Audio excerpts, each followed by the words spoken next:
All right. Good morning. Excited to be back with you all for another day. So today we're going to spend the morning with some guest speakers. We're going to have Malcolm Colby from EY in Charlotte, and he's going to come share a story and a case study around the power of visioning and how a community behind that can impact its things. So it's going to be really great.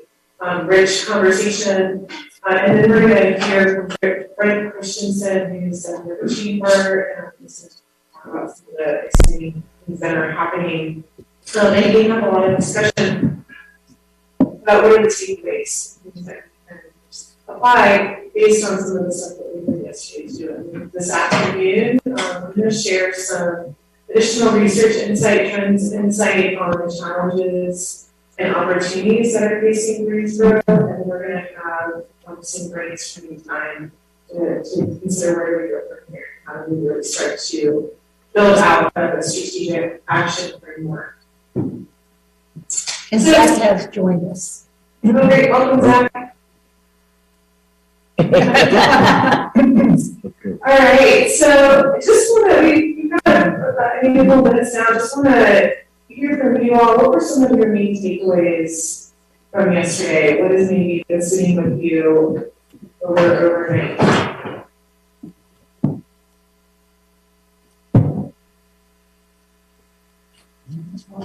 Well, for me personally, the conversation around the equity piece, I think, resonated, because until you start to really deal with that, there's a lot of things we can't do.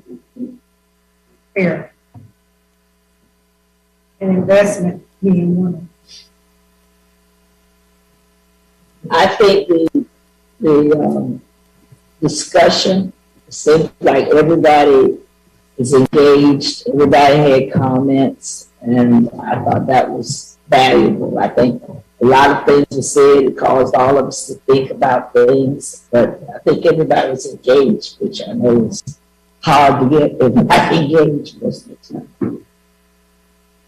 I liked our movement towards looking at housing development the same way we look at economic development, and approaching it from that reaction so that we're being a little more proactive instead of just reactive to people coming in that want to do something in our community.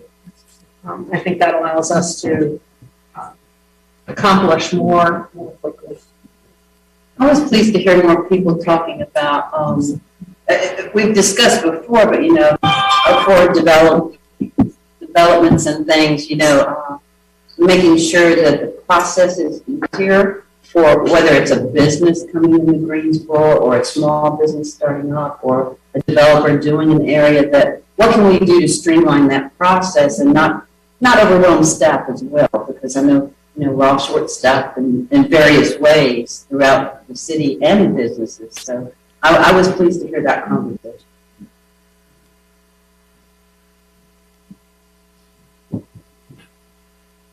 I thought it was good that we had a substantive conversation about our recognition of our strengths and weaknesses, even when talking about our mission and vision that we have, but we couldn't recite.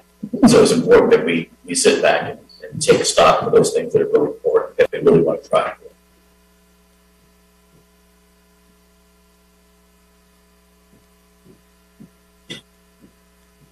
I appreciated that we came away with some tangible things and asks for the city manager and staff.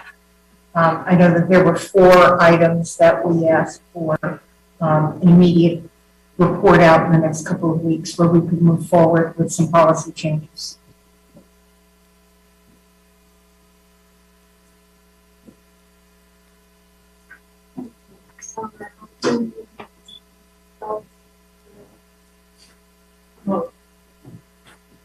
I thought was a standard discussion on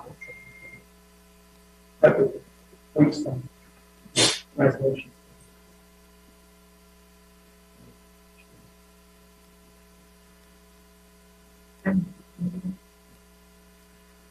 You with me? I thought I jumped it off, but okay. I kind of thought I jumped it off, but you did. Because nobody else was saying anything. I thought, well. No, you just.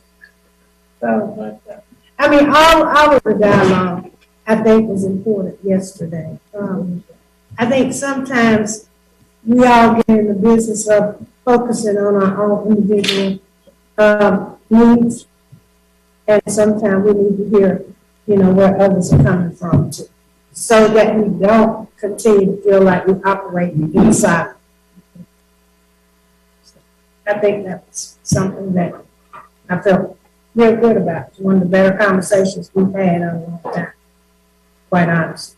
I think we talk to each other as opposed to talking at each other. So that's a way to move forward. So. Zach, do you have any thoughts or takeaways from yesterday? I'm listening. I think these dialogues are good. And hopefully it's a step in the right direction, listening to engagement, the equity and inclusion, the SWOT analysis, for lack of a better term, the strengths, weaknesses, opportunities, the policy changes. That's something, obviously that resonates with me significantly. I looked on our February 7th agenda. I've asked for the chamber policy and what we can do better with the state. I'm still a little disappointed in that and look forward to hearing what could come out of it. I appreciate Sharon stating, that we're talking to each other instead of over each other. And I think that hopefully is a theme that can carry on throughout, let's just say, the rest of the year or our terms. There are certainly some perspectives that I personally have, and the fact of, I don't think while we had some nuts and bolts yesterday, I would encourage us to think from a bigger perspective with a bigger vision. And so how do we take the nuts and bolts that were discussed yesterday and culminate into a collective vision, knowing that we're all not going to agree, but coming to a standpoint that we can agree on a majority and move that true vision forward. Hopefully that made sense. That's great, Zach. And we do have some time at the end of our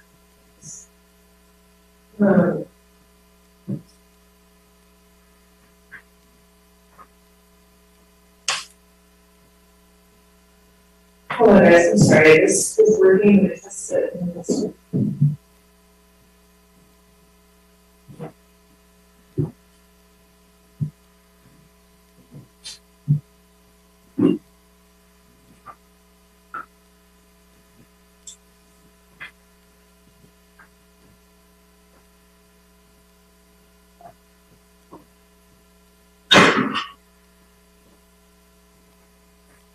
So we do have time in the second half of our agenda, it's not on the slide, but we're going to actually spend some time in smaller groups, really starting to think about how do we build that strategic action framework and build towards our vision.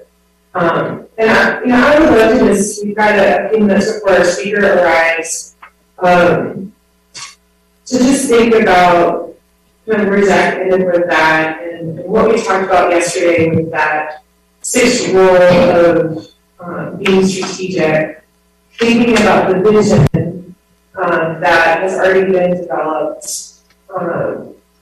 and how do we start to think strategically about how we achieve that vision. And we have the comp plan, but how do we start to keep those priorities in the comp plan, the other things that are going on around us, are there maybe sometimes urgent, maybe not urgent? how do we start to build a process that allows us to strategically achieve that vision and accomplish the priorities that we have? Well, I think if you have a vision, then you sort of filter everything that you do underneath that vision. And if our vision is whatever this the wordsmithing comes out, but it is to be the most desirable, livable, intermediate size city in the Southeast. I think the Southeast is supposed to be the nation, but then, everything that you do, you have to ask yourself the question, how does doing that contribute to achieving that goal in 5 years or 10 years from now?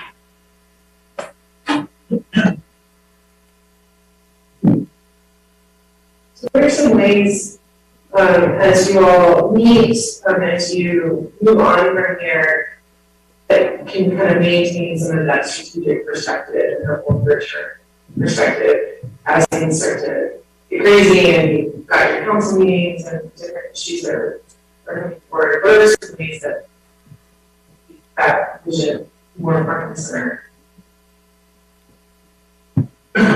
Just verbalizing the question.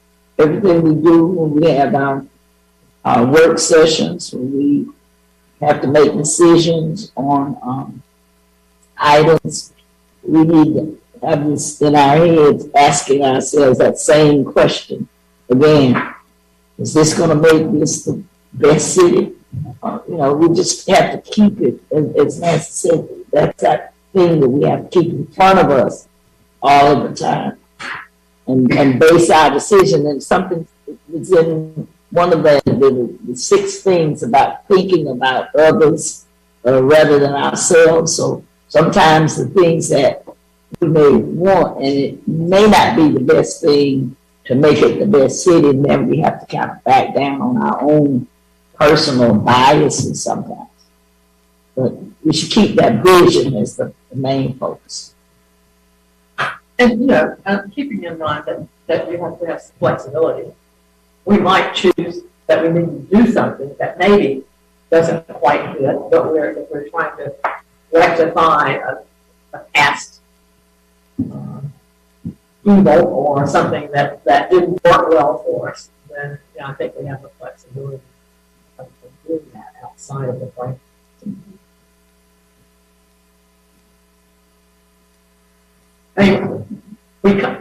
I think life is constantly trying to fix things, whether it's an organization or it's in your personal life. It's trying to fix something. It's trying to repair something. And you have to plan and replan. Something doesn't work. You ask the question: is this helping me? Is it helping anybody? Not, then you got to come up with another plan.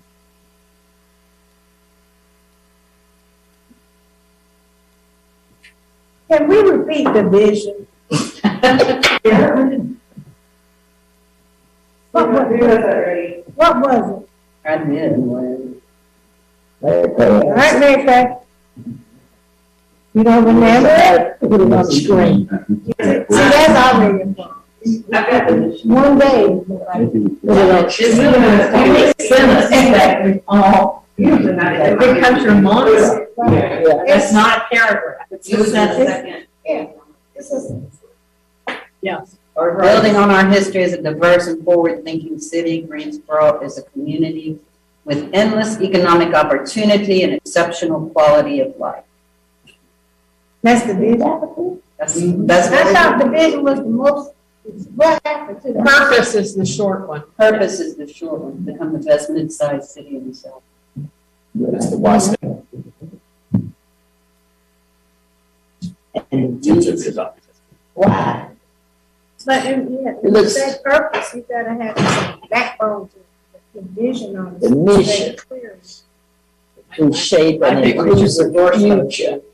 So, the vision is how we're gonna do it, the vision is kind of where we wanna be. So building on our vision. That's not telling us where we want to be. That's the reason for the mission. Sounds like to me. Building on our history So you could, as a diverse forward thing. so you could read that as in 10, 15, 20 years, that that's the reality. You want to say that's the reality. And the mission is how you're doing it.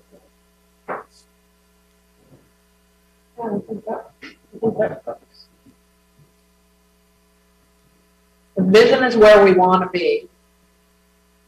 We want to be a community with endless economic opportunity, exceptional quality of life, not forgetting where we came from. Yeah. That's the where, and how we're going to do it is To shape an inclusive economic That word is opportunity. that word is what's missing. That's why I'm sitting here trying to fit that That inclusive word. it's there. There is, it said to shape an inclusive future for equitable economic That's opportunity. in your mission. I think we have them on the wrong topic. I'm right, because your vision, to me, when you say diverse, what does diverse mean to some people? Various things. So is that all inclusive? So you could say Greensboro is an inclusive community. So our vision is what we aspire to. Which those two are backwards. I totally agree with y'all. The vision and the mission are backwards. I think so. Yeah, it's just because building on our history as a diverse world. So I don't know. I guess I'm struggling in that piece of right. Yeah, if we flip them to some degree. Yeah, we have to change the wording around it. And we want the vision to be kind of where we are, aspirational, the mission is how. So, But we don't want to leave out that it's the endless economic opportunity, not only for the residents, but also for businesses coming in. You don't want to leave out that aspect of it either, because this is very resident focused.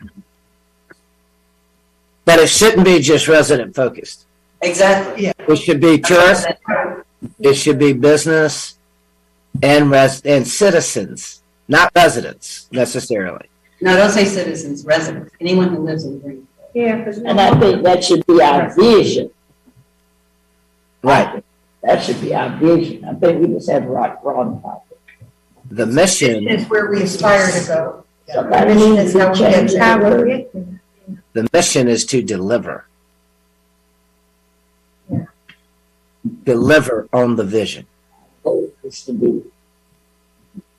Well, and I know I keep going back to the comp plan, but it talks about that, you know, and then it has the 6 big ideas, filling in our framework, creating great places, becoming car optional, prioritizing sustainability, building community connections, growing economic competitiveness.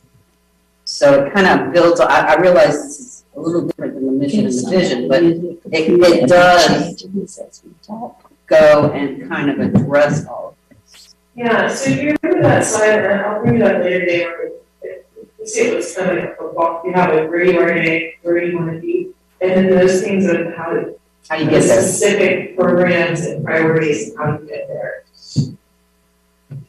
And you do it in a way that prioritizes that equitable economic opportunities.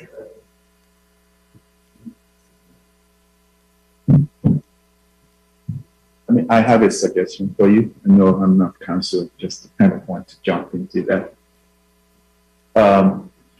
So when I saw the opportunity to be city manager in Greensboro, as an outsider, one of the things that really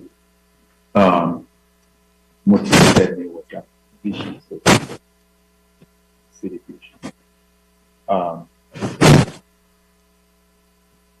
Community, to be a community with endless economic opportunities and exceptional quality of life. That's really motivating to anyone who wants to be there. And I think that, I don't know how many people are like me who see that and, oh yeah, I want to be part of that community. If we were to, not to disregard our history, but if we were to take that first line out and just talk about what Greensboro wants to be.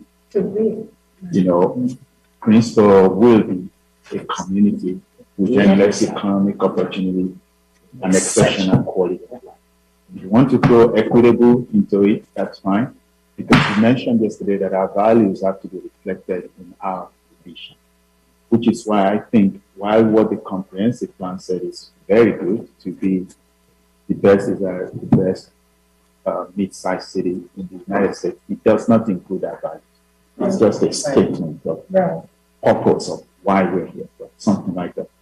But I think this has some of our values. We talk about the fact that there are two Greensboro, and whether economically speaking or geographically speaking, but that really talks about a whole community that provides endless economic opportunities and exceptional quality of life for all of us. Whether you are a resident or you're a business or you're a visitor or you're a student, I think it just captures everything. But the word Greensboro is makes it look like it's today. But if it says we are going to be that, then, but I'll tell you, at least from my perspective as someone who saw this from outside and saw this opportunity, that vision really made me want to be there, to be part of that. And I think there could be others like that too who see that. But I just thought that maybe if we're going to wordsmith it at all, that may be one way to make it more futuristic, aspirational. And we don't have to necessarily talk about building on our history. We just talk about where we're headed. So tell me that to see our vision for Greensboro in 2035. It's Greensboro. It's The hope is to be a city, to be a all-inclusive, forward-thinking city that offers endless economic opportunity and quality of life somewhere up in there. That, to me, that's your vision of what you want to be. But it's important that people, and I know that you're saying, but it's important that people feel like that's a city that, if I am different from you, whether it's LGBTQ or whomever, it's all inclusive. Is there some way that somebody can have that up on the screen and type it in as we change the word? To be a city, I think we do say Greensboro is. Greensboro strives to be. And when you say strive, you're saying so you're saying take this first. No, I don't think it means you'll never get. Yeah, I know. Strive is where it's what you don't achieve a goal. I mean, Your vision is that this is what you want to see, not don't get it mixed up with striving. We got to do that over a 10-year period of time. But if this is your vision that you're saying Greensboro, and if you want to say inclusive, that's fine. But if it's an inclusive community with endless economic opportunity and acceptance. That's a vision, I think, that we can all, that's an elevator. You can tell somebody that in the elevator. I can remember. right, you need it here. you can remember it easy. Greensboro. So then That's much tighter. Do we put it will be or just leave is? Yes, because your vision and where Where we going? you're going to get to your vision. That's your vision for just 20, 30 years. So every time we think about it, is this inclusive? Is it offering? Right. Are we doing this in order to reach there? Three things we're working about. So whenever I bring a recommended budget to you, just an example, you look at it from this lens. Is it inclusive? Does it answer the question of endless economic opportunities for Greensboroans? Does it offer exceptional quality of life? I like that. It's not just quality of life, but exceptional And I think that those are legitimate questions. And then you can push back and say, what staff is giving us Right. doesn't meet this. Whole inclusive community, whole endless economic opportunities. And again, I like the word accept. it's not resident specific. It captures everything: businesses, residents, students, seniors, young people. I think it's really, I mean, that's And the word. inclusive, I mean, it's business too, yeah, I mean, it's all. Mhm. Yeah, go ahead. I would just offer that grammatically, it seems to me it should be for Greensboro too. Greensboro, if you read that, everybody outside, that's what you're talking about. Is today. Today. That's the. Yeah. Whatever you say about it, how 2030, you characterize it. Greensboro is. Yeah, but if we You talk can't say about the it vision is now, Greensboro is. and we let- The vision is for Greensboro to be. yeah, I'm like that. But to be, we want a vision that works, that we're gonna get to. And, you know, we are going someplace, this is our endpoint. And if you always had to be, it feels to me like, as someone said earlier, you're never, it's like Strive, you're never gonna get there. You know, That's it, y'all. to make people happy, to empower every person, Yeah. to be the best products. You know, I think the vision, I like it as is, that's our vision. So if somebody was to ask you today, are you able to make that statement? No, but that's why it's our vision. That's where we're going, that's where we're headed. Vision is where you're going. Vision is the ideal, that's your goal, where you're trying to go. That's right. Yeah, I hear what you're saying about the is piece. That's the only thing. In Well, 2030, it might be. But in 2023, is it? It isn't, and that's why we're here to do it on a daily basis, to get to it. Every decision we make. Every decision we make is guided by this. And it can be, right, we haven't gotten to the full, but everything we do now, we should be doing as much to be inclusive, as much to offer opportunities, economic, and as much as we can to ensure quality of life. Folks, That's our job. folks, on the mission. First of all, the vision needs to be on top and the mission on the bottom. Yes. Yeah. The second of all, think about building clay, like a clay frickin' ashtray or something. You're shaping that clay. The mission is not to shape something, it is to implement something, to deliver on the vision. That little word shape, if you really want to have more, as a term I use, deep in it, a little more gumption, a little more meaning, take the word shape out and put to implement an inclusive future, to deliver, whatever adjective you want to use. It ain't time to shape it. It's time to build it. I like build better. Build, implement, and I wouldn't use the word create. Your bill has some underlying connotations to it. Especially when you start talking about bill.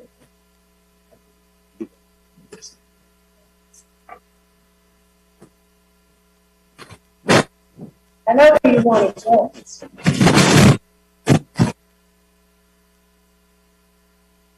Or what about, Well, it's not, it don't have to be a line, deliver but I think we need to talk about it. The most desirable citizen. Make it it has to guide, we need a guiding principle. What's your word, Sharon? No, I'm just telling you, we need a guiding principle for our vision, we're just trying to, and hit with the SARS, and figure out, But the mission is how to get to the vision. All right, so I might pause this here. To develop. I think we need to work on vision. Develop. All right, so I'm gonna pause. I want you all to noodle on this throughout the morning and afternoon, and we're gonna circle back to this at the end of the day. And start thinking strategically on how we're gonna enact our mission to get to our vision. Right, so I know that this speaker is here.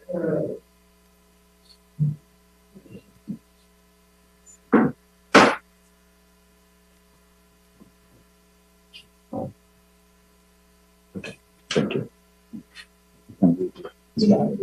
Yeah. All right, so we have Malcolm Foley from EY, and I think Ty's gonna share his bio. Okay, thank you.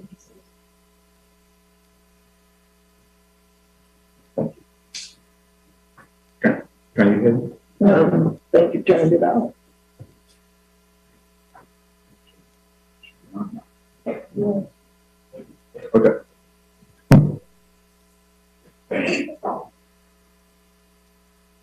All right, well, I'm happy to introduce to us today, same speak to us this morning on our next topic, the power of vision. But he is the Central Region EY private leader and the managing partner based in Charlotte. He has 17 years of experience providing professional services to high growth organizations with a focus on the financial statement audit of mining, minerals, manufacturing, retail, consumer products, and distribution companies. As the Central Region, Central US Region EY private leader, he has worked closely with entrepreneurs, family enterprises, equity firms, as well as IPO companies, to help them unlock their fullest potential and achieve their growth ambitions. As managing partner for Charlotte, we oversees about 2,000 professionals across the West with service lines of tax, advisory, assurance, and transaction advisory. It's responsible for helping people understand their role in achieving purpose, for building a better working world, and equipping them with the resources and insights to provide exceptional service to their clients. I've known Malcolm for 4 or 5 years, and very working relationship with me. Recently helped Charlotte in raising some billions of dollars to working with the city to achieve some council goals. So I thought hearing from him today and learning from what's been done just in Charlotte and other places, we're able to start helping us in terms of how we translate that vision and strategic partnership to ensure that we can consider so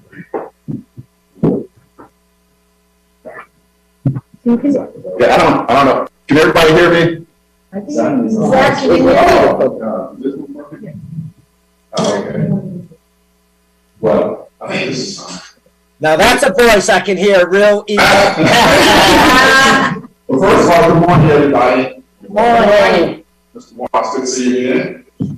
Good. Again, my name is Malcolm Foley, and I serve as the EY managing partner for Charlotte. It's Howard managing, as well as a number of other roles.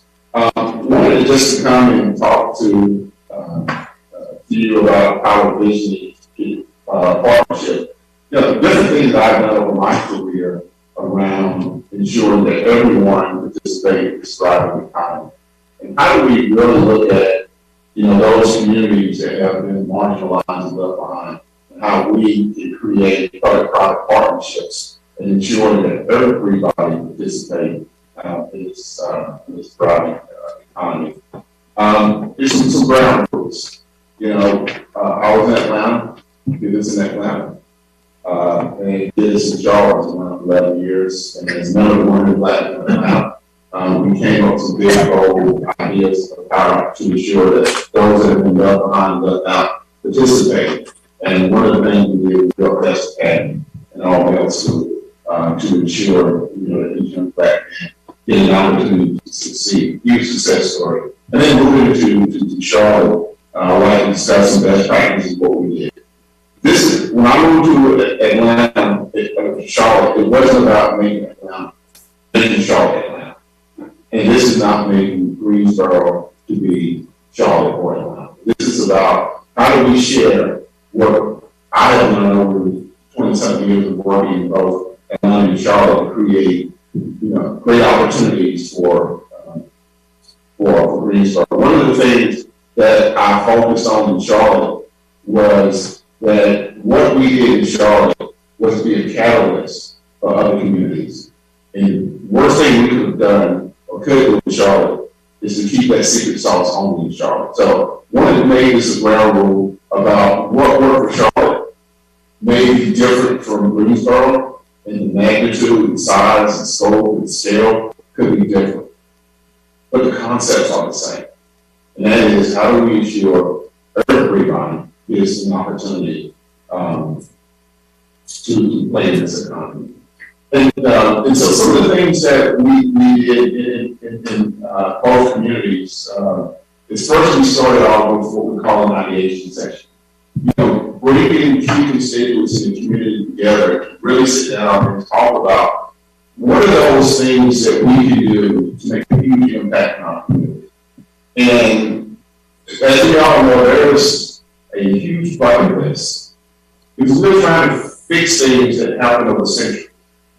And the first thing I would say is it's going to take decades to correct and make significant improvements into the issues and problems that have been systemic in our society for hundreds of years.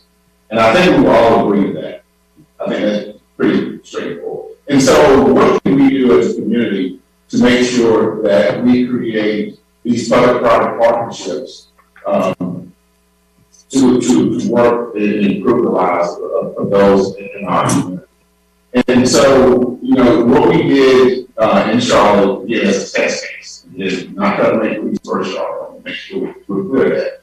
But how do we make the best of Greensboro? First of all, I want to say, I should say this earlier, this is personal to me. This is important to me because I can work with those communities that were marginalized, left behind, and left out. And, I was fortunate through many different reasons to be in the position that I'm in. But I will not forget those that have been left out and left behind and marginalized. And it's my life's mission to work with the business community and others to make sure that we do what we can to give these individuals an opportunity. And so in Charlotte, I've been in Charlotte for 10 years, running EY. And the first thing I did was work with my peers in the business community and said, what can we do? And so I joined this organization we built in Charlotte called Charlotte Executive Leadership Council. We bring a combination of business leaders, higher ed, faith-based leaders to come together and talk about what are those key community issues that we can work on to make our community better. Around the time I got into Charlotte, you may have heard of, I was familiar with the Shaded State, where Charlotte was 50 out of 50. Which really means, they say you were born poor in Charlotte, there's a likelihood of you coming out of that environment is pretty low. Mm-hmm. But what they're not, if you really need to study, if you're black and brown in Charlotte, and you're born poor,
it's fully funded, it's more than fully funded. And we came over of, original budget, $250 million, $250 million. And if I tell you how many times people told me we couldn't do it, and every time I say, yes, we can. Yes, we can. We have no other option. And I'm not saying Greensboro need to do $250 million. What's right for Greensboro will be determined what the group in Greensboro decide to do. And what those key initiatives for Greensboro has to be what Greensboro decide to do. And so we came up with 4 different things. One was Johnson C. Smith, HBCU in our backyard. And we said we will ensure that Johnson C. Smith become a top 10 HBCU. And we built out budgets, and I was on that work stream. And again, we made sure we had all the constituents on the right work stream. I was on that work stream because I'm so passionate about education. I truly believe education is the ultimate pathway to success. And I'm a firm believer that I deny education. But so we picked Johnson C. Smith as one of the 4 work streams to make sure that Johnson C. Smith is the top 10, HBCU. And we came with a big old vision of raising $80 million for Johnson C. Smith to redesign the curriculum. We're not giving up on the liberal arts program. That is the historic piecemeal system. But what we did say was Johnson C. Smith need to adapt their programs to be consistent with where the jobs are. STEM, healthcare, business, etc. And we were able to not only raise $80 million, raising $2.5 million for Johnson C. Smith. Fully funded. And not only that, the money is what I consider a small piece of the solution. But we also committed to 200 internships and jobs for Johnson C. Smith. 10% of those students we guarantee 10%. We would get 10% of the students we would guarantee internships and jobs every single year. And so, again, getting the community at large to step up and really ensure that Johnson C. Smith succeed. Another vision there was connectivity. One of the things every community found out was how systemic and deep the problem was through COVID around connectivity of our constituents to the real world. And what we came up with, we all know these kids didn't have internet connectivity, everything shut down. Businesses shut down. Schools shut down. And then you had all these kids that were at home, that didn't have connectivity, that didn't have the necessary tools to be successful. So one of the things we wanted to do was get ahead of that for all obvious reasons. And so Charlotte will be the most digitally connected city in the country, period. No other city would be more digitally connected than Charlotte. And so what we did was we enacted a group of strategists, technology folks, we put them all together. So what do we need to do to be the most digitally connected city in the country? And we did a study that 75,000 households in Charlotte did not have a portable computer. 75,000 with the Charlotte neighborhood. And there was 40,000 communities, households that didn't have internet access. Now imagine these kids at home, this is one piece of it, these kids at home trying to do schoolwork. They can't. I mean, it was a lost couple of years because of COVID or what happened to these kids, and we can't get that. But we are 100% determined that that will never happen again. So we built out a plan, we built out a roadmap, we built out a budget, and we said it's $58 million to bring a solution to that. As of, we've been in it now for over 16 months, and the last count I heard, we've already distributed 28,000 brand new computers to these households. And I think we were right around 18,000 connectivities. And not only for the kids, think about your places of business. We don't take paper applications anymore. We don't.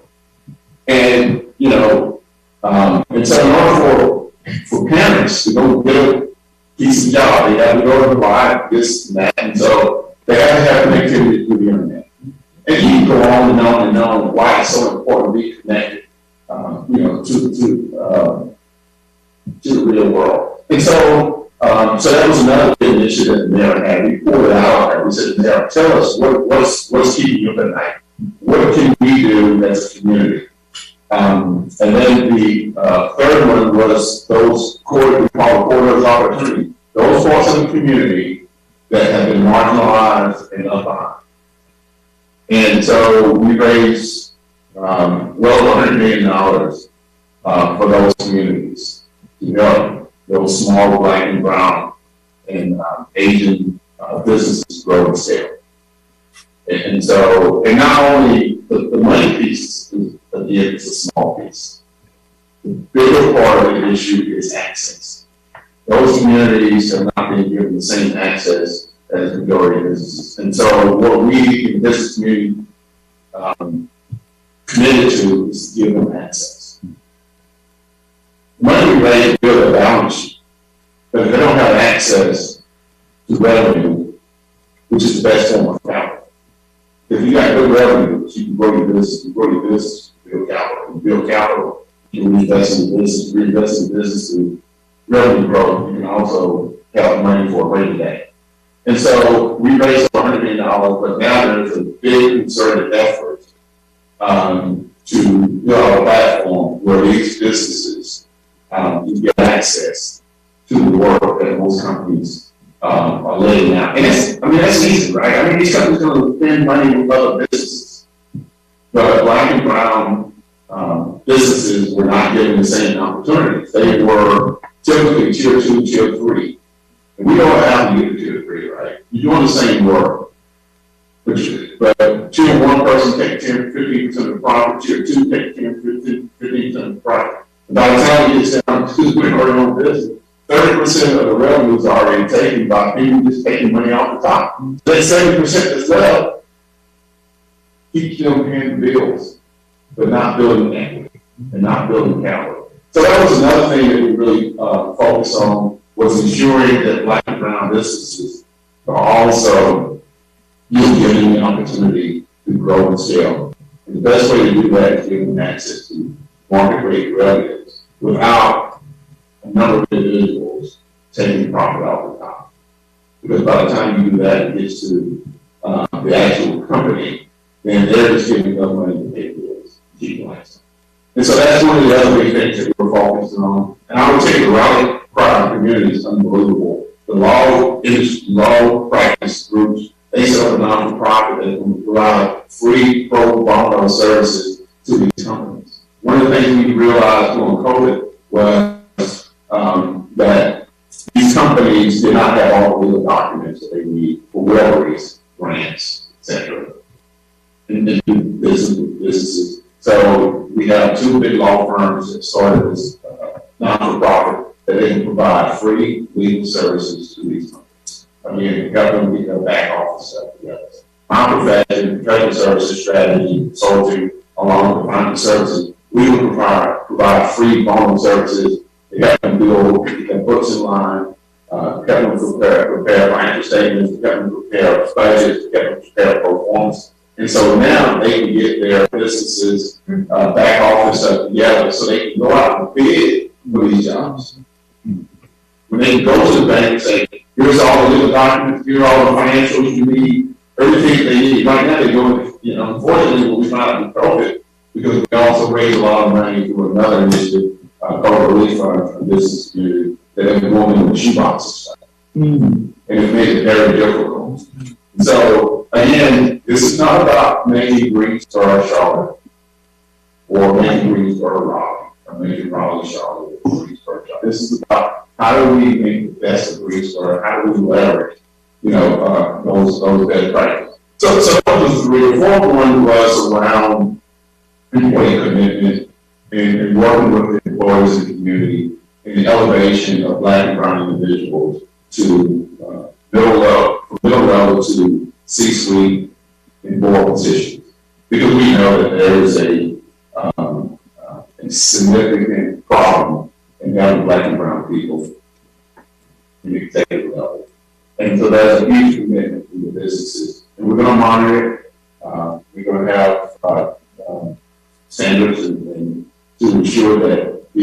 companies promote black and brown individuals. So again, this is about setting a big, bold vision of how do we improve those communities, how do we improve the lives of those being marginalized and left behind. So it was called American Equity Initiative. It's covered by Forbes, Bloomberg, and we've got national attention. We did go for the attention we did because we want to be a model city for others. And I will tell you, I've been working with cities all across this country because they want to learn from what we did. They want to learn to make sure they don't make the same mistakes that we did. And they want to learn, why we'll be successful. The first thing I will tell them, that success wasn't imminent. There were a lot of roadblocks and so forth. And I always say this, and whatever I mean, this is what you get. Everybody don't like success. Everybody don't like success. People profit off of lack of success for others. And so, and I had to call out some of my peers in the professional world that, we're going to be successful, And so, again, it's about how do we, as a community, bring all those key constituents together and say, what are the 2 to 3 to 4 things we can do collectively to improve the lives of our constituents? It's just that simple. And making sure that it's all inclusive, community leaders, faith-based, higher ed, business leaders, public sector, bring them all together. And what I told Mr. City Manager, that while we're willing to host an ideation section, bring key leaders together in our innovation center. It's in Charlotte, so I'm sorry. Invite you guys to Charlotte, but we're doing on a pro basis and bringing the thoughts and out of your wonderful minds and figuring out what are those things we can do to make things. Those things like I was telling the group the other day, there's some unbelievable assets and resources that we don't have in Charlotte. They don't have in Atlanta. They don't have in Raleigh. But the thing is, how do we take those assets and leverage them and bring out the best in Greensboro? And so, but more than happy to do it. We're more than happy to bring my strategists to work with you guys, solve from running kid paper to figure out what is that, look like in Charlotte. And then again, when that study came out in Charlotte, and around 2013, I got there in 2013. I was in, I left North Carolina, went to Atlanta, and got to see all the great things that were going in Atlanta. And I was asking, what the heck happened in Charlotte, North Carolina? And I think there's a lot of things that we can do, to change a lot. And so we've done a lot of other public-private partnerships from affordable housing. That's another separate initiative where we did a $50 million farm campaign, and then private sector stepped up with $250 million, $300 million of total funding for affordable housing. We just raised another farm campaign, $50 million. If I had to guess, the private sector could step up. And again, don't let these numbers scare you for Greensboro, because it's not about those numbers. It's about what's right for Greensboro. And how do you pull all these constituents together in a collective way to be successful for Greensboro. But we've had, pre-K in Charlotte, where the business community stepped up to fund pre-K, where every kid will get pre-K with funding. And those are just a number. So pre-K was one, affordable housing was one, the university equity was one. And I will tell you, the next big thing that we're working on in a public-private way is about seniors. Our school system doesn't honor kids. Our school systems don't honor kids. And so the business community stepped up, and in a big way, we allocated about 30 to 40 business executives with 20 and 30 years of experience who are now working in CMS, paid by their companies on a full-time basis to really work with the school system to help them improve the performance of schools. About 30, 40 individuals that are full-time. They get up in the morning, they don't go to a Bank of America or to a Milwaukee. They go to CMS. work with CMS. Again, trying to understand, those things in the community, and there's other private partnerships and work together in using our assets. Because governments can only do so much. I mean, we have to be realistic. But, and I don't know what the budget size of Greensboro, but in Charlotte, the city, it's about $3 billion, couple billion in school board. We had it all up, which is all the money. But we have a low home improvement, which is a $90 billion organization. There, you still going down the list and again, this is not about the companies in Charlotte, but it's about how collectively we can pour those $90 billion and all up. We got $1 trillion, and governments only had $8 billion. But the point being, the same works for Greensboro. The numbers may be different, but governments can only do so much. But you start adding these businesses together, and next thing you know, you get tens of billions of dollars. And then using that collective power of how you change the trajectory of this community, and especially those that have been developed out and behind. So right now, the big public power partnership we have down is CMS, working with the CMS school system. Business community have allocated individual 2030 in corporate. And go into the school system, right? For 18 months, 24 months, what they committed to. Next other thing is going to be around create more black and brown Asian businesses. Scale them, and not playing small ball. That's one of the things, that I really push on is that small ball serves no purpose at all. And how do you really take these businesses to scale? One of the things I say to the business community in Charlotte, technically we got one, but I don't count this one. But we really don't have any black businesses in Charlotte that have revenue development. You can count the point is, Michael Jordan is, he's a friend, but I sort of take them out of the picture. You take the pointers out. You do not have one African American owned business that have over $100 million revenue. You go to Atlanta, you can't even count them all. Mm-hmm. But that goes back to Andrew Jackson and what he did, the sacrifices that he made, and holding everybody accountable. You go on. And so I say in front of my peers in the Charlotte community, that is a success. You don't have one African American business that have over $100 million. And what does that mean? It's more than just numbers. It's an enablement. It creates wealth. It creates opportunity. It creates equity in the community. And it creates jobs.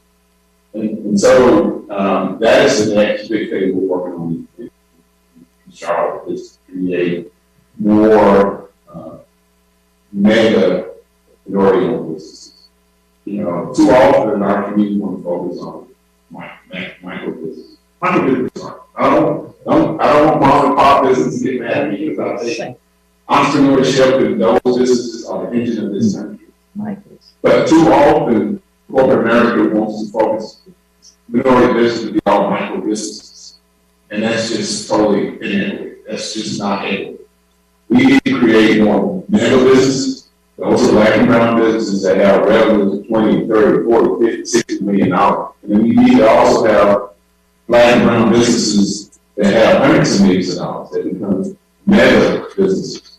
And so I think that's the next big thing we're working on in the Charlotte community. And again, it's not complicated. It's really about giving these companies access and the same opportunities that we deal with non-minority business. Pretty simple. And so we're beginning to see a lot of success. Myself, a good thing I've known for a long time executive. And someone by the name of people calling me or not. The three of us, we put our heads together and we put together a fund and we're investing in black and brown business. To tell you how it's not that complicated. It's all about accessing social capital to 2019, we took away the end of the 2019, we turned it into, by 2020, we took from 20 million to 49 million. And then in 2022, we took from 49 million to this past year, we're ready to do an announcement, it's 85 million. And then we were forecasting in 2023 to be 115 million. So in 3 years, we took a company that's been around for 26 years, and we did $20 to be $150. And again, what does that really mean? It serves as an inspiration for others in the community. A rising tide lifts all boats. This is not about just growth for growth. This is about growth for neighborhoods. And, we've hired a lot of kids. We've hired a lot of kids from AT. You guys have an asset that nobody else has. AT produced more black engineers than any other school in the country. That's an asset. And our construction company had a lot of good construction engineers that we're giving these young men an unbelievable. What did you just say? That your company does what? There's a lot of construction engineers for A&T? Yes, ma'am. We can't even have you. And so, and these kids, I've been involved for 32 years. And these kids are just as good as anybody I got up here with C, Duke, Wake Forest, you name them. They're just as good. And in some cases, they're better, they're hungry. And so, and I tell my team that at EY, we have 360,000 people. I'm over about 20,000 people outside of Charlotte, and I'd say these kids we bring from these that are typically marginalized and privileged. That their performance is typically better. We work hard, and so that's another conversation. But that was just an example of how we turn 3 of us. We turned one company within 3 years, because believe it or not, of the top 25 largest construction companies in Charlotte, not one of them was owned by a minority. Not one. And then what we took over was the largest at 20 million. And in the top 25, Speaker CDJ look at this and look at it. In the top 25, the smallest majority owned construction companies like 85. We're going to pass them this year. And then we're going to have the first African American construction company in the top that is going to cross over $100 million. And again, the point is, it should happen. You put the right people together with the right conviction and willing to lead, it would happen. And everybody, benefits from it. And we also how did you do that? Did you do that by providing a professional manager? No, management is there. It's been in business for 26 years. This is getting the opportunity. What we did was that we didn't go in and we shored up the balance sheet because in construction it's all about bonding. You gotta have your own balance sheet. We use our personal balance sheets to build that balance sheet. So when they went to the market, they use our personal balance sheet to say, we're just as good, our balance sheet's just as strong. We went to the bonding company, we got them bonded. When we got the bonding that they had was $2 million. We got $125 million of bonding capacity. We remove all those barriers that they try to put and intentionally prevent others from succeeding. But most importantly, what we have is social capital. It's not a CEO that people call, and it's not good. And then, I know all my peers, and Lord was number 3-ish person to do, and so forth. That between the 3 of us, it's not the CEO we couldn't call. And we said, how do we create equity? And equity is not 10%, 15%. That's small. We went in and said we want 30 or 40%. Period. And we got some pushback. And we said, you know what? If you want to offer 10%, we don't want it. Because that mediocrity and marginalization is what has held these companies and demonetized my community back in so many years. And so, but once we got the constituency community and governments to say that we're going to make bigger, and these majority businesses, 70% is better than zero. That's what my good friend Mayor Jackson said years ago, and most people get on me because on my cell phone it's good to be man, not be my wife. So I get in trouble at home, but I'm in Appalachian in grad school, and he has been and still going to be one of the most inspirational individuals.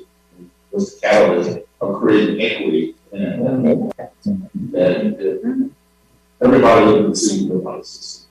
And I'm not saying that should be the case here. Every community is different. But how do we create equitable opportunity? So it can happen.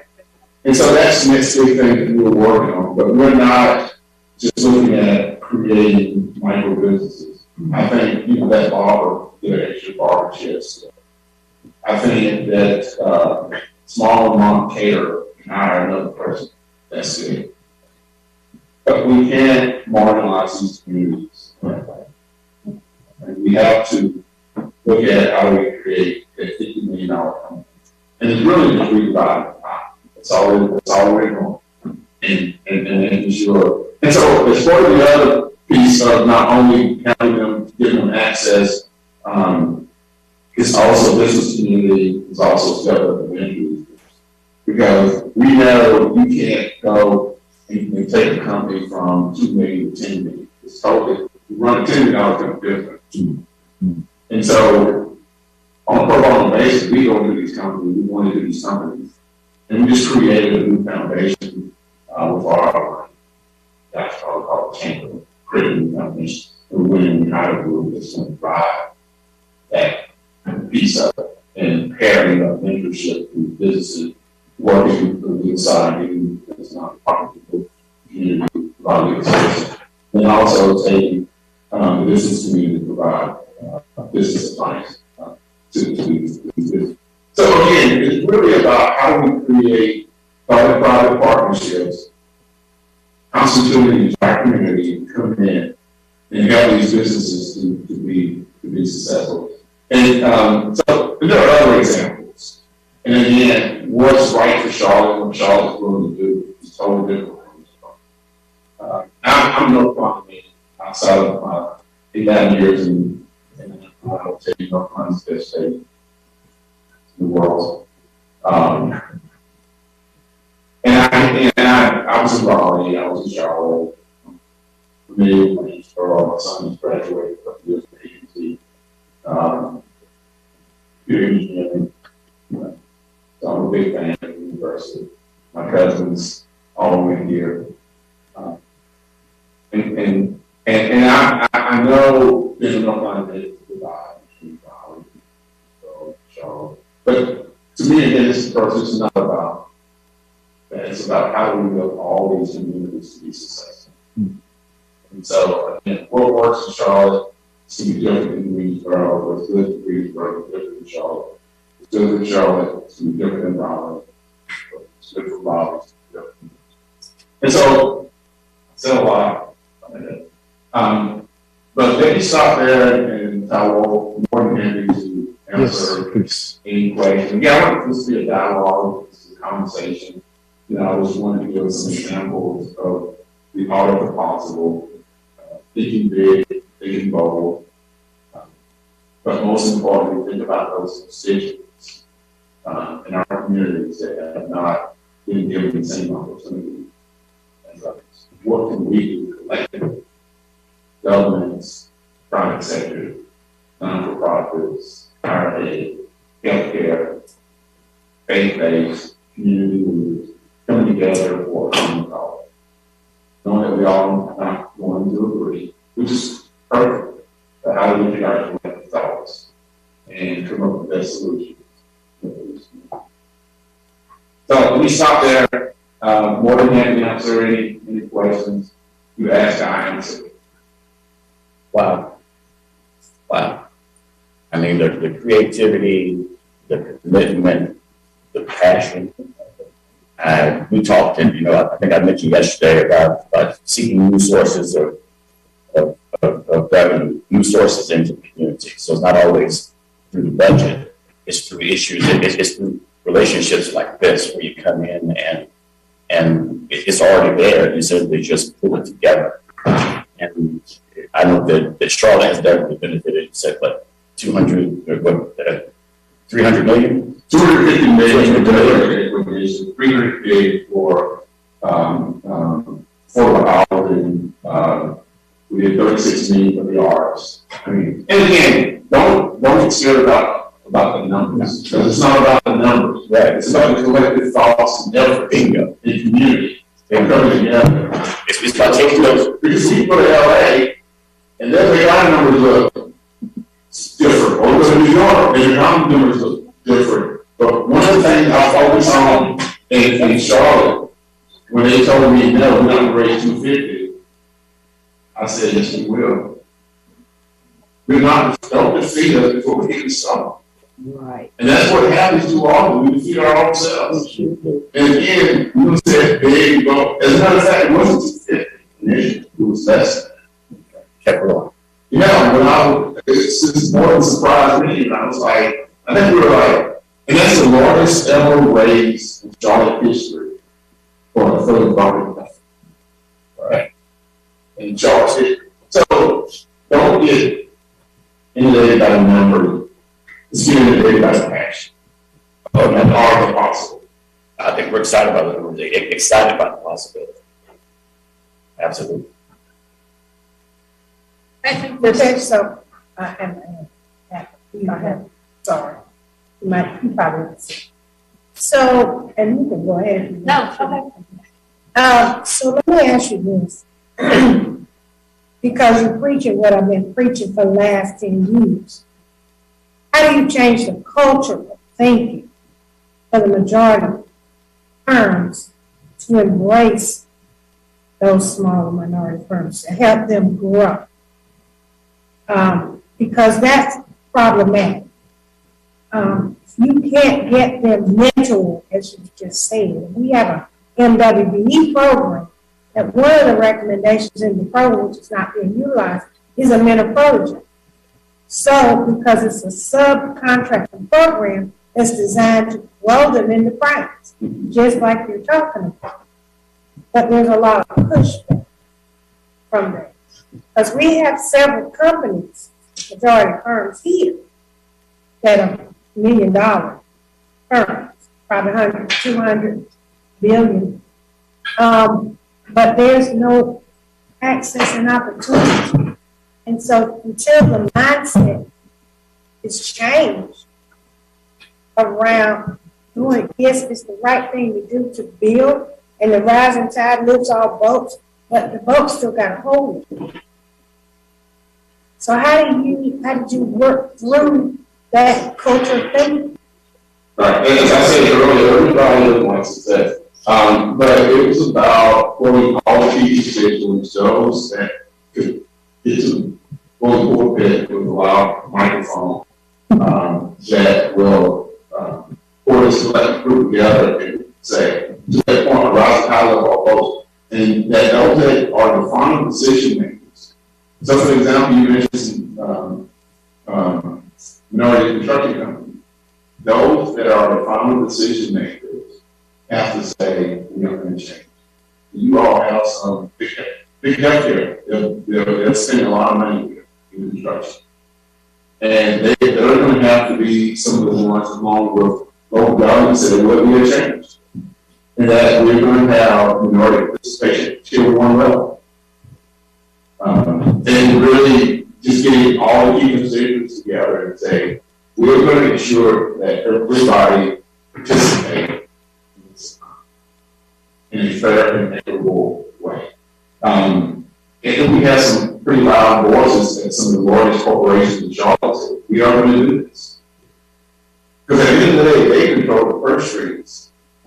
And what we did was we said, hey, Procurement is good. Supply diversity is good. We brought the decision makers in the room and said, this is what we want to do. And it's happening. And so I agree 100% with what you said. We got to bring the decision makers in the room and understand the importance of it. And corporations, we see it. If we don't have a vibrant workforce in the future, we don't change our school system. The viability of our business is going to suffer. And we have to get into the third grade and second grade. I'm not talking high school. We're down in third and fourth grade working with these kids and getting them prepared. Because we see it in our businesses that if we don't have the workforce, the chances of survival and growth is going to challenge. And so we have to bring all the key constituents together and come to that common, solution. But when some of those big decision makers see that government ain't together, they're not going to come to that decision. We need to do this. Yeah, it's the right thing to do to help this community and bring everybody up that's in business, that's trying to be a business, want to be a $1 million business or a $10 million business.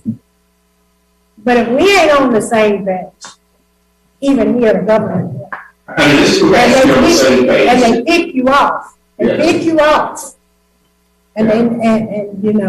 so that has been some of the issue. I'm gonna just be reading. No, this group has to be on the same page. I would ask why. Why wouldn't this group want to see the entire community lifted up? That's a so that we also see. We all benefit. Rising tide lifts all boats. Even if it has a hole in it. We can plug that hole. That's it. I think your first question. Somebody. I was just going to say, I think we have much of the framework of this. If you look at what the Community Foundation has done with housing and their housing initiative, their housing fund initiative, where they've gotten millions of dollars from banks, from other businesses in the community to put into affordable housing. I think they've got the start of it with the Black Investment Fund that they've got. And I think the question is, since they've got so much of that framework already there and experience with it, how can we work that with them to make it a larger effort and on a grander scale? Because I think that's kind of where they're going down, and we can join them and both move that to get forward together. We don't have to reinvent it. But I think that framework is really not there until you're more inclusive. The word we keep saying is opportunity and access, and we keep missing that. Can I finish? Terry, then Mary. I think Terry Dr. Ross. One of the things he started with, and one of the things that I think could provide leverage for the opportunity, is the biggest backers of the affordable housing initiative that the foundation has done has been the banks. And the banks are where everybody goes to get funding for whatever their construction project is, whether it's anybody who's starting out. If we can get banks on board to look at requiring, when they're funding a project, to require or put in, and I don't know whether it's legal, we'd have to look into that, to emphasize the importance of diversity in these private projects that they're funding. The banks already, the head people at the banks in our community already see the need. So how can we leverage that? How can we work with them so that they can force and push for opportunities in private investments as well when people are going to them for funding? And I think, that's Some of those relationships are already there. We can build on the relationships that are there. No, I would say, the bank's a big part of it, but again, putting the entire constituents together, Right. public, private, nonprofit, higher ed, education, healthcare, into a room and talk about it. And affordable housing is one of those things, pulling all those constituents together, they all have a role to play. Development, unfortunately, you have property that could be utilized. There's a lot of different ways to create innovative things that can happen. All the big banks have significant operations here. Bank of America have a pilot program where they are waiving down payments. Most people call it, they make the payments every month. They just don't have the equity built up to put a down payment in. They've been in the same apartment for 15 years. They never missed a payment.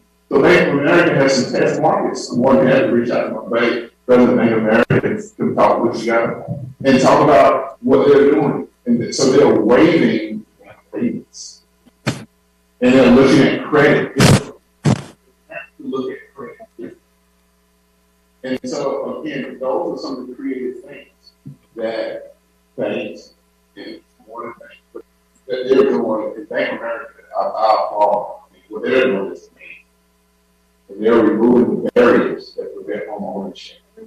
And so, again, it's about bringing those decisions in the same room and say, okay, what is the issue with home ownership in Greensboro? Well, it's down payment, it's credit. Okay, what do we need to do to find solutions around those things? Okay, banks, let's waive down payments. Let's waive closing costs. Let's get them in. And then, well, market rate interest rates. All those things that's going to lead to success. It's working perfectly in Charlotte. I don't know why we couldn't have the banks coming out of the same conversation with Greensboro. Yeah, that's all I'm saying. Is we've started, the banks in our community are starting to see the light and starting to see that they have power to step up and help the situation. And I think we have to leverage the relationships that we've started. There's a long way to go, but it's a place for us to start. And I would say, again, it's putting all those constituents together. Right. And when we started in Charlotte, we had 90 individuals in the room, and we had those like those key ideas. And again, affordable housing maybe one, building with five maybe one. We just go straight down to this. One thing I forgot to mention, it's not just hardware in access, but it's also literacy. So we set up a center of literacy at Queens University, and we set up these around the city to make sure that people not only have computer access, but how do you use computer? What if we're to a problem with the computer? And so you have this center of digital literacy to work with. That's the third school around creating more digital community. That's a big piece of it. It's more than just say, here's the computer, and here's the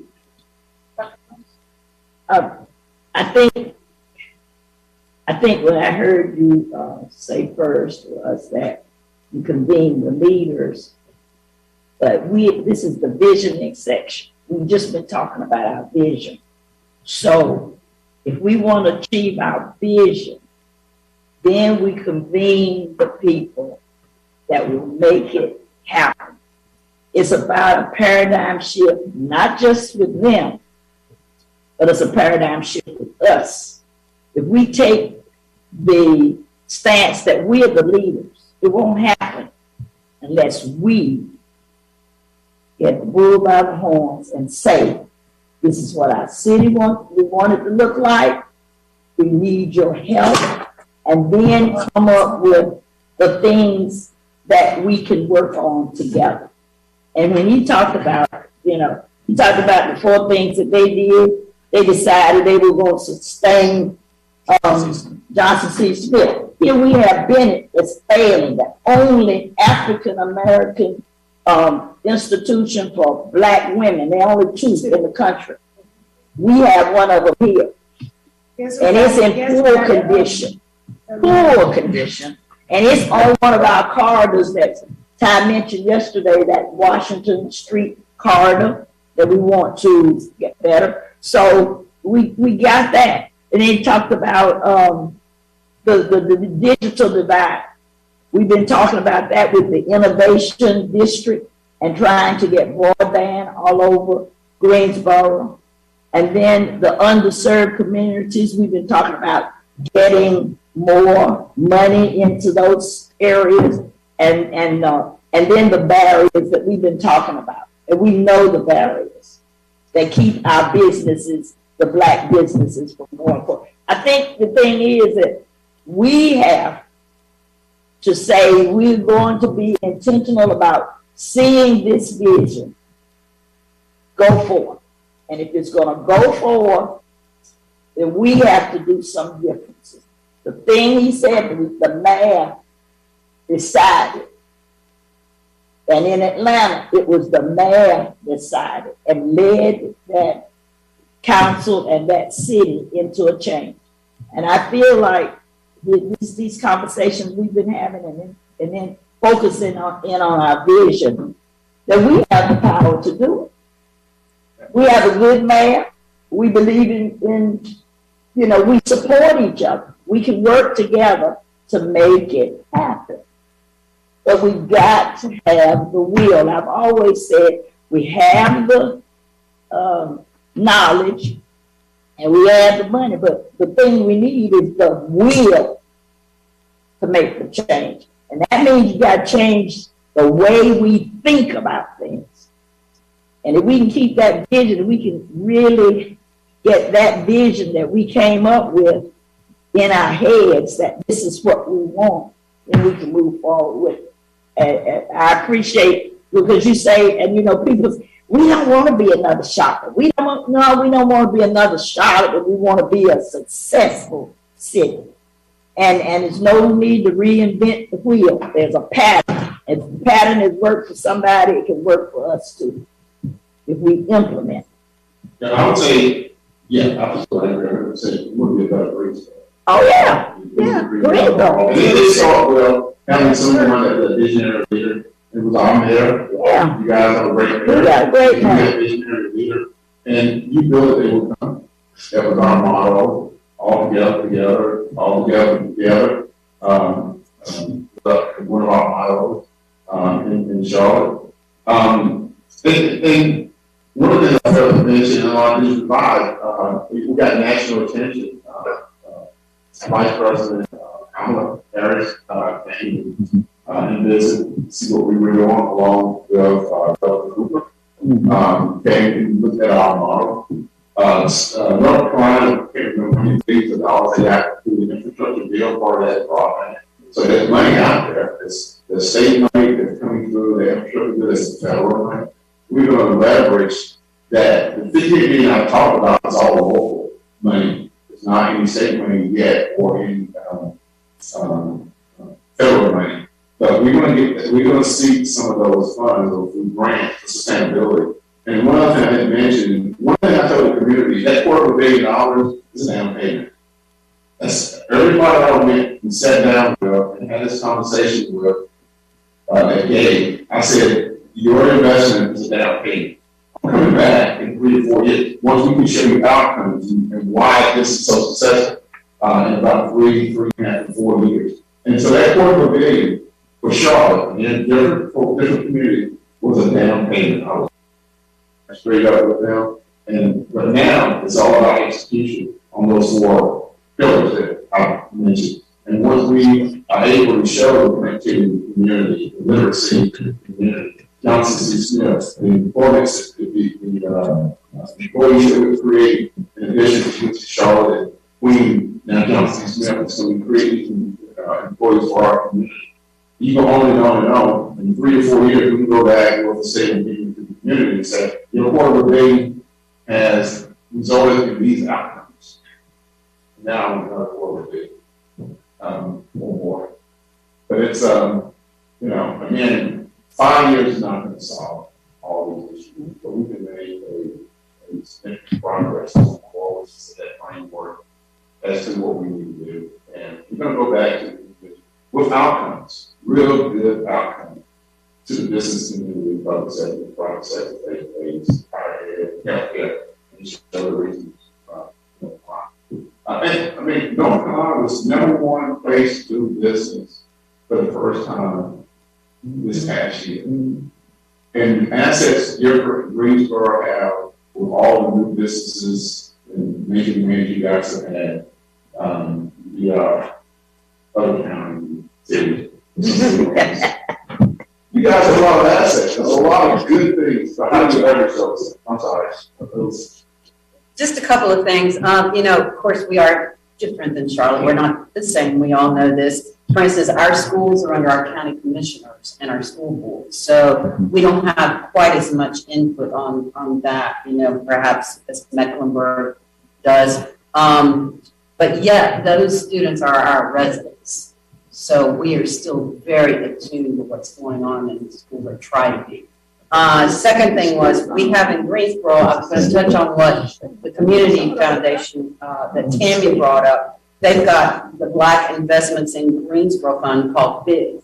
And it was started by Black investors who started something with the framework of kind of what you're talking about. And now it's opened up to donors. I think the issue with the banks, there was the Community Reinvestment Act of 1977. So what happened then? The banks moved out of the areas. So I think that is huge that, hopefully we're bringing them.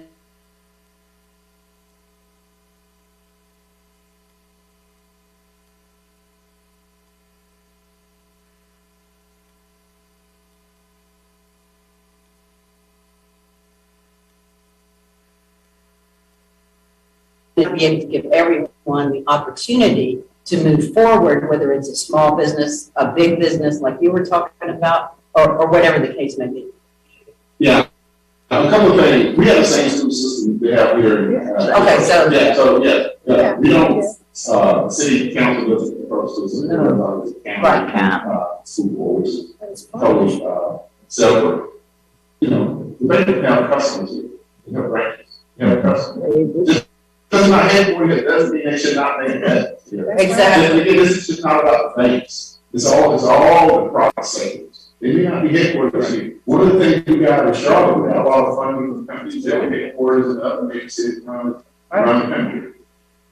But they have business, employees. I mean, the role of companies have changed. Yeah. The role of companies in democracy have changed. You go back 30 years ago, a company was only interested in making money. But in order for a company to survive and grow and thrive, they now have to listen to all of their stakeholders. It's just not their shareholders that they make money for. Employees. Employees want to know, what are we doing to improve our communities? Customers. And so you go on and on and on, and you get all these stakeholders. I mean, in my business, I get calls all the time from my employees, not to talk about the business. What are we doing to make our community better? I get calls from my clients all the time, wanting to know, what are we doing to make our community better? None of that has to do with revenue per se, but it turns into revenue once we are good citizens of our community. So I would push on these companies that they have a fiduciary responsibility in the markets in which they serve, even though their headquarters are elsewhere. And we made it argument in Charlotte. Yeah, and I think a lot of our businesses are seeing that and are wanting to help. I mean, we've got, Contour and a lot of businesses that are coming on board to assist. I think it may just be a call to action. Right. Because they may know they may have, and I believe so. Our companies are realizing they have this corporate social responsibility to do something. But if nobody is asking them, they may do it somewhere else. Right. Yeah, and I'm sorry. Yeah. Sharon and I were just talking about that it's banks are great, but there's so many great organizations and companies that do business in our community, and it kind of leads me to the question of obviously starting this, it had to have a tipping point. But once you reach that tipping point, you find that success bred success, that people, as opposed to you contacting them, they actually started contacting you because they want to be a part of the success. Absolutely. That's a great point. Once the thing started rolling, first of all, we had a person with great vision on there and a better respect, probably respected person in Charlotte. And then when she came to us, this is when I asked me to read it because they said, my peers was expecting, I don't know why. But I didn't do it. But to your point, once this thing started rolling, people started calling. This station levels different. This one give 40 million. And then we had individuals. We have individuals that love this, gave $5 million. We have an individual gave 500,000. And now we're getting others that are getting a lot. It's not necessarily the dollar amount, it's about being the right. Right? So again, don't let the numbers scare you. It's all about collective capital. So I want to say you're right. But when we talk about small businesses and go to a bank, that's most small businesses cannot go to a bank. That's why we have a CDFI to kind of work with some of them. Because basically it's just an application process. A lot of banks saw that even when the PPP loans came. They didn't have the access to get that money. Banks, the relationships were not there with the banks.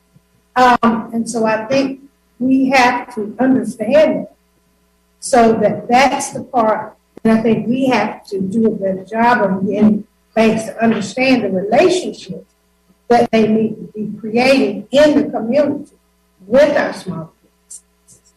But it's not just Community Foundation don't have brands. Chambers had the Minority Business Accelerator for several years, and it's not moving. And in that are 10 companies that are worth $1 million plus, and they have partnered with people like Hayco, Duke Energy, Huntington. But that's not moving either. So you got to build the structure and have that commitment to not only be intentional, because that's a word I think we use so much now, we just say it. But until we actually put it into action, it's just a thought and a concept.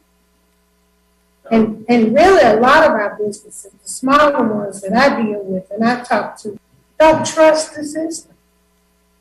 It's never benefited them in the before. They've always walked in the room, come, but it never has benefited them. And so they wind up on the bad end of a deal. And they say, well, if government, y'all at the city, y'all not helping us any. We can't get a contract with the city. When we do get a contract with the city, the bigger company starts putting barriers in our way. How are you going to help back us? Whether that's bonding, insurance. So there are ways creatively we could have already done something. Yeah, and I think it's one of the things we did with $100-something million is that we created ways to improve the balance sheet so we can get on. Remove those barriers. And I agree with everything that you said. I think sit down with the banks and hold them accountable, and that what needs to happen and we think differently. It's not a phenomenon for Greensboro the way banks have operated. It's on a phenomenon. And I would say some of them are thinking creatively outside the box. Bank of America, I give them credit of all the creative things that they're doing. We mentioned around our house, what they're doing for business. They're making things differently. And they have to look at credit and financing and underwriting differently in order to ensure. And I think they are.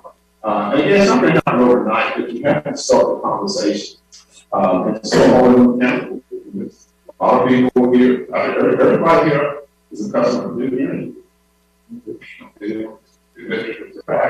So what? And they participated in every initiative we have in Charlotte because they have customers. And they're doing a great job. And so really bringing the constituents together, having this conversation, bringing them all in the room, getting the business community, someone in the business community is well respected to lead the effort, and bring them all into the room to have this conversation. Yeah. Can I ask you a couple of just discrete questions? Sure. But it gives single year or multi-year type gifts? Multi-year. And so we laid the gifts out. Some gave it all up front. So it depends. And then a way to entice others to give. Let's say we get 10 million, okay, fine, you get 2 million a year. Lowe's said they want to get 10 million. We went to Marvin Ellison, said, hey, Mark, you get 10 million, you get 2 over a year, 2 million a year for 5 years. He said, sure, I get 10 million, we get all at one time. So who was the largest? The largest contributor was City Charles. And how much did they? They, I think they're like 80. Was that a single year or more? But that was also a combination of different things. Yeah. Right. So it was $22 million towards corridors. Yeah, corridors. And then there was another money towards digital. So it was different buckets, but over a few years, fiscal years. Yeah. Yeah. And so, but you think about what we're trying to do over 5 years, we don't need all the money that we want. And so we're pacing the money over the time. And it makes it more palatable. So yeah, we can do that. You know, when you throw around the large numbers, sometimes people think, oh, a lot of points and how is that possible? But I just wanted to lay that out. Yeah, and the other reason, another point I wanted to suggest to really Sharon's point was that you asked to leave this because you helped to bridge that property. Yeah. It's all confidence. Yeah. And you said that smile, you know what I'm saying? Yeah. No, I asked you to do it. And things all my peers in the business community. I know all the CEOs. I sit with one of CEOs. I know them from my day job and working with them and bringing that credibility, with me to the table. And again, but most importantly, I think they want the same thing. People want to see success in our community. They're just taking that big role of leadership and action, saying, let's put it all together. You said the right thing. You got to action. You have all the ideas and strategies you want, but without action, you become a dinosaur. You don't have dinosaurs. Right. And so it not only has to be big, bold ideas, vision, with action. Sorry. So you feel that a part of the success and attractiveness of this was that it was, and it feels to me as if it's organic. It kind of came from the community. It wasn't a council program. It wasn't a program from the government. It feels organic to me. Is that a part of what you think was?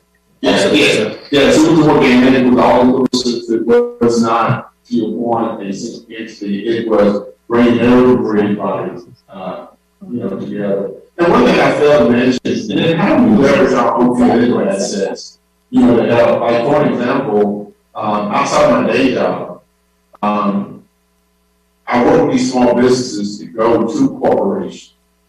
I mean, the worst thing corporations is that you learn how corporations work. So I can go and talk to a CEO and say, hey, this company can deliver, but we need to get a market rate. One of the things about small minority businesses is that they take any revenue. I tell people all the time, all revenues are not good revenues.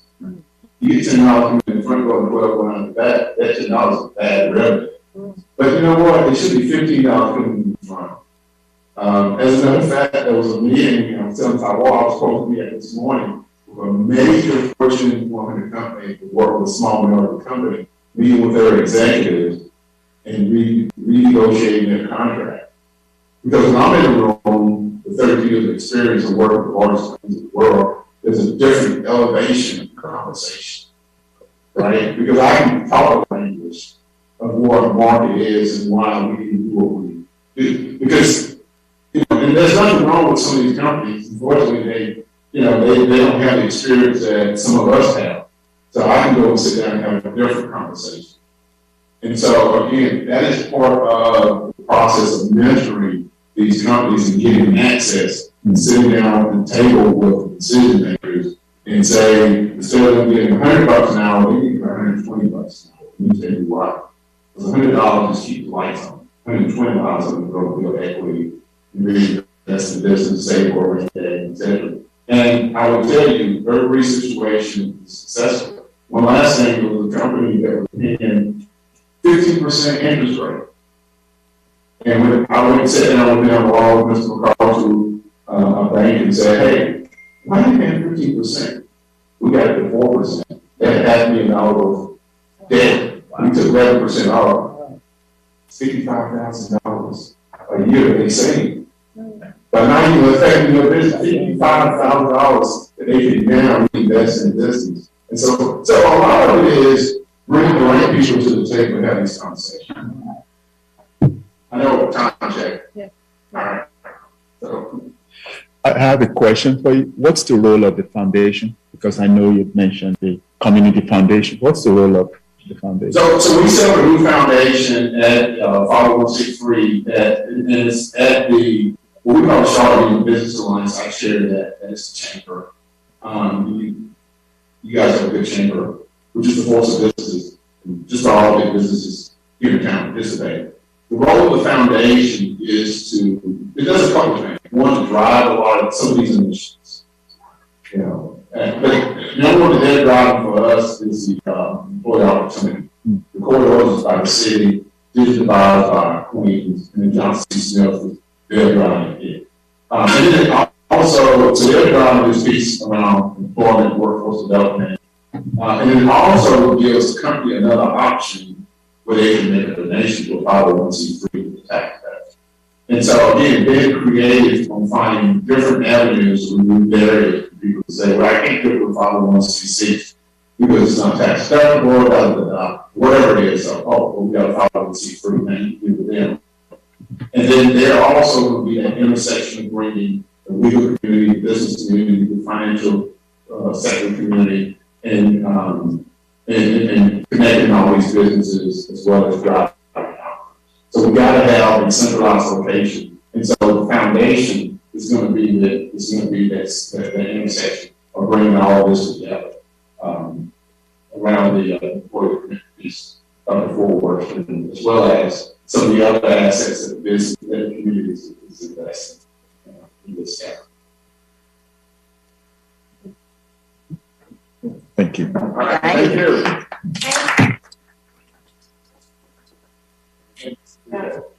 All right, so we had a little bit of a break, so we'll take about 10 minutes. And then we have Brent Christensen here from the chamber. So we're going to get to hear directly from the business perspective. So just be back here, keep your seats by 10:45. Sure.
That's putting a lot of pressure on her. All right, so we're gonna have a quick pivot in our agenda. And one of the artists that worked with y'all yesterday is just gonna quickly present the final product. So. Hello, thank you. I want to start by saying that this was so enjoyable and a pleasure to work with you all yesterday.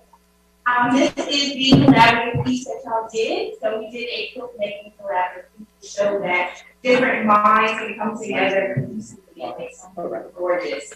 So we chose gold because gold is malleable and it represents beauty. So no matter how much Greensboro is pushed, pulled, and beat, we come out usually strong.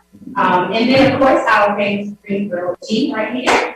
So I hope you all love it, and I had a wonderful experience yesterday. It still is a bit wet because I had to put a lot of on it. But when it does finally dry, maybe at the end of the day, all the artists can sign their name as they please at the bottom, so we know all who contributed to the piece.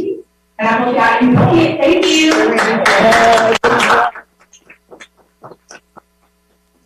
Thank you. Yeah, so the day we'll do that, and I'd love to have an opportunity for you all to also share some of how you came up with your particular design and thoughts around it. So with that, we are now going to shift into a conversation with recognitions from the chamber, and hopefully have a great idea, but also an opportunity for questions. Okay, this is my microphone. Thanks.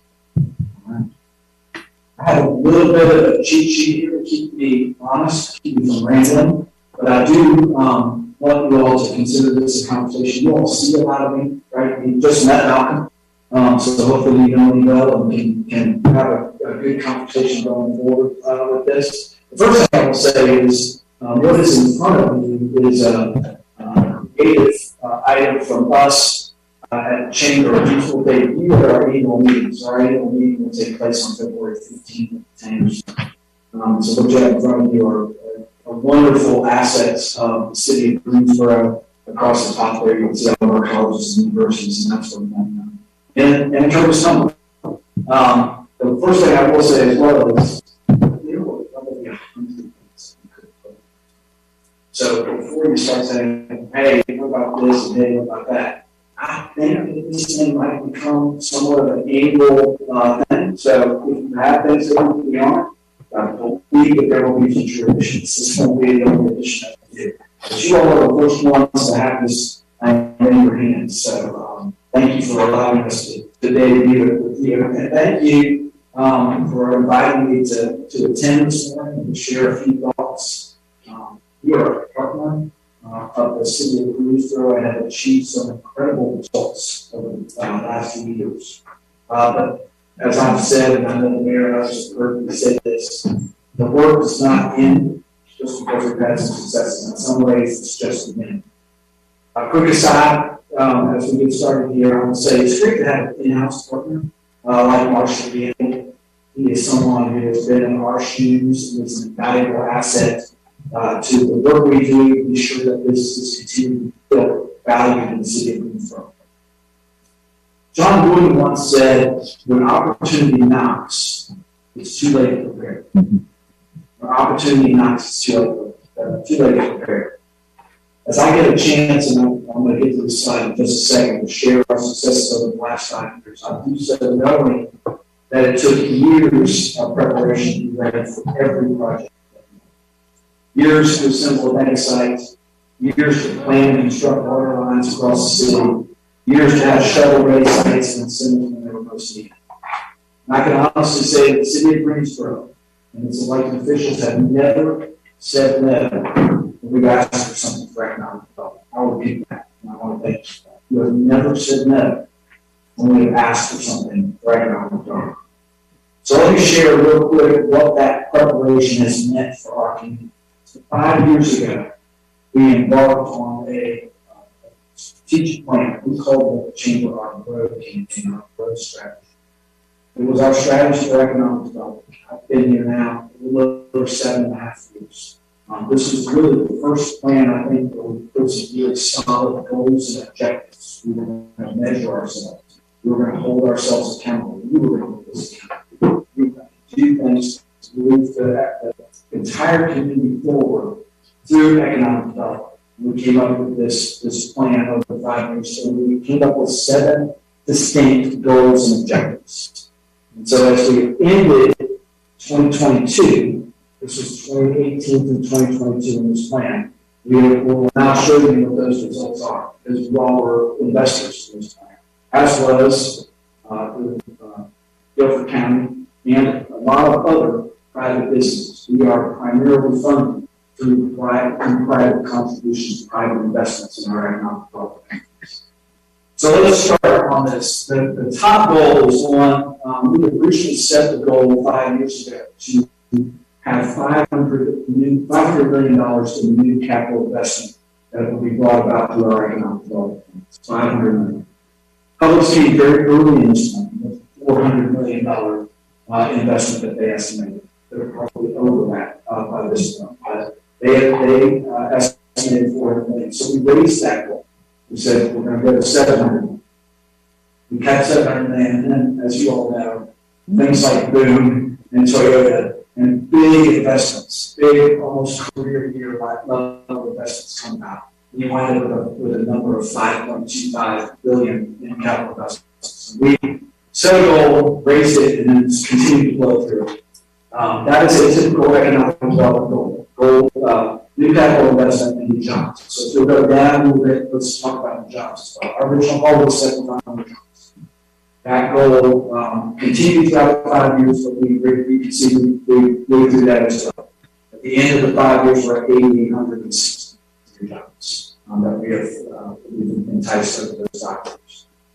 If you look just to the left there, we were just talking about this.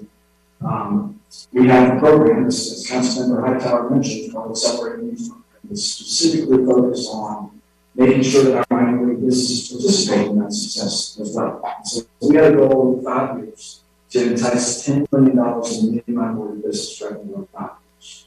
We met that and exceeded it. We're at 11.3 for 5 years in minority business revenue. So that was a significant component of that plan as well. Below that, we also work on entrepreneurship. Sorry, didn't distract me much. Our original goal on that was to help start or grow 200 new companies through our Launch Greensboro program, through our entrepreneurship program. We moved through that in about 2.5 years, raised that to 400, and got through that as well. So we're at 440. I'm going to pause here because you all are big partners in that as well. We have twice a year a program called Demo. And this is when the folks who are going through this high-level entrepreneurship training get a chance to show off their goods and services. I will make sure the next time we do that, I call each one of you and ask you to come, because it's an incredible night what we get out of these entrepreneurs that are building businesses in our community. What's that, Jim? I think you've been there. Yes, ma'am. I think you've been there. So, but everyone is different, and everyone is incredible. Because we take these folks with these ideas, and the way we do it is we'll have a boot camp on a weekend that gets them started. And then we take them through a 12-week training program. Once they've survived the boot camp, the ones that we know have tremendous potential, we see this all the time, and then we take them through that 12-week program into businesses. So we, through that program, have helped start or grow over the last 5 years 440 million.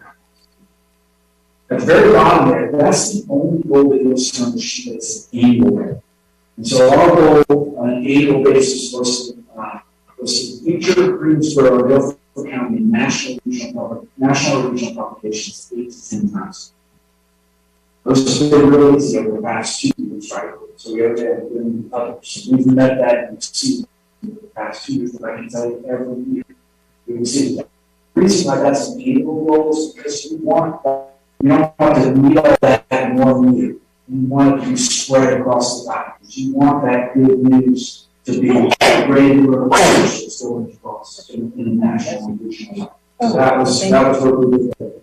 The one goal above that, you see, the person I think that's a part is what we're showing. It's 5 years ago, we were talking about building this plant. We have one person on our staff, Meredith Berger, whose sole job is to meet with existing industry. Oh, by the way, I've heard a lot, been listening quite a bit to you all talk, and I know you all want to go lead business, and I really appreciate the emphasis that you're putting on that in this retreat. And Meredith and us are ready to go. I know, as a matter of fact, next week, we've got a couple that's already ready to go. So that process is started. We'll just put the accelerator for that as well. But she was coming back saying, look, we have businesses out there that have jobs that are being listed in 10 6 months to a year to fill those positions. And so we call them client-related positions. And so, look, we could fill 1,000 of those tomorrow.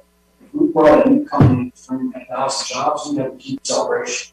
Well, if we've got this issue with these client-related positions, let's do something about it. And so we build programs around that. We help build an apprenticeship partners program so that blue-collar jobs, companies that have HVAC jobs, and that's what they're having a hard time, could get apprentices to start in high school, but all the way through with an opportunity to get a 2-year degree and go to work, making a heck of a lot of money.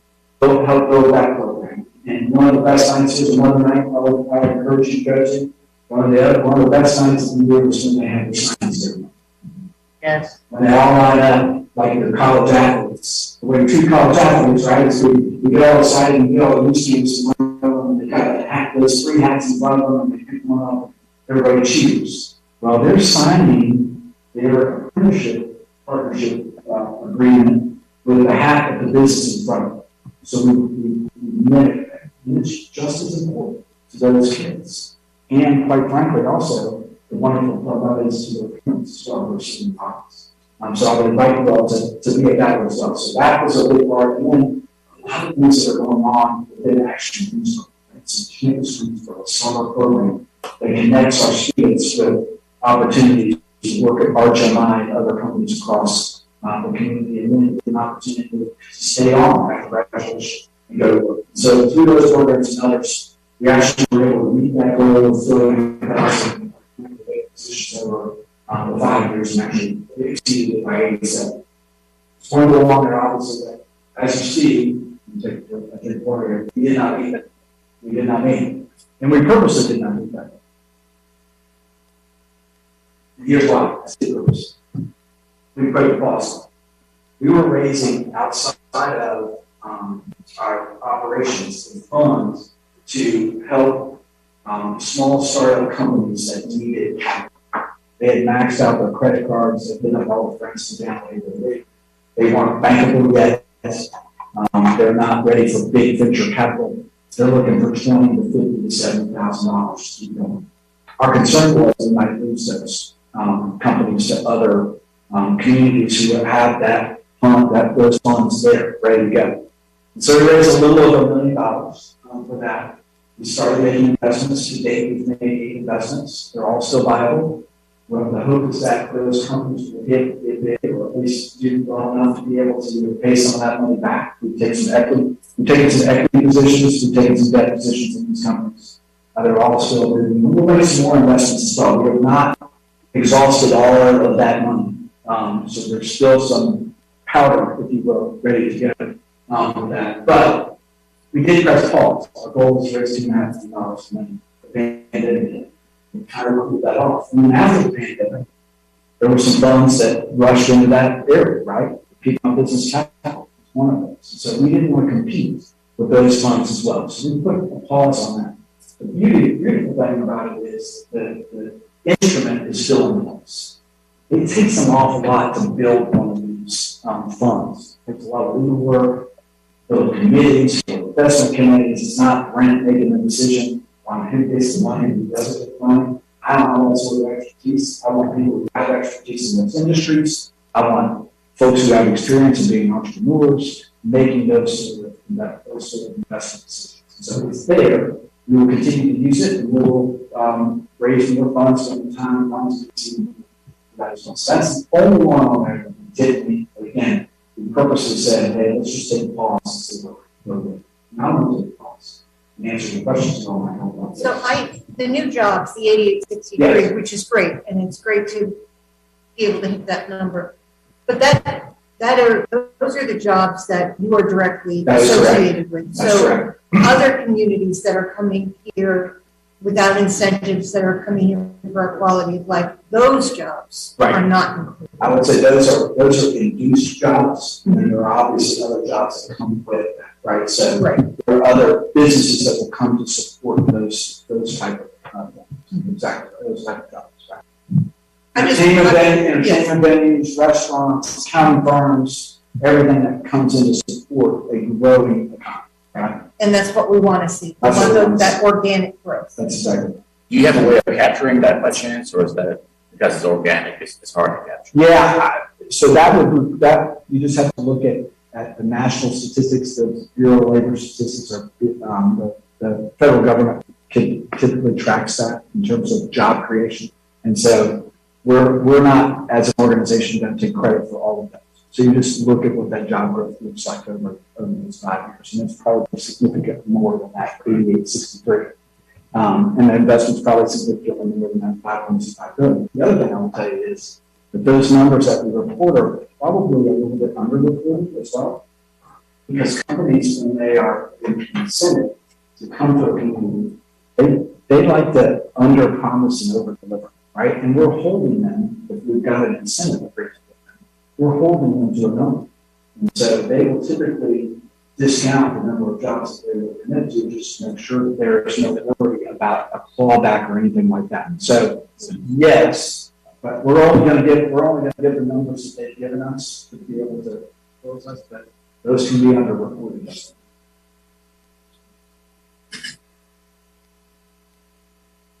All right, I'm going to keep going. You got more?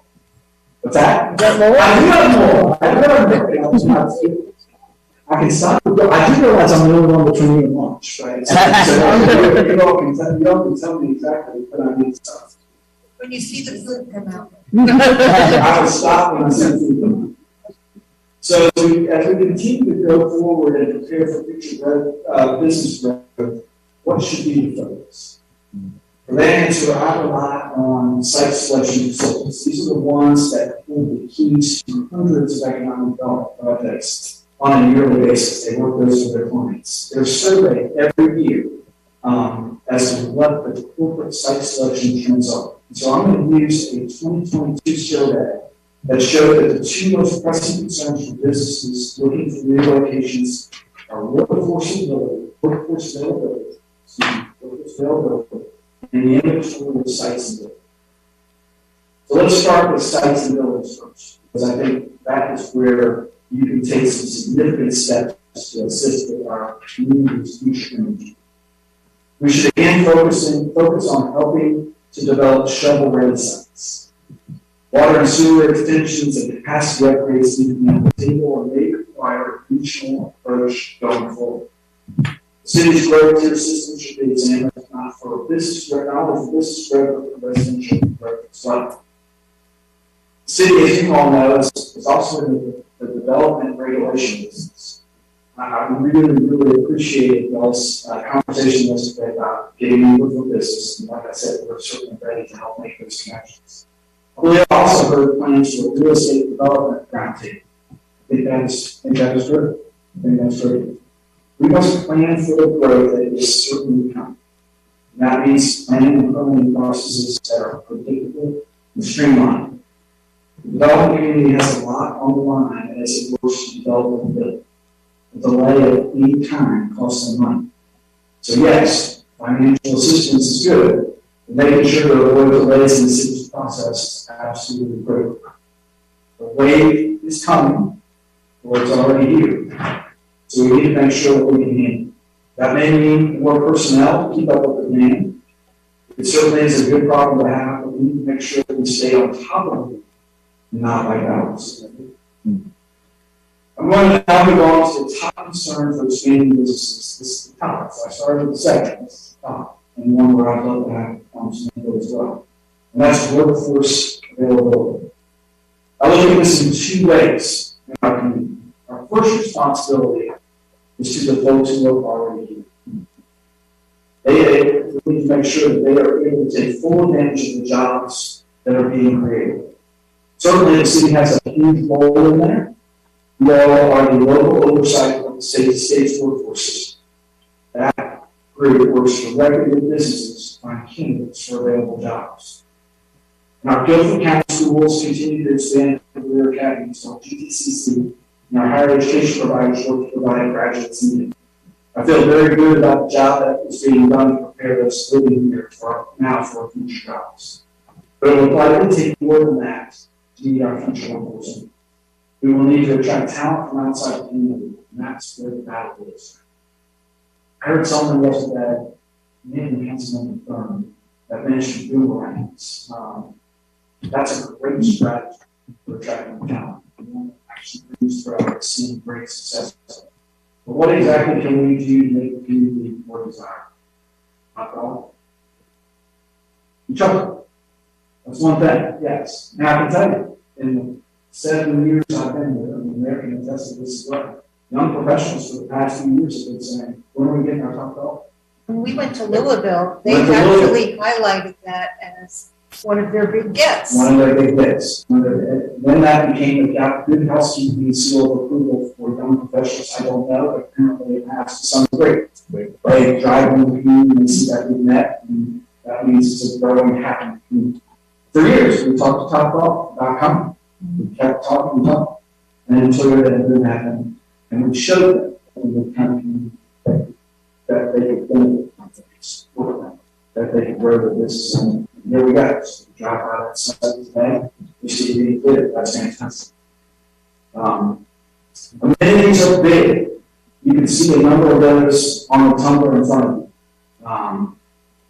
All of those amenities contribute to our quality of life.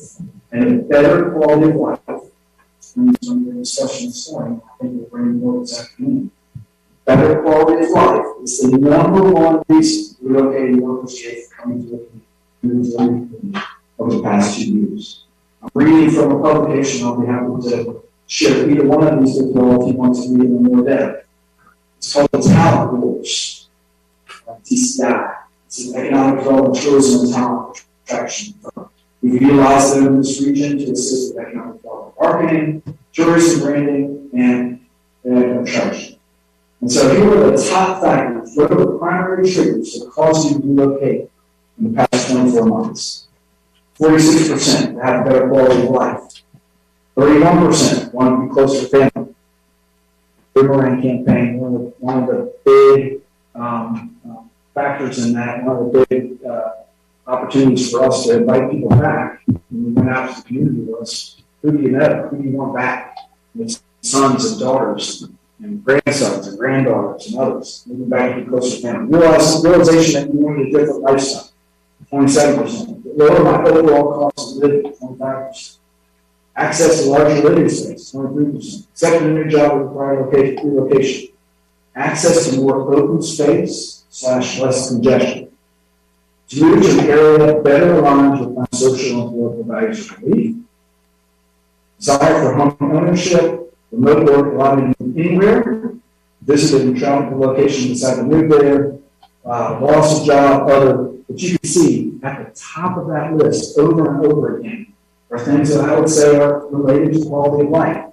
They named it out at the very beginning, quality of life, but one in a different lifestyle, cost of living, larger living space, less space, or more space, less congestion. Those are all quality of life items. Mm-hmm. So as you've been discussing over the past 2 days, I listened to them, and I can say most, if not all, of your discussions have had bearing on our ability to attract talent. Housing. We continue to have unmet housing needs that will require your attention as we grow. Transportation. The need to get to and from work, school, shopping, you name it. It's a big factor in the quality of life. Just ask those who have in other communities. And then to ask moms way out the door how much trouble keeps us in on a regular basis. Public safety, quality of life. So as we go out today, let's work together. together to make sure our business community continues to get where it needs to continue to grow and to succeed. And that is the extent of my prepared remarks. Again, I hope that this will be a conversation. So I'm open to any questions, any thoughts, anything that you want. Just a quick note. Yes. Zach asked, and said in the chat, you couldn't see it, that can we all get a copy of these stats and the data that you're providing? Yes, absolutely. Absolutely. So Brent, I'm sorry, anybody else? Have we finished? So it'd be great news, great data. What's holding you back? Anything, any obstacles? What's your wake those two items those businesses that have been surveyed saying here are the big trends we're seeing going forward is our workforce, availability of sites are the things that keep you up. And keep me up because that's the inventory, right? And that's what's on the shelves for economic development. So if we don't have that, the shelves are bare, we can't sell out of the age-old, we can't sell out of an empty market. And so those are the things that are most concerned with me is to make sure that those don't become, they are not now, I would say, those don't become for us limiting factors on them. And we were first looking at materials. Let's go back to when we lost that first project. They came to our community and had a one-day visit where we talked about workforce. They met with some local companies, they met with workforce providers, they met with very early on in the process, in a months-long process. And so we were prepared all along that time to wait for those questions to come back, to be able to provide more data and more interviews and that sort of thing. And so at the end of the day, in the debrief that they allowed us, we asked that question. So what about workforce? You all never came back and asked another question. And the answer back to them was, you are totally convinced we could find a workforce that needed to be. And I think it's a big factor why they came back. But now we've got some really big projects that quite frankly haven't started on. And so Publix has hired, and it's hired a big bulk of theirs, but I don't think they're going to shine quite well. And so that's a concern is where are we going to find additional bodies? My concern is not just for those companies that are coming to our community, but the companies who are already here as well. Making sure that our existing businesses are going to get the product that they need in terms of workers. So another story, food came, they wanted to meet existing. And so we had a gentleman come from HACO and sat down with them. And we all kind of were sitting on pins and needles, what does this gentleman say? And he said, look, I want you to come. You'll probably take some things from us. But what this is going to mean for us in terms of putting our community on the map for aerospace and aviation projects going forward is going to attract more than enough of future workforce, in my opinion, to be able to make up for any losses that we might have, and quite frankly, for the labor force. And so that's the hope is that these big projects are not only going to help us attract other businesses, but are also going to help us attract the workforce. But as we attract them, again, we've got to go back to those basics, right? Where are they going to live? How are they going to get to and from work? Those sort of things all play into making sure that the quality of life standards that we're used to here at Greensboro continue and improve for everybody as well. And so I want to make sure quality of life is still good and our quality of employees for everybody. And quality supply and quality of employees is good for the entire When you talk about shovel-ready sites, right now we've been growing these. Can we quote you on that? Well, you got I mean, we want it to be an inclusive growth. Right. Obviously, but have you identified any available sites that you're trying to market? Yes, we have a number of available sites, and a lot of them are in East Greensboro that we're marketing. And the concern is that there's a finite number of those, right? And so again, we need to make sure that we're identifying future corridors, future opportunities for additional sites going forward, and making sure that they have the infrastructure that's needed, both in terms of water and sewer and transportation and those sort of things. So when you've identified the sites, have you looked at the fact that they do have infrastructure, they don't have infrastructure? Yeah, right now. Is that something we need to start putting investments to? I think it's something that we need to be thinking about. And listen, we've got a 421 corridor study that's getting ready to get kicked off here. And so are there opportunities to do that and maybe other parts of the community as well, to build those studies and show where it would be most cost effective and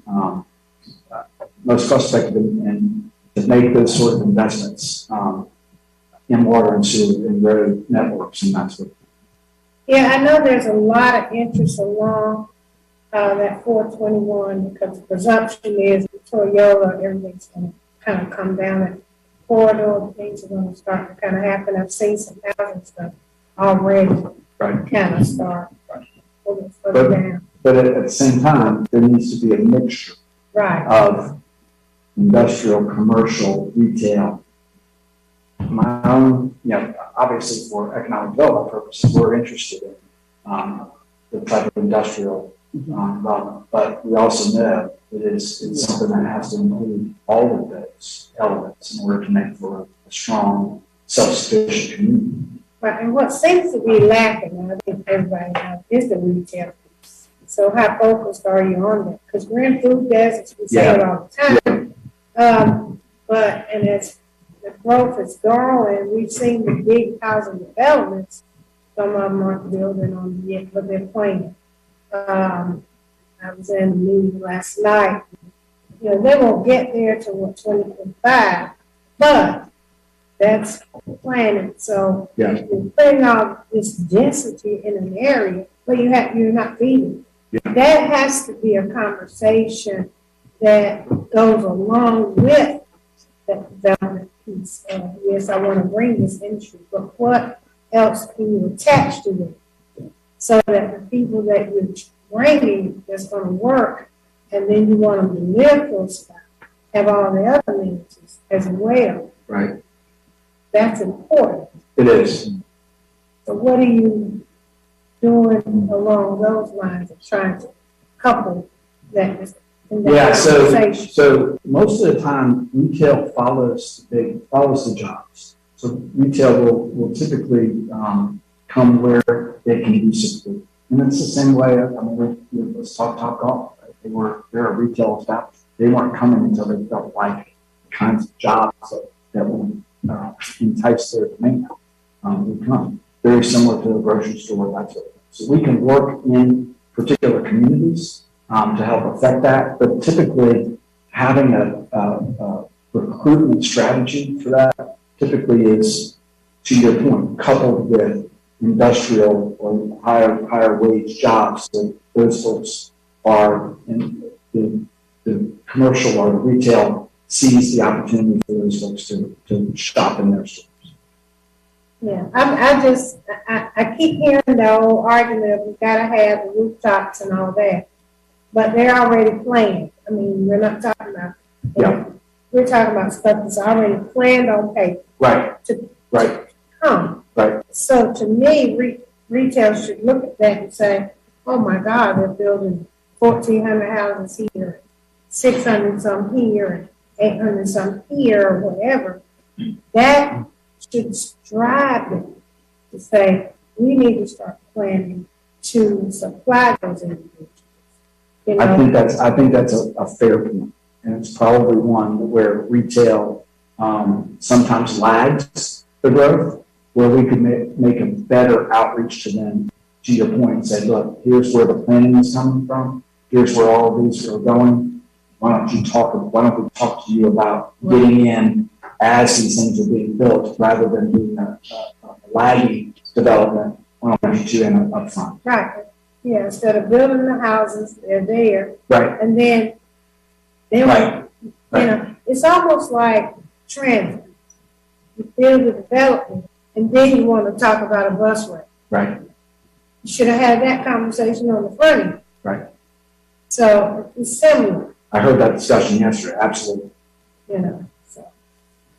And we've built some, worked with East Greensboro now on some retail studies as well. And so maybe there's opportunities for additional retail studies around where the new growth is going to be able to show to retailers and say, again, let's get in early rather than waiting for those rooftops to be built. We want you in at the same time so that all of that happens consecutively. Concurrent. Thank you. Concurrent. Yeah, I think that's the smarter way to start to look at, you know, as opposed to a tier type development. But those people are going to be moving in, families are going to be there, they're going to have children. So where are the doctor's offices? Where are the dentist's offices? Where's the, you know, the and I think a 421 corridor plan will work on that. And so, again, let's see what that looks like, and let's see if we can replicate that around the community. Yeah, like, who's doing the plan? You know, It's in your plan set. I see. We've got some grants for that. Got some. So, Okay, yes. So, and where, okay, no comment. What's that?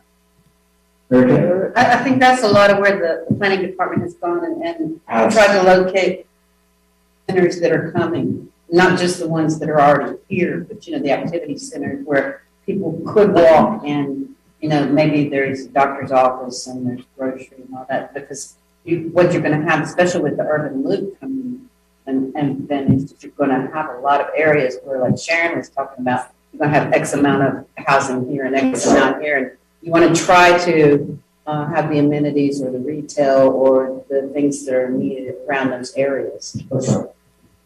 Now, I mean, and you make a good point. The urban loop, you know, we don't have Publix without the urban loop. That and you will see that line, that segment is 70, the urban loop is what they're using to get in and out of that facilities. We don't have it without that. Right. We don't have LT Apparel, which is on Mills 29 distribution center, without the urban loop, because it's just as open up. And so now we've opened up another part of the community that I think will see some growth. And maybe that's another opportunity or another candidate to do some special area plans. At the same time that we're looking at the new growth and the new areas, I'd like to see us come up with some initiative to revitalize a lot of the empty space. We have a tremendous number of empty shopping centers, empty big box areas that are vacant and are dragging the whole neighborhoods, the whole areas down. And they're frequently in areas where people desperately need services. So is there something that we as a city should be doing, or something that we can partner with the chamber on to help drive a resurgence of those areas? Because we know once they get too far gone, it's really hard to bring them back. Yeah. And it takes a lot more money. Yeah. So how can we be working on those areas and those pockets? How can we work with you all? I think it's a great idea to maybe do an inventory of what those look like, and then come up with some way of prioritizing what needs to be done on these roadways, and figure out how we bring private and public resources to the table. I would say case in point, you know, the corner of Guilford College in Norfolk, right? That was vacant for a long time, and it's now starting to see that's the kind of example that I think we can bring to other parts of the community, other areas that have had vacant space for a long time. The city manager, that's something that I think we could add to a priority list, is just gathering the inventory so we know and can then work and partner with the chamber on that. Because I think it's throughout the entire city that we've got big Strip malls. stuff that's dead that we need to do something. I mean, downtown too has a lot of boarded up buildings. Yes. Lot of- And Zach put us something in the chat a minute ago that he was interested in helping on that. Yeah, folks. We can't hear you, Zach. You can't hear me? Volume. Sharon, did you do something to Bogart mine? I'm trying. Wait. Now? Now. Start again. Sharon, I don't know what you just did to shut me up, but I don't want you to do that again.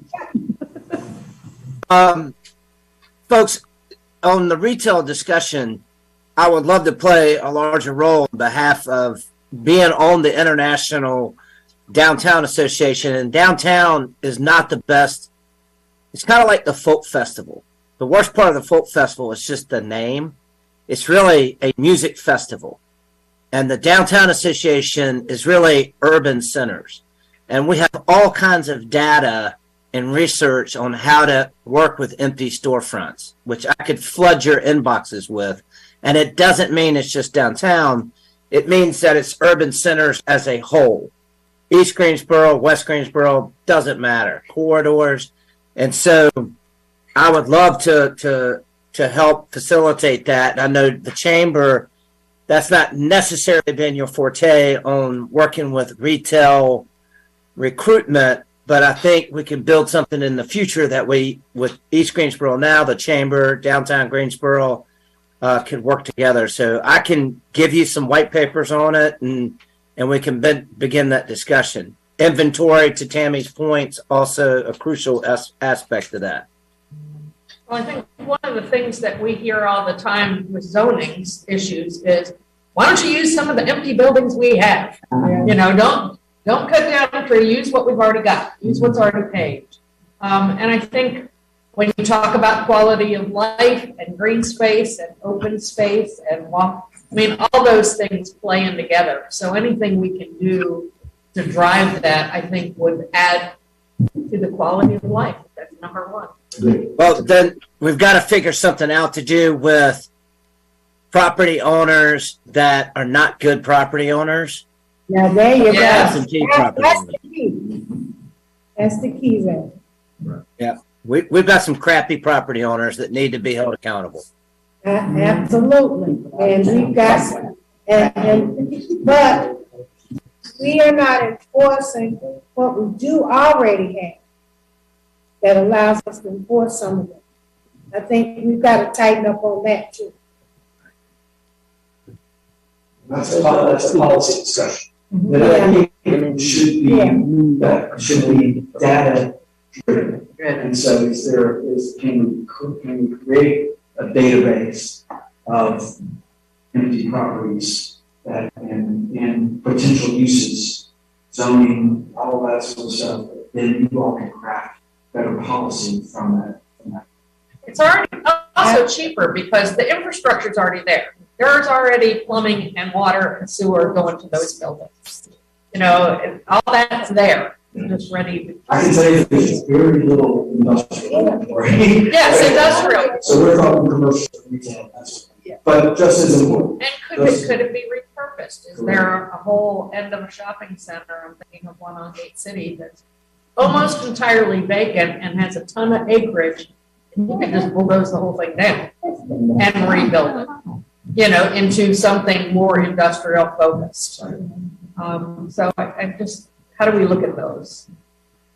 Yeah, because we've all kind of advocated for infill development, but what does that look like? You know, we don't have an inventory.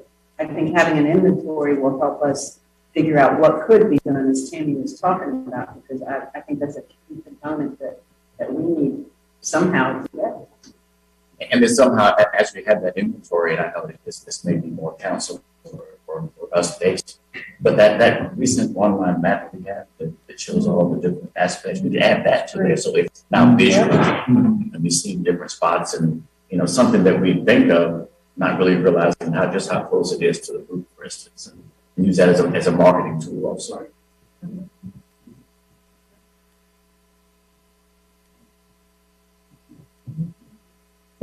Can you give us any hint of how many open projects you all are working on?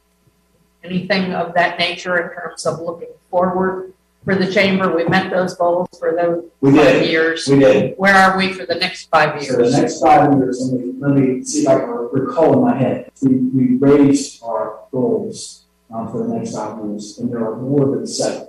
So I can barely remember 7 in my little head. So let me see if I can remember. I think it's more like 13. But let's talk about the big goals. So the goal would be to create 10,000 jobs for the next 5 years. We want 75 to 10,000. The goal would be $1 billion in capital investment, going from 700 to 700 originally 500 to a billion.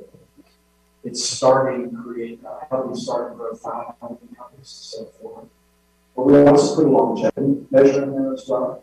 We want to make sure that 60% of them are still around in 5 years. So it's one thing to help them get started. It's another thing to continue to connect them with the resources that they need as they continue to grow to make sure that they stay in business. And that's a real stretch goal because statistics don't show that 60% of them is like 20%. And so we want to make sure that we're doing that. We want to get very, very much more engaged in the work. As you said, we're teaching every night. The big thing for me is workforce. I'm sorry, I didn't even close.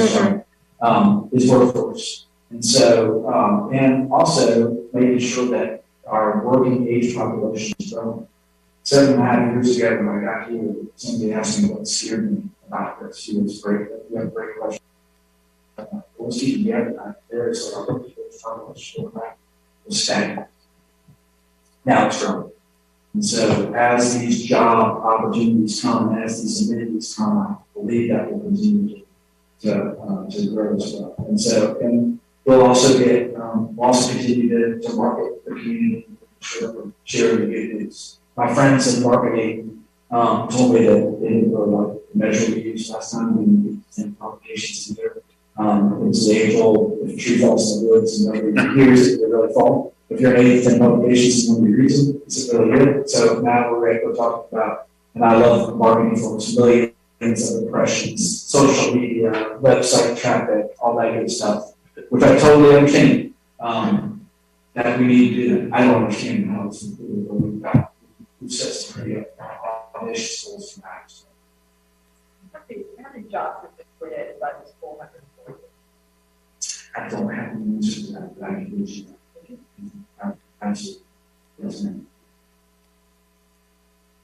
Because that's a significant number as well, right? Sometimes we look at this and forget there's a significant number of jobs that are created in there as well. I mean, let's just say they're averaging 2. That's another 880 jobs, right? It's close to 1,000 jobs that come out. And again, that's also part of wanting to make sure that they're staying in business for a long time, because that will need even more jobs, right? So they usually start off at 1 or 2. You'd like them to get to 5 to 8 to 10. Yeah. Correct. 45.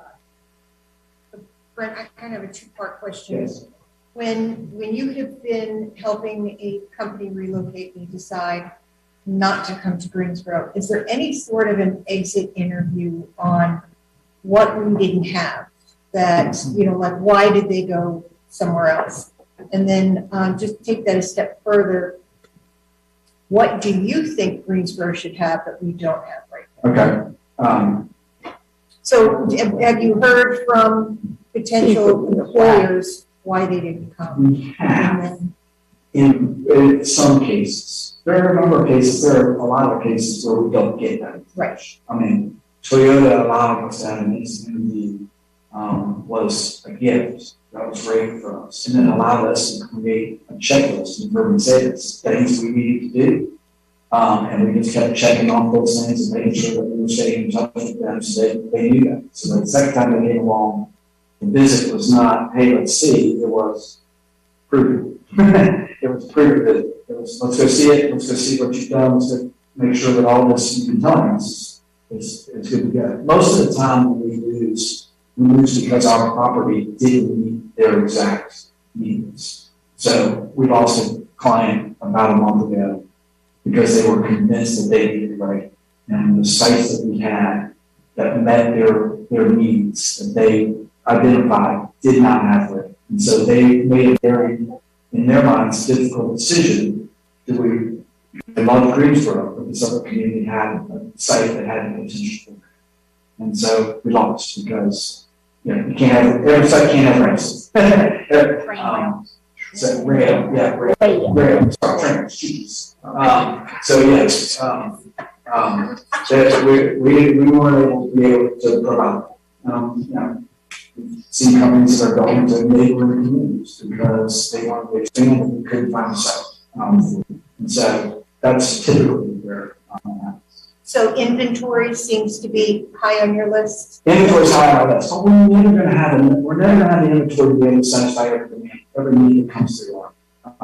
So right now inventory is good. I just want to make sure we stay on top of it, right? So do you hear things like taxes, crime, schools? I mean, all of those play into it, but we don't hear it. That's typically a lens that they will look through before they ever get to us. Mm-hmm. So understand a lot of these companies will look at a community through those lenses. A site location consultant will do it, or somebody in-house will do it. And they'll do that before they ever get to us. The size of community, crime rate, tax rate, that sort of thing. So by the time they get to us, I think those are easily searchable right now, right? They know what those are. There's no doubt they can figure out that all on their own. Mm-hmm. Going back where they can't figure out on their own are those two critical things, right? The real estate. I gotta go look at it. I gotta make sure it's gonna meet my needs. Is it really flat? Is it rolling? Those sort of things. And then workforce. Can I meet with some existing employers and talk to them about what they're seeing in the workforce market as well? And so those are typically where, again, that's why that keeps me up at night, because I know that's where we get the questions every time. And so we're going to work as a chamber within the workforce. So what I wish that we had, it's there. We just don't have it specific. Is we've got this great workforce system that covers the recheck. We need to make sure that everybody is working together to achieve the goal. Everybody, it's everybody from private workforce providers, staffing companies, Goodwill, our K through 12, our 2-year institutions, our 4-year institutions, and everybody's doing a great job. Sometimes it's hard to corral all that and present the full workforce picture to someone. And so a lot of work we're going to do at the next time is making sure that we're able to present that full workforce picture in a very comprehensive way, and that everybody's working together to be sure that we're providing the workforce that is needed for the next 5 to 10 years. Because these companies, I tell them, you're not making day one decisions, right? They want to make sure they've got a workforce on day one. But you want to make sure you've got a workforce on day 500, and day 5,000, because you're making 20 and 30-year decisions. And we're able to provide that. We just need to make sure we're working together to continue to provide that. Brent, I've recently heard some complaints about our 2-year colleges, or GTCC, that they're canceling so many programs that some of the technical programs that we need to support these jobs, the kids are having problems getting their classes because they're canceled, there aren't the funds to provide those courses. Are you hearing anything about that? Or I can't tell whether it's a one-off that my kid didn't get in, or can't take the course they need, or whether it's really a problem. I can tell you that GTCC specifically is focused on mechatronics, which will be a big component of what these future jobs will look like. And I know that Toyota is very interested in continuing to grow and expand the capacity of the mechatronics program. But if there are other programs that I'm not necessarily, let's talk off. Okay. Let's talk a little bit, chance, because I know that Dr. Clark and others would be very interested to make sure that if there are particular businesses that can use these programs, finding a way to continue to offer them is certainly critical. Again, as we go forward, we need to make sure that existing industries are getting what they So, Brent, can I kind of understand your GAP program, your how closely are you integrated with colleges? Because I hear a lot of, well, we graduate engineers, but they don't have experience. So then they don't get an opportunity to get that. So an engineer would be a 4-year. GAP should be able to help them if it's apprenticeship program. Do that or not? GAP is typically for high school or high colleges and universities, right?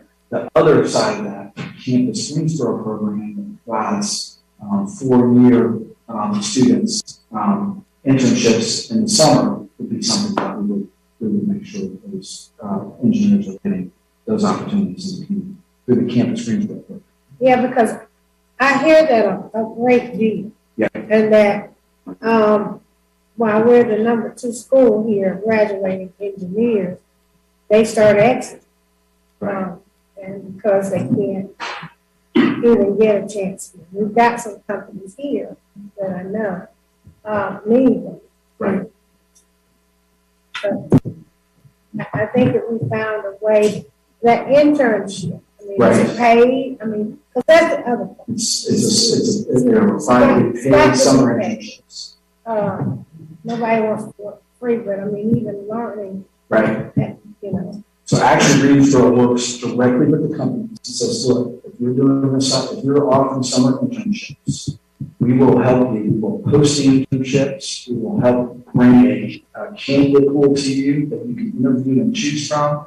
We will do all of the kind of back office type things that you need in order to fill this internship. And then you will be paid. Your job is in the summer is to convince them that your place is where they want to work, right? So you're getting an opportunity to try them out as an employee. They're getting an opportunity to try you out as an employee. What we see our job, Campus Greensboro and Action Greensboro see as our job is we sell them on the community. We sell them on this being a great place for a career. And so we sell Greensboro and Guilford County, the employer sells the company. And so we've seen some really good success with that.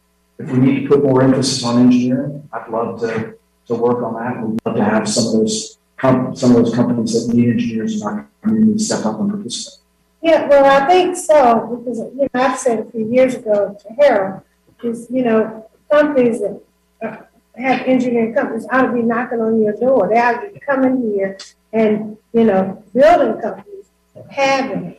That's not typically happening. So even when, and I hear the ones that do come say, oh, we've got ET and we've got, but we start talking to the actual kids and the students, they've never heard of it. They don't know what's it is. Yeah. I was very encouraged the other day, those of you all who were at the food groundbreaking, they specifically talked about internships that they're going to be providing in the community. They brought that out as part of the announcement. We're looking for interns in this community. And so we'd like to see more of those opportunities as well. And just one more question, talking about your sweet parents and losing sleep. As it relates to the CTE program at Guilford County Schools, and just help to remind me, is the chamber working at all with that CTE and those skills? Those, not the engineering, but it might be the carpentry, the electrical, all that. Yeah. So the previous superintendent, when she got here, engaged myself and Patrick, who was at the time at the High Point Chamber, and so we led a blue ribbon task force that helped them identify what the critical career academies needed to be. And so we're still involved in that going forward. And we've also gone to Raleigh as part of our legislative agenda to help them get additional funding for those sort of things, for equipment and other things that are needed. So absolutely, it's a great partnership with schools. Thank you. there's a question maybe I can ask that will help me and also council. A long time ago, I was a consultant for a city in Southeast, not Charlotte. And I was invited to, was in the Southeast. It's a major city in the Southeast. So I was consulting for them on economic development as to what is needed to bring that city to retain businesses. And the reason was about 10 CEOs had come to the mayor and threatened to leave the city because traffic was an issue. And it had been an issue for years, but it had come to that tipping point. So what resulted from that was they did a referendum for a $10 billion transportation investment, which was 10 counties, 10 billion, but it failed. But then they did another one that was now focused specific on the city, not on the region. It was less, it was $2.some billion, and it passed. But what I thought was interesting and was telling was the businesses did not move away. Even when after the $10 billion referendum failed, they stayed because they felt there was an effort to do something. So as I think you are the arrowhead for our business recruitment and retention. So what is one thing that keeps you up awake at night that if I don't want to lose this business, we've done so much to bring them here. We want to keep them and we want to keep them. What is that one thing that keeps you awake that we can do something about, an effort that we can be making? May not necessarily, but at least we're doing it and they see that we're doing it. Is it infrastructure? Is it housing? Is it, I like what you said about quality of life and quality of employees, but somewhere where the city plays a major role in that. Yeah, and as you were talking, I remember, well, any community is going to lose this. Mm-hmm. I mean, that's just the nature. Yeah. But I can tell you, and I think one of the things that I'm most proud about is every time one of these businesses come to us and said, we're thinking about going elsewhere. What can we do to help us retain you? What can you do to help retain us? We've stepped up to the challenge. Good. And have met that. Once and short. But I hate to keep harping on workforce and sites, but workforce and sites, and workforce one. And again, that's all part of it. And like I said, I think workforce is two-sided coin, right? Working with the folks who have the training for jobs that are coming up, and attract which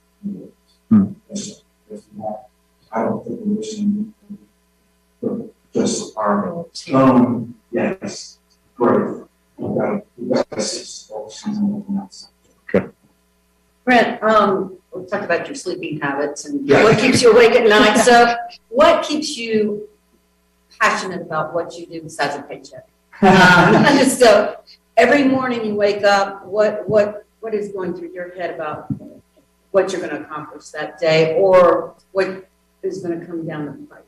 The same thing that 7.5 years ago brought me. So I came not looking for a job at the time, had a job, and a buddy of mine was ahead on convinced me to come work at it because I knew I wanted to do North Carolina. I wanted to do North Carolina for a long time, college here, looking forward to settling. I saw the potential. So the first day I came here, I came a day early. And I said, I don't want anybody to give me a tour. I don't want to talk to anybody. I want to go see the community on my own. I'm going to rent my car. If I got to pay for an extra hotel room on my own, I would do that.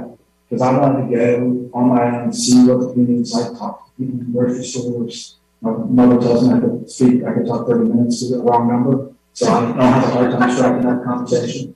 Talk to the waiters in the restaurants and that sort of thing. And this is just such a incredible community with tremendous potential. We're starting to see that potential be realized. Right. It's taken years. But the beauty of it is nobody's given up. We're stuck with plans, even though sometimes they're hard. Sometimes people say, well, there's nothing ever that's gonna happen on our days. We've stuck with it and made sure that we've been true to what this community wants and believes. And that's what I saw 7.5 years ago. That's what I continue to see. Yes, there are some sleepless nights, and there are losses, and those hurt. Pick yourself up, and then there's a win, another win coming right around the corner. And the amazing thing is when Toyota announced in that December, it was December 6th, somebody came up to me and said, "Hey, congratulations, have a great holiday, we'll get some time to relax," and that sort of thing. And I was sitting there looking at them saying, I can't tell you what's right around the corner. Because in January, if we do things right, we're going to have another one like this. And so I think seeing the community realize its potential and knowing that there's even more around the corner is what excites me. So I called you after the sun like that.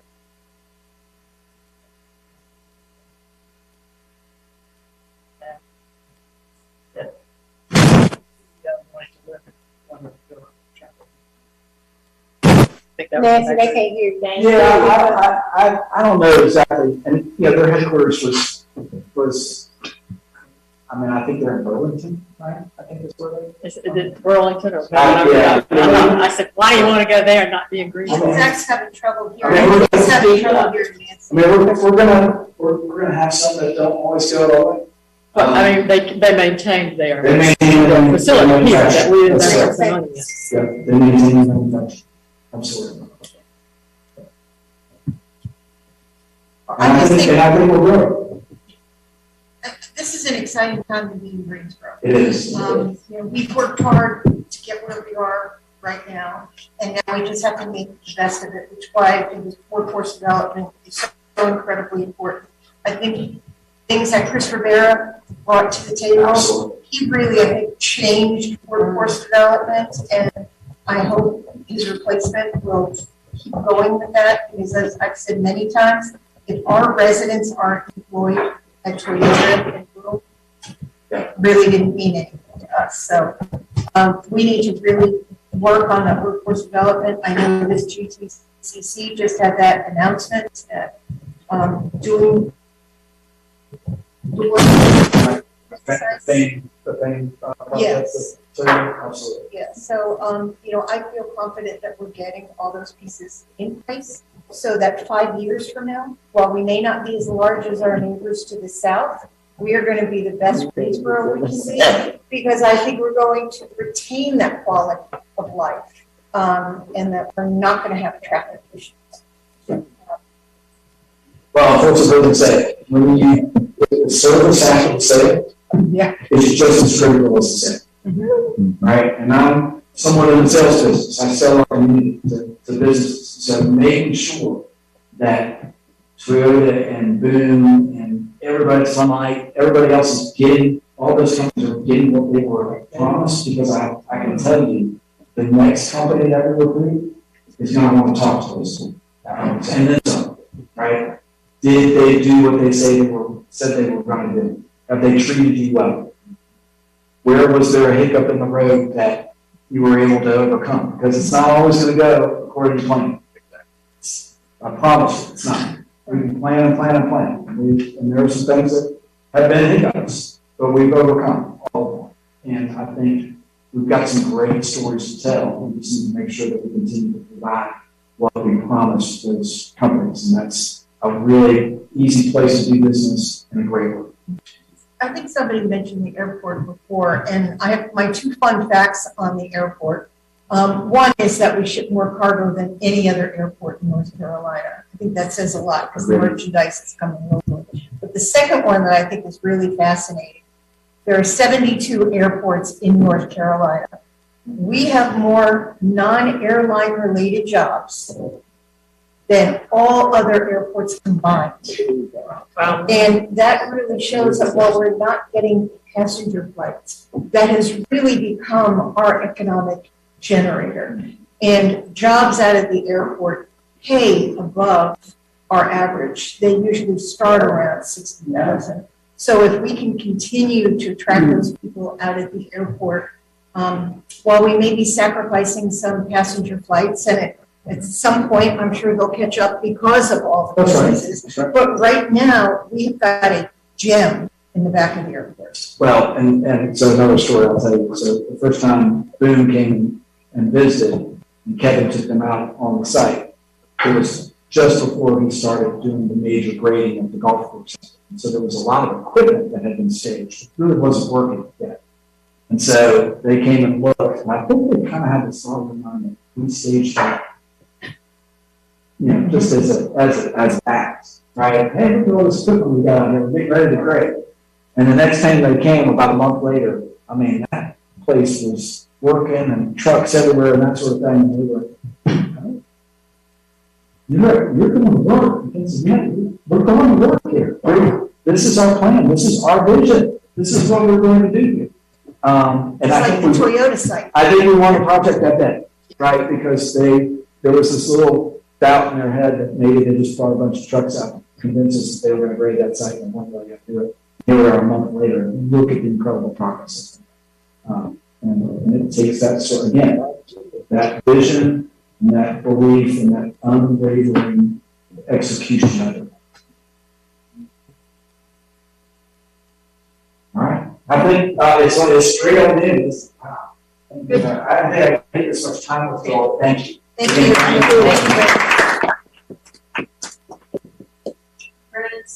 All right, so we have 45 minutes now for lunch.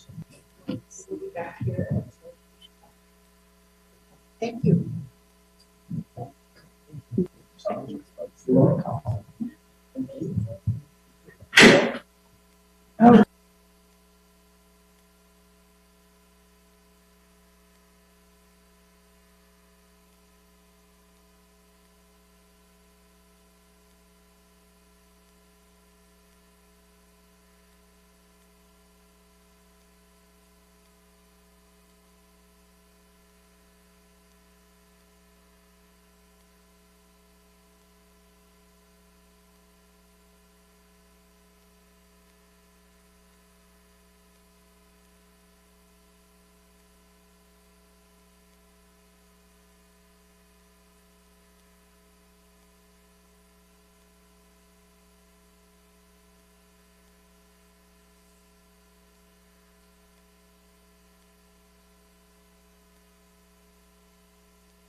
Yeah.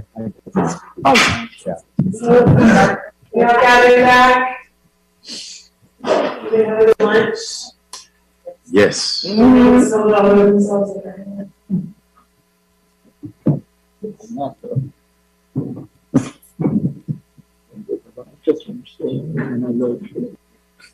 All right. So for the next little bit, we're going to focus on looking at opportunities and threats. So this is based on some general trends and also some data specifically to Greensboro. We have questions throughout. And then we're going to do some brainstorming exercises and discussion for the rest of the afternoon as we start to wrap up. So we're kind of in the final stretch here today. So we're going to look at opportunities and threats ahead. And so, you know, I referred to this a couple of different times, really trying to understand where are we today? What is that desired future state to be inspired by the vision? And then what are those drivers that are going to help get us there? And part of that is we need to think through what are our strengths, our weaknesses, our opportunities, and threats. And your strengths and weaknesses are those things that are internal to your organization, and the opportunities and threats are those external to the city and region. So what I want to do is just do a really, really quick SWOT exercise. So we're going to spend about 5 minutes on our strengths and weaknesses and about 5 minutes on our opportunities and threats, and we'll go into some other trends. So with that, I just want you all to think about, just shout out, we'll write up here on the flip chart, what are some of our strengths? Again, this is thinking internally, thinking about leadership, staff, information, data, budget, finance, HR, marketing, the 6 roles that we visited. We're talking about as an organization or as a city. This is just internal to your organization.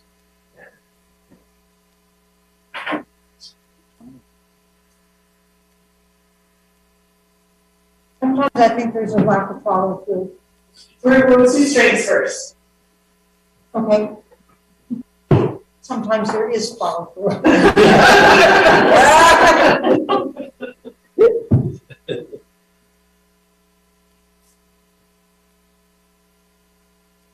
think we have some visionary staff and council members. Well, that top one was a joke. I'm just trying to. Strike it.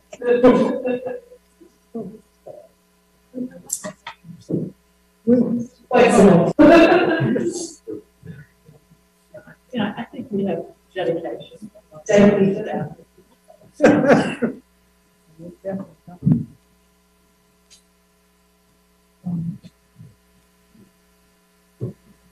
think we have a lot of passionate professionals. Passionate professionals.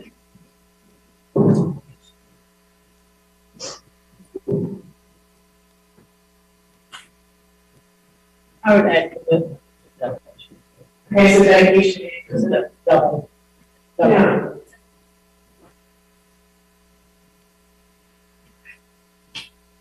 All right, so I think we have talented.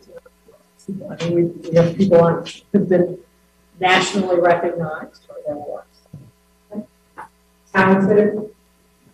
We have some longevity that can be both a strength and a weakness, quite frankly. But yeah, in this instance, I think it's a strength.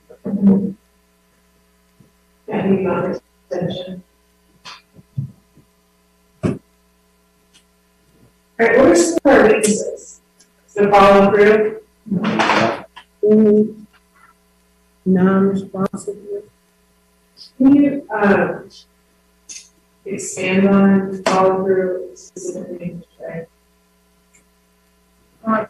Going back over emails, some things that I proposed or needed more information on, and there are a lot that have come on with basically no response and no, or if there was a response, like, yeah, that's a great idea, we'll get right on it. And those kind of thing happen in the staff. Yes.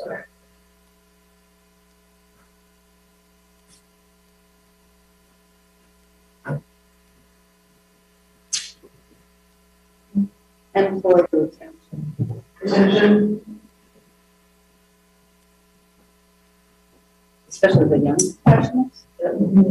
That's what I'm trying to say. Sometimes there's complacency in there.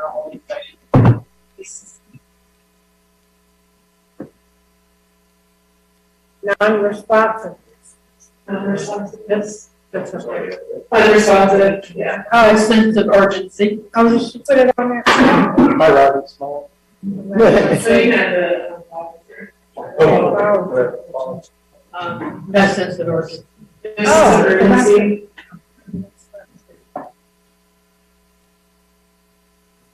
Alright.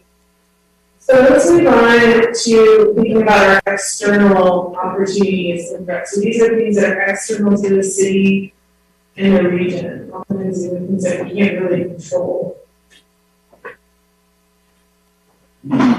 So what are some opportunities?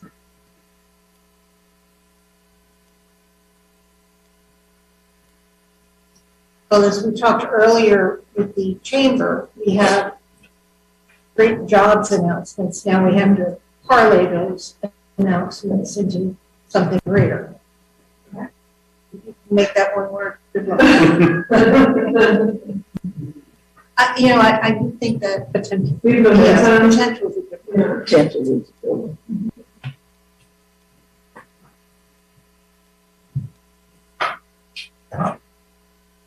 Maybe it is partnership. Public-private. Like we those that.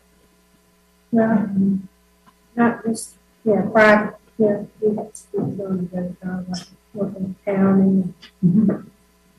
Thinking even bigger, what are some things that are happening in the broader community, country, or world trends that are? I think we've got to do more regionally. I mean, even though we've got the mega site and boom, not everybody is doing it. We've got to figure out a lot of those parameters. I think remote work could be an opportunity because we're young people coming in for the quality of life. If they have the ability to do remote work, then they can choose anywhere. They don't have to be where their company is. I'm sorry? Live here, but they're employed somewhere else. I think our history also gives us opportunities to expand on the history, some of the historical things.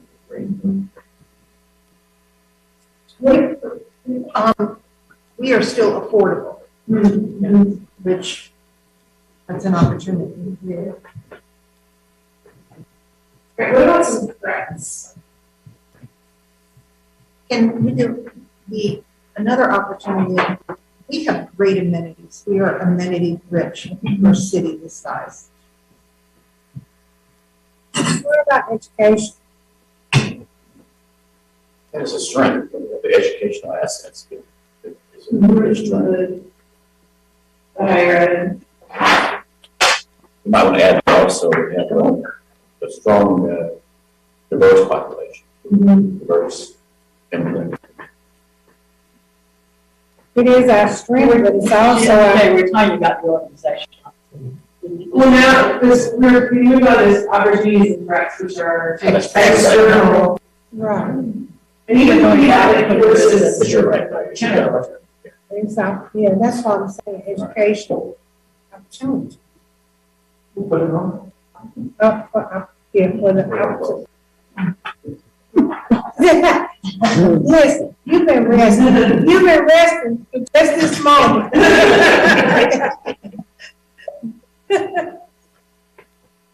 All right, so what are some threats? Regulations that come down, unfunded mandates.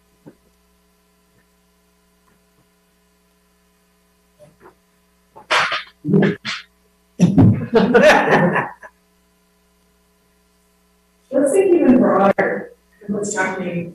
I think we have competition with some smaller cities. Burlington or Devon. People have a lot of choice in their live and business. Sanford, I mean, what's happening in Sanford is amazing. threats also could be the tie-in transportation, that we're not really a connected community.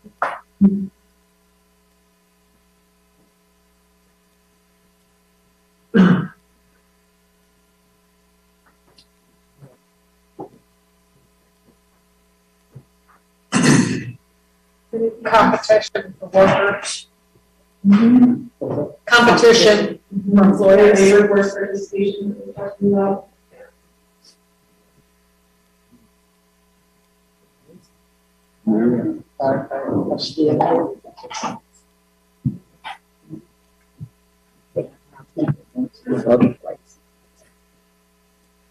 All right, I think diversity is a great. Yeah. Because you can look, if you look at other people, types of people, varying people who have varying degrees of the way they think differently from maybe a normal culture. They think outside of a box thinking more often than not. That can be a threat to your comfortable environment. That's just how I see it. Might not make sense to you, but that's how I see it. You said possibilities establishing a subculture.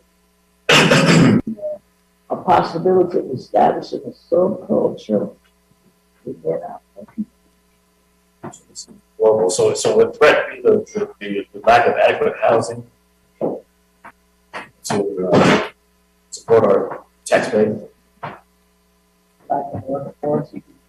Let's make a list. Now, however, would be an opportunity. Well, it's a lack of adequate housing. Right. So, yeah, so we just wanted to just really quickly start getting you guys thinking about what that internal, what are those strengths and weaknesses, and externally those opportunities and threats. And we talked a little bit yesterday about internal and our workforce and some of the trends that are impacting the workplace and the workforce. And so today we thought we would share our take on a few external trends that can lead to opportunities and threats. And so we're going to see some themes that we've already talked about. We're just going to apply a broader kind of external lens to that as we think about opportunities and threats. So I'm going to move through 7 trends that are shaping Greensboro's future, and each one I'm going to ask a question related to this trend. Like what should we be thinking about? Now, important notes, all of these trends are SIR's research and perspective. They don't necessarily represent the opinions of the city or its representatives. So I just want to make that clear. This is our perspective, and we might have some saying, yes, that's exactly right for us, or maybe it's not quite true, or you're making strides in certain areas already. So the first is the growing population. So we shared yesterday that the U.S. population is projected to grow by about 7 to 8% over the next 7 years. And when we look at Greensboro's population, between now and 2030, we're going to grow about 7%. And if you look at the full decade, it's going to be more about 10%. So that's adding about 26,000 more people by 2030. The UN projections say that Greensboro by 2037 is going to be at 400,000 people or more. So the question for us to consider is what's going to define our growth, and how can we be more intentional to shape the future that we desire? That these are the people coming are going to help be contributing to the city that we want to be.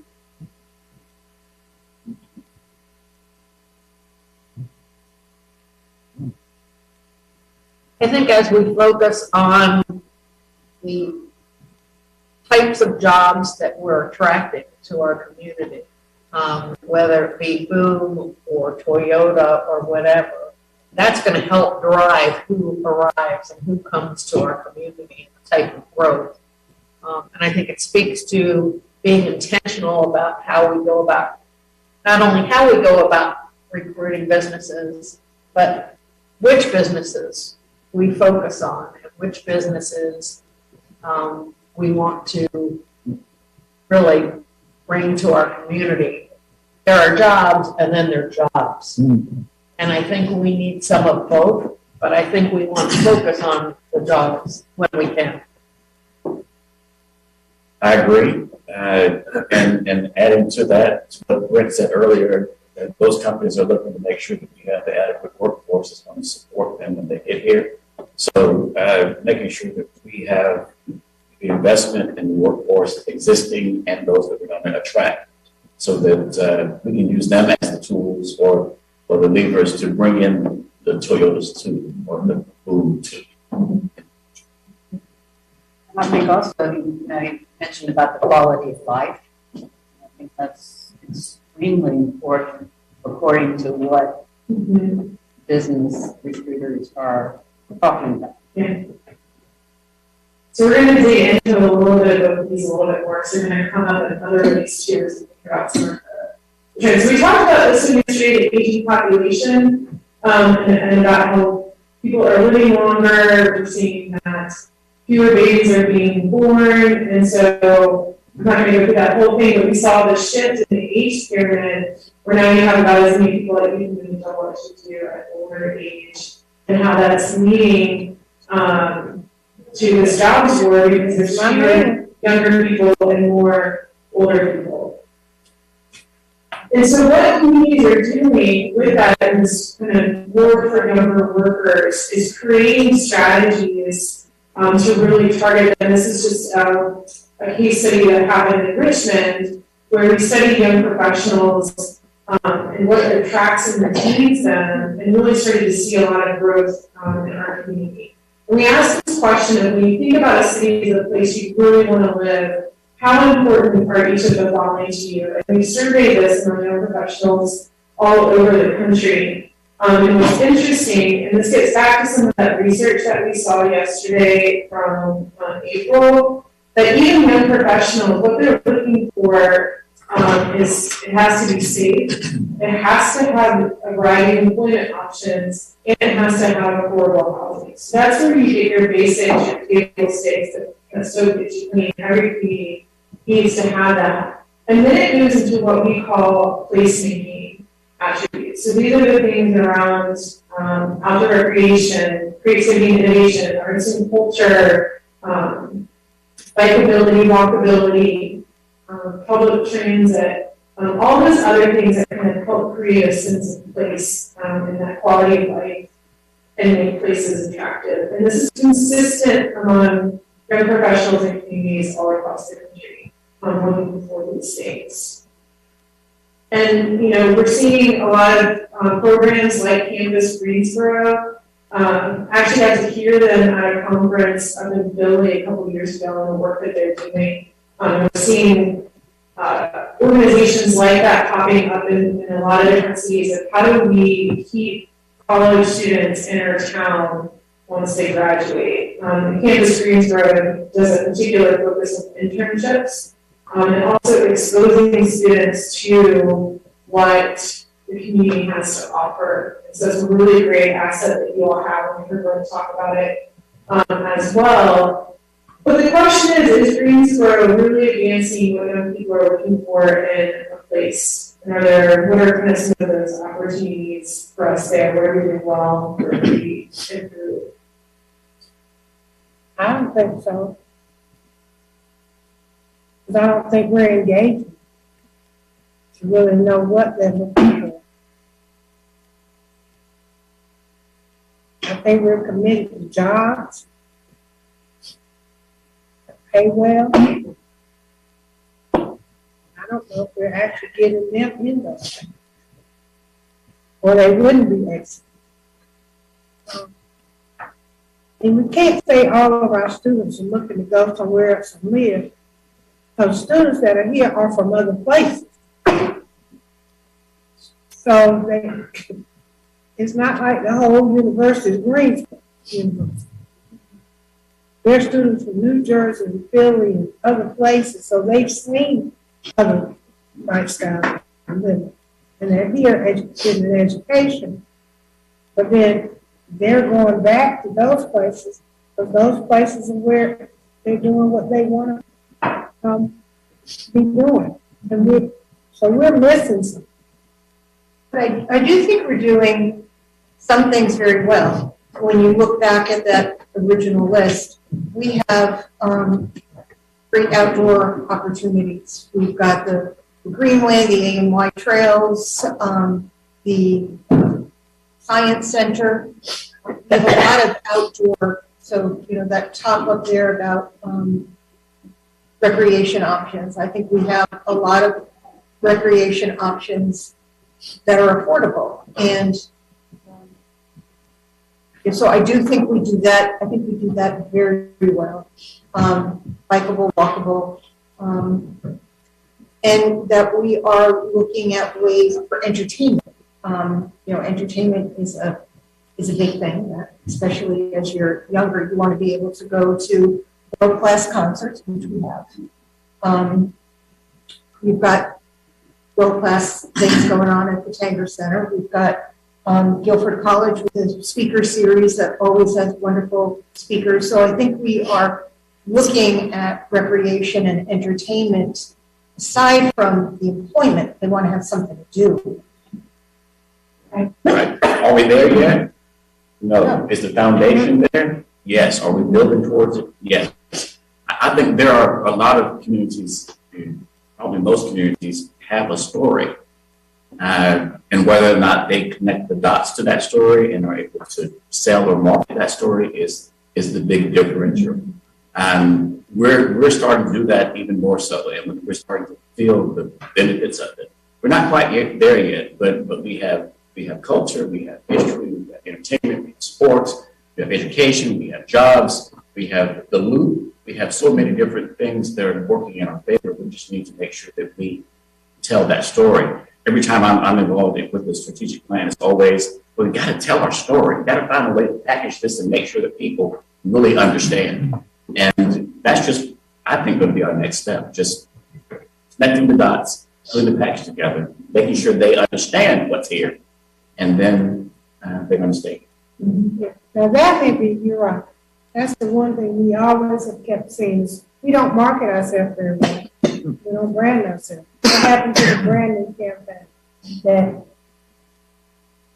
people that just where did it roll to? And so I think we don't tell the story very well. That's what is missing. That's the big disconnect, is that nobody really knows those things. Mm-hmm. Yeah, we know, right? But when you walk, when I'm on 18 and somebody says, "What are y'all doing? Where can we go? Where can we?" And I say, well, this. No. So how are we even helping to get that message? I think that might be, and that's probably one of our weaknesses too. We probably should have put on is marketing. Because we don't market ourselves. And not very many places do it very well. It's those that do it well that you hear about. And we just need to be the one of those that you hear about. I think too, we need to realize, and Britt touched on it earlier, it's taken years to get to this point. I mean, I know many things were started or thought about or ideas came forward 15, 20 years ago. I mean, look at the loop. That was 60 years ago. And I know the 10, 11 years I've been on council, things we started working on when I first came on are just now, we're just now seeing some of the fruits of those labors. Mm-hmm. So, I think that's very important that, we have come a long way. Is everything perfect? Of course not. Do we need to market ourselves better? I think we can be the best cheerleaders we've had. Alan Joyne says about Winston-Salem that they were a 20-year overnight success. Yeah, and that gets back to that long version vision as well. All right, so our third one is changing places. So get some of the things that we heard from before, starts to get into that idea of sense of community. There's research out there that indicates that those who are more socially connected are more likely to thrive. And that this is really being challenged now because we're seeing that fewer people are connecting to different places where we normally would have before. So we're seeing this in places of worship. Church attendance is extremely down, so you're not having that kind of weekly connection. Connections at work are down because work is no longer tied to place, and that idea of the distributed workforce. What's really interesting is that younger professionals, they job hop a lot. So they're less likely to stay long-term at their employer, and therefore are not building as deep of relationships and connections with the people that they're working with. Or they're taking on those different roles like the gig workers or contract workers. And so they're having 15 to 20 different jobs over the course of their career. And this really started with Gen Xers, so this isn't a new trend, it's just continuing. And then this idea of teleworking has been working, and we're seeing a lot of companies saying that they're going to stay and allow their employees to continue to work remotely in some capacity. And so while that works and provides a lot of flexibility, what's happening is that more and more people are feeling disconnected. We talked about this a little bit yesterday in terms of what's really leading to that feeling of the mental health issues and the lack of connectivity. This book, Bowling Alone, was actually written decades, I think a decade or two ago. It's not a new book, but it's just becoming even more profound. But what this book really details is that just the impact that even a little bit of isolation can have on you. Every 10 minutes of community reduces all forms of social capital by 8%. So think about those communities that have really long commutes and traffic, because that's an asset that you all have. But they've seen this decline in social capital in the last 25 years, from city club meetings, family dinners, even having friends over, fewer people having them because they're connected digitally, so they're not gathering in person. So, one of the things about, and Goldie, I'm not ragging on people who work from home, but there is an economic impact because there are less people shopping in stores and there are less people going out to lunch. And you can really see that in downtown Greensboro, that when you still have people in the tall towers who are working remotely, there's much less foot traffic, which I think goes to that point, not going out to lunch and not going out shopping. People are staying home and being more disconnected. Yeah, it's interesting. That is true. We also have seen in the pandemic that there are certain companies that actually saw a huge bump in their tax revenue because people were no longer, there's one particular county that we worked with that sat outside of the city, and because people weren't commuting into the city and they were staying home, they were benefiting. So it's an interesting kind of give and take there, because they're not spending it there, they're spending it here.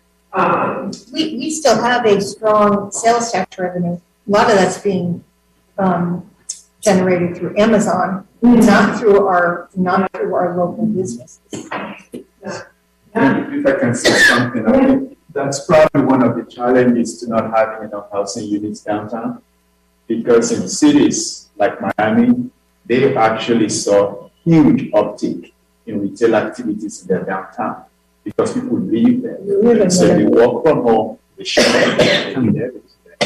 And then the suburbs saw a huge increase in retail activities. The challenge though is because people are now, I remember what a research, I think University of Wisconsin said, is that because people are now working remotely, commute patterns have changed. Instead of having peak period in the morning and in the evening, it's now throughout the day. Because I can choose to go to the doctor at 10 a.m. or I can choose to go into the office at 12 noon. It's no longer at the moment. Then the second thing, which I think impacts us directly, is people who live in the suburb who are not coming downtown now need more sidewalks, need more public transportation, need more greenways because they are home and they want to get out. And we don't have that.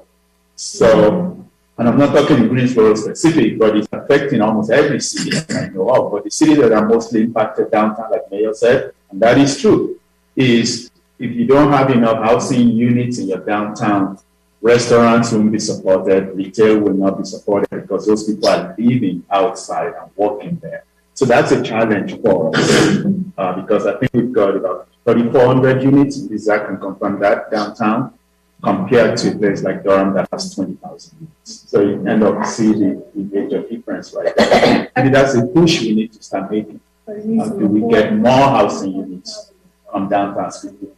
Take the more option. I just read this a few weeks ago. For instance, in New York City, there's the popular dinner hour for decades at 8 o'clock. It is now 6 o'clock and 7 o'clock due to the pandemic because the people are working at home. They're ready to get out at 5 o'clock and walk 2 blocks and have dinner 2 hours or an hour and a half earlier than they normally would have had 4 years ago. That's changed the whole sort of schedule of when people do things. Are you familiar with Richard Florida?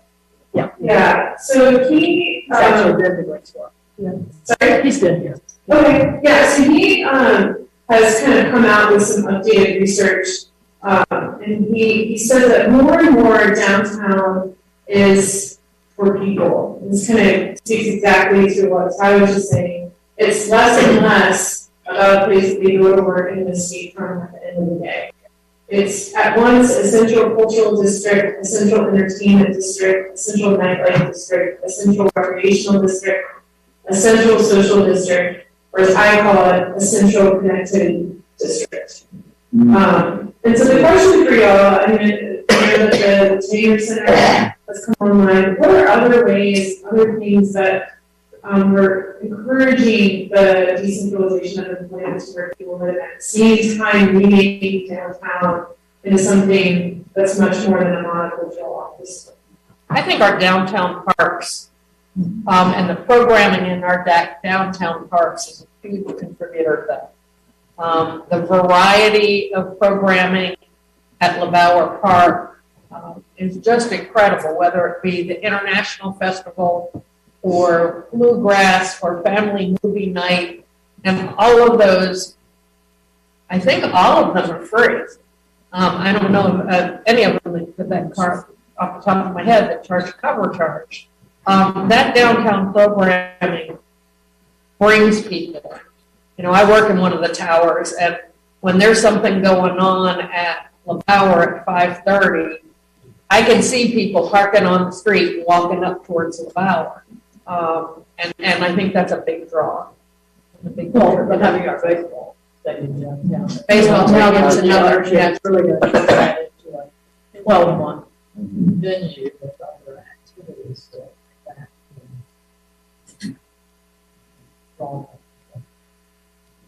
I regret that Zach's not part of this conversation since downtown. Yeah.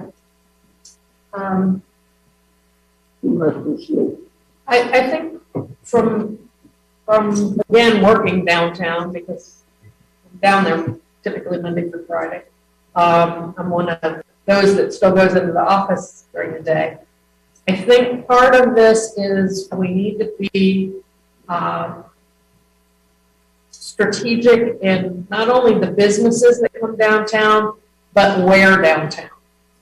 There are a ton of restaurants down and things going on down on South Elm. But if we're looking for a quick place to eat, I work up on the Wells Fargo Tower, we have hot dogs and hot dogs. Because all the small, quick lunch restaurants in place, we don't have any of those anymore. You've got nice sit down, but there's no quick place. You can't go grab a salad or grab a slice of pizza or any of that down on that end of the town. So I think as we look at this, we have to look at where are the people at what times of day and what do we need to fill in for those specific times so that, you know, the people on my end feel like, well, yeah, there's park and all that, but there are no restaurants here. Well, there really are a ton of restaurants. We just don't see them. And I think that some strategic planning on that part could be beneficial. That's interesting. You say you don't see them anymore. Are they gone? They're gone. Because when I worked at 114, and I worked downtown for a long time as well. I mean, there was subway in the building, there's doors in the building. There was about 5 or 6 underneath. Venice Pizza, you know? Yeah, pizza place. No, I was at 114, and then I was at 102. But yeah, you Come up our way, there's you could go grab a quick sub or whatever. And Subway's gone. you can't, I mean, you can get, Jimmy John's delivered. Other than that, you're pretty much relying on Grubhub or a hot dog. So, yeah. well, Chinese open a new restaurant on Green Street, aren't they? Yeah, but it's not gonna be, I mean, concept. for the working people, they're looking to spend less than $10 on lunch. You want something. Right, good. You know, you want a quick salad bar, you want something Well, there's an opportunity. quick. Exactly, and I think that's what we have to help guide and be strategic about helping to bring those areas where they're needed. We should have somebody in the cultural. Or you do. Your road is right there. But I know, they're not as good. Yes, I mean, it takes a long time to eat lunch at your road. Exactly. So we do have like food truck Fridays, which really is a time where a lot of people come in. And if you recall, when we allowed the food trucks downtown, it was a huge fight. Huge fight with the restaurant owners. Yeah, they thought it was going to destroy their businesses, and it actually helped bring more people downtown and expose them to more. So we are a community that is slow to change, and we have a very active community. There are lots of voices, and I think we listen to lots of voices.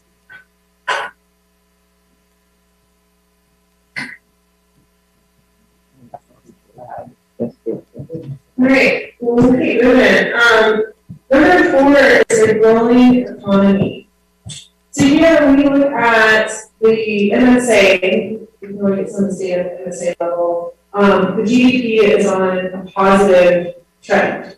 So that's encouraging. But then when we start to look at it against some of the other cities that are nearby, communities nearby, Greensboro, while we're on a positive trajectory, it's not quite as steep as some of these other communities when it comes to GNP, when it comes to jobs.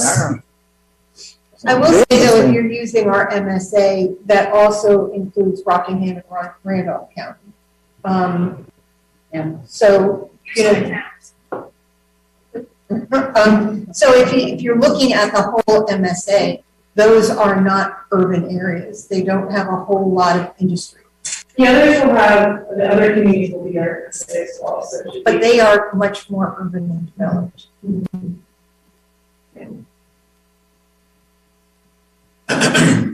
When it comes to earnings, much lower. And output per job. So obviously it doesn't move at a similar direction. We're just operating at the lower end there. And so what is the impact? Well, we're seeing when we look at the top 15 industries today, this is reported by JobsQ, most of those industries are offering modest wage jobs. So the average wage is about $39,000, with a few exceptions. And when we look at the top 15 occupations, we also see modest wages here with a few exceptions. And then when we look into the future, 10 years, and those the top 15 industries and employment growth in the next 10 years, most are modest paying jobs as well. So I think these are jobs that are already here and have been here for a while. This is based on like Bureau of Labor Statistics and job codes. So these are jobs that are here today. The top 15. So the most employed occupations in the area are retail salespersons, followed by laborers. So that's the number of people employed in those occupations in Greensboro. And those are all jobs anyway that don't pay. Which is that's what we require, and then how do you get that boosted up? Right, and how do we get other occupations and industries in here that are higher paying? So, and that's what we're going to talk about. So, what's happening? Okay, so this is a little bit of a, I'm going to orient you guys to this chart because I know it's a little complicated, but it's really interesting. So, there's a statistical tool called a location quotient, and this is an index where it looks at how competitive are you in a particular industry compared to the kind of national average. And if you are at a 1.0 in a particular industry, that means you were average in that. You're kind of status quo in that industry. If you are below one, you don't have a competitive advantage. It's not an industry that's really strong for you. If you are above one, then that means that you've got a competitive advantage, that you are kind of over-indexing, you've got more more businesses, more employees in those industries. So for you all, you got two OQs that are pretty big. At textile and leather at 3.87, that's a really big LQ, and then wood and paper at 2.14. And we've got your average wages over here. So those industries have kind of just below average wages in those jobs. And then along the bottom here is your 10-year forecast of employment growth. And so really where you want to be is in that top right quadrant, where you've got a high OQ, there are high wage jobs, and you're connected to increase employment in your highway. So your two industries with the biggest LQ have average wages and are going to be decreasing the number of employees over the next 10 years. So that's just something, the biggest industries. That's our history, that's where we've been. Right. And we know we're not projecting, the Toyotas and the Booms and the other new companies that aren't open yet, which are all in that upper corner. Right, and so that's the opportunity. So the only ones over here that are above one are electric and electronics manufacturing and chemical. And what's great is that these are projected to grow and they're higher wage jobs. And so those are the areas that we want to think about. And obviously this is being fueled by some of that success that we heard from Brent. And so I think what this reinforces is that these are the jobs that we need to be moving into. But it also means that the pipeline of workers that we had maybe have not been in the fields of the future. And so that's a difficult transition sometimes to make of that retraining and upskilling employees that may not be working in these industries that have been core to the community. I think that reflects what Tammy just said, right? Because we got gutted when all of our tobacco companies and textiles, we have been making that transition now. The people on Triad, we lost more net jobs during that time than the rest of the state combined. And so, as doom and gloom as these numbers look, I think they're really good because it reinforces that what we've been doing over the past 5-10 years is going the right direction, and we need to keep going that direction. Yeah, and I didn't mean to be so giving, but I do think this is an opportunity for you all, and I think those areas that are looking like you're growing are the areas that you all are getting those wins in.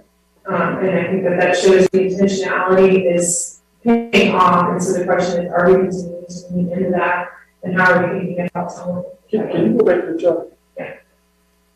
Did you mention two, but it seemed like it was more than two. There's a whole those are the ones where you're above one. So there's a lot of industries here, but so like let's say you financial services, you're at 0.95, pharmaceutical you're at 0.93, So that means that there are communities that have a bigger competitive advantage than you. Your share of that industry is below average. So it's going to take more work for you all to land those companies to get those employees. And so you usually want to lean into those where your LQ is higher and you have more of a competitive advantage. I think it would have been beneficial for us to see what did this look like 10 years ago, 5 years ago, now, and 5 years from now. And so we could see the movement and the direction of the movement. I think because we get hit with the naysayers all the time. You all haven't done anything. You know, what are you doing? The city is moving backwards instead of forwards. And what we're seeing come, absolutely, that is not the case. You know, if you go back 5, 10 years and then see what's happened, transpired since then, I think it's a great story. It's a great story. And even where you projected the wages 5 years out, I think those were the same industries. It didn't include the new industries that we know are coming in the next 5 years. So I think we have to be careful in how we look at this. We have a lot of work to do, but we can't ignore the fact that we've made some good progress. There's more to go. Well, I think this shows that the fact that you all your LQs are higher in electric and electronics manufacturing, I think that's intentional to what you all do. That you are now, and we could get that back data, and they don't project LQs out. There's some custom modeling that can be done. That would be interesting as we see the transition from tobacco, textiles, and furniture to a more high-tech industry. Those are very disparate skill sets, and so we've struggled with skilling and upskilling the massive number of people who are left unemployed. Yeah, I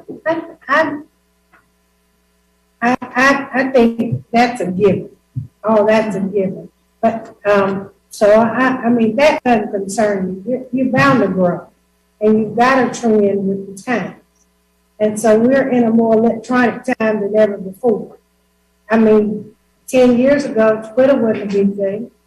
It is now. And so I think you're going to essentially trend there. But I'm wondering about the ones that are below. Like, where we're not even grading one. How do we get there to get that? Because financial was one of them. Yeah, so this is where, this would be a great conversation to have with the client. Because typically what you want to do is you want to identify what are the 5 industries that we want to target. Well, actually, if you recall, at least 12, 13, 14 years ago, the partnership that the chamber identified those, and those are the ones we've been working on. That's what, and we got manufacturing, warehouse and distribution, aerospace, aerodynamics, and financial services. What was the other one? I think there were 5. So those are exactly the businesses and industries that we have been supporting. But we obviously haven't, decade plus. but we obviously haven't done that great of a job if those are still below 1. Yeah, well, the problem is they're not up at, look, there are many of them. They weren't even there a couple of years ago. There wasn't even a circle for them. Exactly. Years ago. Yeah, and what you do is even if you're not yet at 1, a really great exercise is so you identify your industries, identify your peer or aspirational set, that those are the communities that your target industries are also looking at. Maybe they got really strong LQs in these categories. And then you want to understand, okay, from that LQ, how many jobs do we actually have in that category? And if we want to move that LQ up, say to become competitive or even surpass our competitors, how many more jobs do you need? And then that helps inform your talent pipeline development. These are the number of jobs that we need to be trained for to be able to recruit these companies in these particular categories, understanding where is the competitive set in that too. And we start tracking that. Yeah. No, yeah, I get it, and I know about that, all that stuff happening a long time ago with partnership and all of that. But yeah, I just think that we talked earlier about, Charlotte being the financial, I think, mega city, I guess. But we also ought to be able to have some presence in that regard. And so to spend some time focused on that and knowing that we're below one, yeah, I think we should incorporate making that a part of. Yes. Get rid of some of those jobs. But everybody doesn't want to be in one industry. You gotta have a variety. Yeah. Yeah, so if you're at 0.98, then the exercise might be, what would it take for us to get to a 1? How many jobs would we need? What are those specific occupations that are needed for that industry that we can start to put into our talent pipeline to then prepare so that when we're reporting companies, we can say, we've got this growing body of available talent.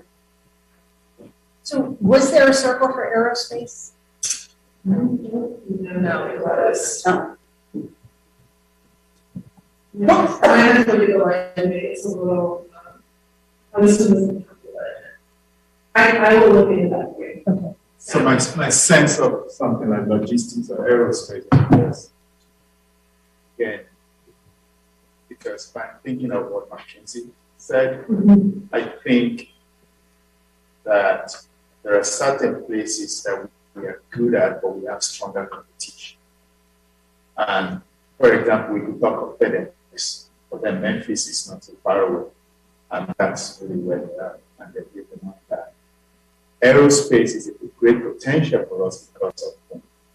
But I'm not sure that this will capture it, because when I also look at McKinsey research, they didn't capture it. So I'm thinking that if we were to project into the future, they may have something like that in terms of what do you have that will support your move. But because 5 years ago, 2 years ago, it wasn't obvious, so putting that in the research was challenging. But when you think about your logistics or your financial services center, you have all, or health services, you have all the cities that are already doing that for the last several years, that it's not going to register for us. It's kind of how I understand it. If we were to look at this 2 years time or 1 year's time, I think that would be a different conversation. We are totally different. Yeah. Because by then, we will be getting close to launching. Toyota will already be on the road. It will be a totally different conversation in that quarter. So, and that would be really interesting to your point of wanting to see this a little bit more historically and seeing that change happen to where electronics and chemical got above 1. And then again, in the future, maybe some of those other industries are able to be tracked in the health field. So I want to continue this as it moves right into the next element around evolving our talent development pipeline. So I have this reference again and thinking about these changing industries and leaning into those. And with what we shared yesterday in terms of the technology, everything from AI to machine learning to the Internet of Things, that jobs are getting replaced and shifting to more technical jobs. And so education's got to shift too. And so there's all these new public education partnership models. It sounds like we all have some of that in place here. I was hearing right in the conversations around programs specifically in high schools that they connect you into either 2-year or 4-year programs that even can lead straight into jobs. And so we're seeing this growing trend of having targeted programs that lead straight in jobs. I think in Norfolk, they have a program at the high school where they can graduate and immediately start a job at the shipbuilding, one of the shipbuilding companies. We recently did this huge effort in Charlotte called Hire Charlotte, and what it did is it brought together the entire employment ecosystem, and so that included the city was the convener of all of this. and they brought together economic development players, workforce development, K through 12, community colleges, higher ed, obviously employers were a big part of that in the nonprofit community, and started to see where do we want to go. Again, what are those targeted industries specifically? How many jobs do we need? And one of the big ahas that came out of that was that the workforce development programs weren't moving fast enough in keeping up with what the employers needed. And they finally started to say, if this doesn't work for employers, then it's not going to work. And so they're now retooling how they're thinking about their training programs to really be more flexible and adapted to the changing world that employers are facing as they're growing, as new technologies coming, that these programs are staying up to speed and producing the talent that they need specifically for these industries where they are the most competitive. So this is just continuing that conversation of how are we thinking about that talent pipeline development? Are we being intentional about it? Are we thinking about some of these future jobs in a specific way? Well, I think one of the reasons why we were able to land some of these large employers are because we were looking at the talent pipeline in the future. And the agreements that were made between GTCC and Randolph Community College to do free training and to get people in our communities certified to move into these better paying jobs. So I do think we're intentional. I think we have been intentional as we look at workforce development. The Next Gen office that just opened up a few months ago, maybe a year at this point, really is a great place for the 16 to 24-year-olds to go and to find out what jobs are needed and how they can be skilled to fill them. Mm-hmm. And then I think to your point about the reskilling and upskilling too of the workers that have been displaced, and how are we thinking about that? And oftentimes that also includes background services for them as they're trying to get the training that they need, that they've got support in child care, in support, or whatever it is to do that training. All right, rise in economic equity. So we saw this data yesterday on the wealth gap and the fact that 40% are living paycheck to paycheck. And then we looked at some data from Raj Chetty that Malcolm actually referenced earlier, looking at opportunity insights, and almost 1 in 5 in Greensboro live below the federal poverty threshold. And that range kind of varies between 17 to 18%. And so the question is, even if that were to remain flat, but our population continues to grow, what does that really mean for us? And the one really interesting thing that Opportunity Atlas does, Opportunity Insight, is it identifies the child's median income and adulthood at age 35 based on where they're born. So if you look at Greensboro, those who were born in, say, Maple Ridge at 35 will be earning on average $45,000, whereas the child that was born in the East Side on Phillips Avenue is only going to be making $18,000. And this is true. We're not going to kind of cite the same data. And so there's some real disparity. It's really hard for those who, especially Black and brown communities. Where's Maple Ridge? What? That Greensboro? Yes, Greensboro. Where is it at? It's in my The people that live over Northern Phillips Avenue. So it's in your This district? by district. No, Maple Ridge ain't in your district. Oh, I thought you talking about. It Oh, ain't you in asking your about her. I thought you Maple said Ridge Phillips. ain't in your district. I thought you were asking about Phillips Avenue. No, ma'am, I know where the. Go. I thought. No. Really? Oh boy. Where is Maple Ridge? Where is?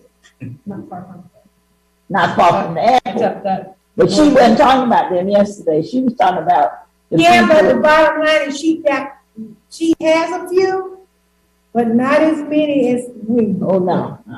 And so now we're comparing Maple Ridge to your side, east side. So, I mean, that's something glaring in my mind. Well, the thing is that we think about District 5 and we see it as part of the crescent. But what she's showing is that it's not really part of the crescent. The thing about District 5 is probably economically the most diverse district. So yeah. Because it's very long, and the top part of my district is Maple Ridges. And the bottom part of my district is Phillips Avenue. Okay. And it's totally start to see, okay, this is continue. The blue, the darker the blue, the higher that income, and the brighter the red. So you're starting to see on either end. Right. So as you come further down and around my district, it's in the crescent. It's in the crescent, and it's red. Yeah. It's in the crescent, but it's red. It's right. It's still, your district still has the more higher end, which in one part of my district. So the lower end gets overlooked. Well, if she had chosen something over in District 3 or 4, it would have been even higher, a bigger contrast. Yes. I think it's the two darkest. She picked the ones. The two darkest. She picked the ones. Right. The darkest blue and the darkest red. The darkest blue and the darkest red. But I also say we actually can't generate for you because we have access to opportunity. At class. And he just did a whole other round of this, so there's even newer data now available. I'm not sure if it's yeah, I don't know. It will be with the t-shirts and Richmond. I'm not sure that's free, but I'm not sure what ones of what we got. Yeah, we can go into the detail if council wants to actually compare all the parts outside of those maple and fields, because there are some areas also on the east side that are actually better than 10,000. It's just that on the east side, there are more places that do less, that to the side. There are spaces in District 5 that also bit less than 45,000. Yeah. So we can generate that. Yeah.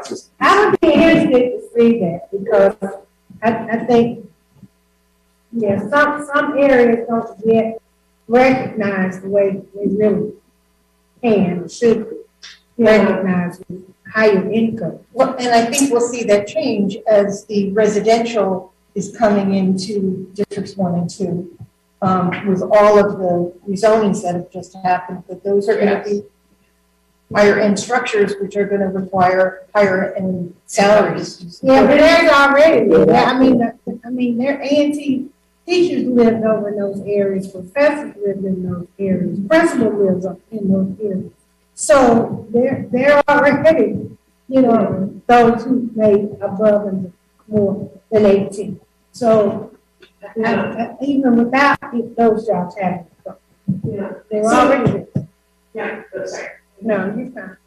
No, so one thing that would be really useful with this data and information, along with some of the industry projections as well, is to package that as you were to go meet with different business leaders to do that effort that Malcolm was talking about and to build those partnerships to make the case to help employers understand what the exact need is to start meeting. Because some folks don't necessarily always either want to acknowledge or really see the level of disparity that there is, the level of inequity that there is. So data like this can be really compelling to help share that story to get more partners on board. And help pinpoint exactly what we need to do and how much is going to be required to change that. So I think that would be really helpful to run that and then think about how do we package that story to, one, inspire partnerships, but also express what's needed specifically, and then be able to track that over time. So yes, we've been talking about that growth, and so really thinking about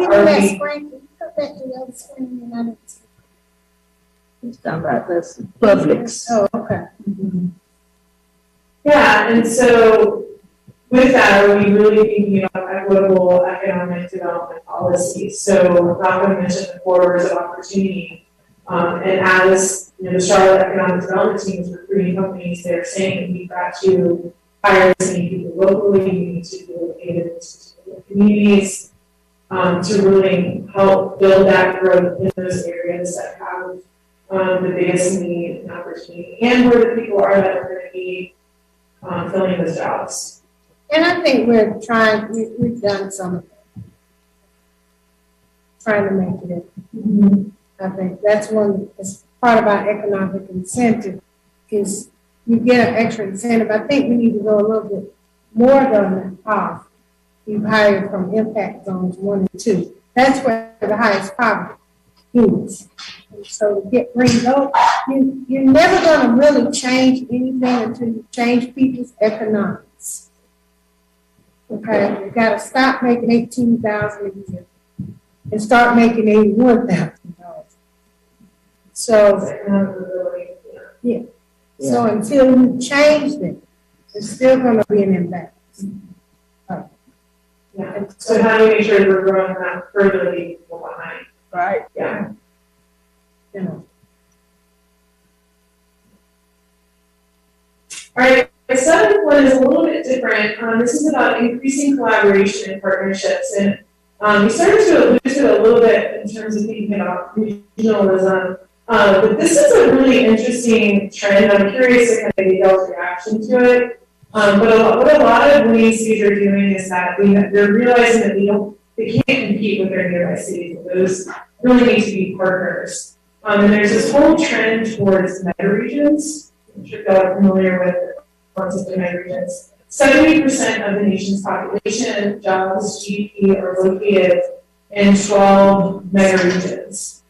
There's a whole book on mega regions, but they really are becoming the new competitive units in the global economy. So if you think about how Brent was talking about site selection consultants and the research that they're doing on their own, when you start to expand the footprint that they're looking at, you're going to start seeing that, oh wow, they've got even more people for the jobs that we need, or they've got more of the amenities that we need. So we are in a mega region. It is the North Carolina core, and it's from Winston-Salem to Fayetteville, and they've done that. They mapped out all the universities, what commute times are.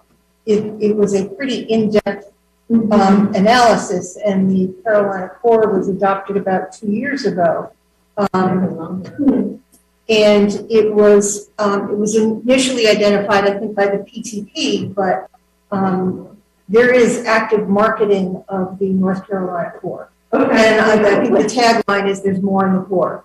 Okay. Yeah, that's great. I see the Piedmont Atlantic on here, but I'll have to look into that one. Did he come up with these regions, or did they already exist? These already exist. Okay, so we're supposed to be in the Piedmont Atlantic. They're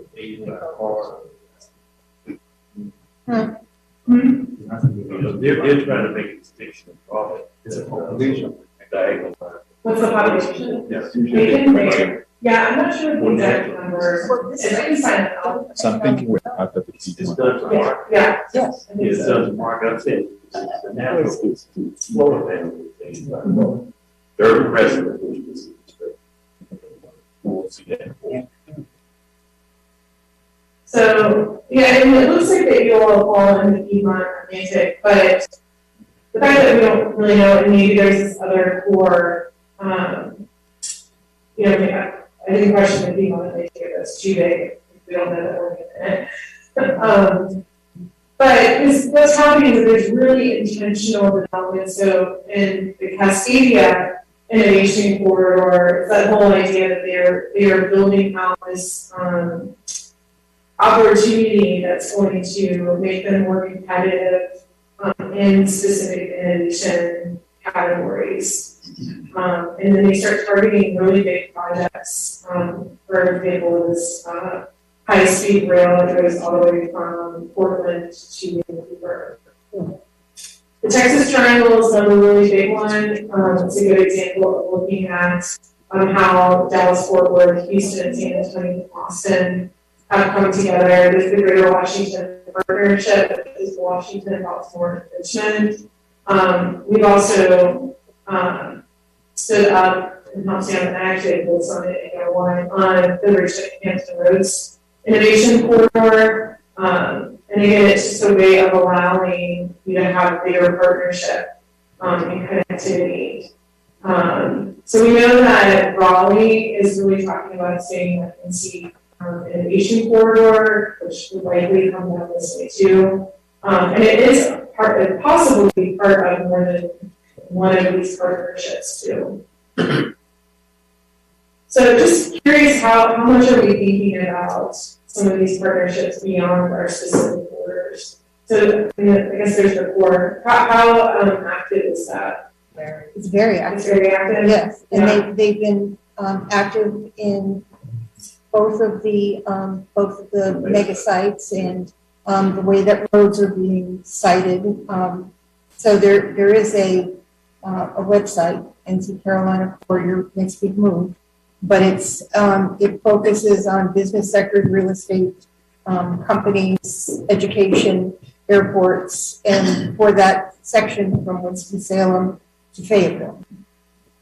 So I'm thinking it's part of the food management, because that stretches from Tennessee all the way to Raleigh, Durham, to Winston, Greensboro.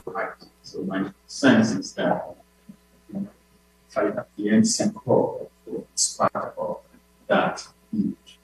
Because there are only 11 mega regions in the country, and I think this core is part of that even on spread of Birmingham to Atlanta to Raleigh. That's I think the mega region has to have at least 5 million or so people to 80. And I think that's why we saw that that map spread out that many things. But then within it, every region probably different on what they are trying to do. Ours is the core, which we spread from here, covers the entire triangle, goes towards Florida, but I don't think it's other areas outside of the structure. So I think it's consistent.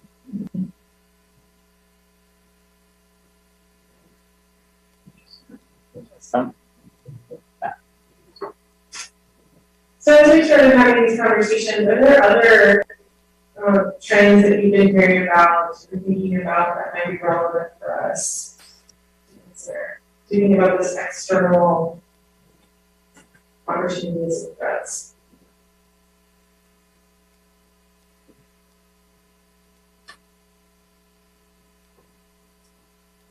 I know it's on a small scale, but I think that when the city decided to partner with Randolph County with the mega site that was venturing out, joining with another community, and that was 10 years ago. So they were thinking ahead. And I think we just need to think a little bit farther and larger scale.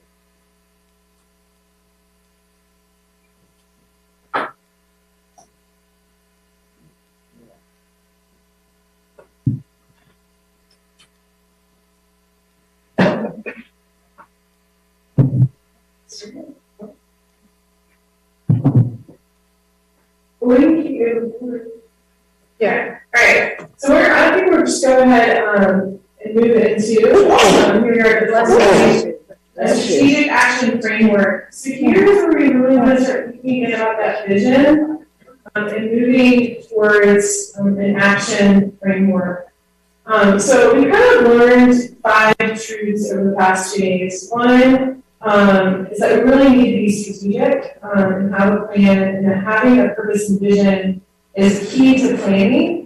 And also taking that a step further to that framework of how to achieve that vision. And then there's typically a formal process that you go through to do this. And then you leverage your partnerships, exactly what we heard from with Malcolm. Because we know that we can only do so much as the city council and as the city government. What are those partners that can come alongside and help us achieve that vision, while maintaining perspective on the challenges and opportunities around us. So this is where we're trying to think about how do you get from that current state to that desired state, and really coming up with some sort of blueprint where we've got our values at the core, but then what are the specific areas that we want to focus on that we know are going to help us achieve our vision, and what are the programs underneath that that we can tackle, that we can get our partners behind, and we can accelerate work that's already taking place. And just partners, again, it's the Chamber of Commerce, it's the Planning District, it's the Community Foundation, other nonprofits. So we can talk about how the Community Foundation is focused on affordable housing. So how do we come alongside that to accelerate that to achieve our vision? So I do we're going to have a brainstorming exercise, but thought before we jump into that we'll just revisit this an additional time to see if there's any other additional changes that we want to make. I think we were working on our mission when we needed to take a pause.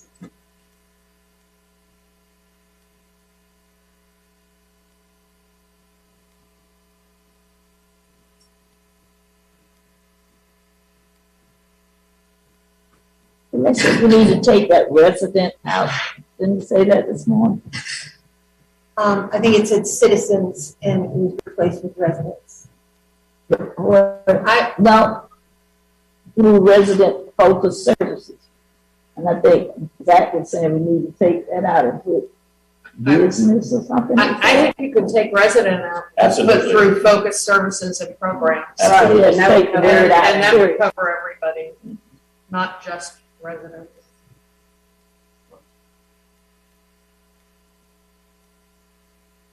To build an inclusive future for equitable economic future, sustainable city-made through focused services and programs.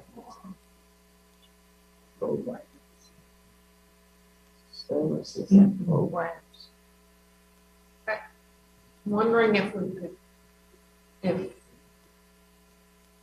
you substitute future for the community.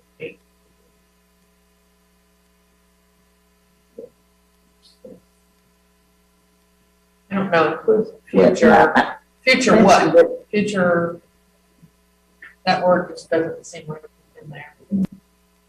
And you take 4 out and put with. Then you got to put with, that's fine.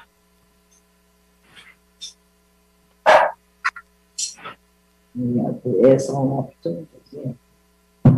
I'm not seeing what Zach was saying, though, we're leaving out. Well, business. We took out residents. Yeah, I know. To make it more. Yeah, it's more inclusive, not really.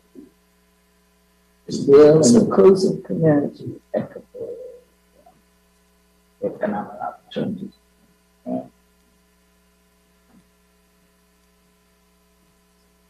So,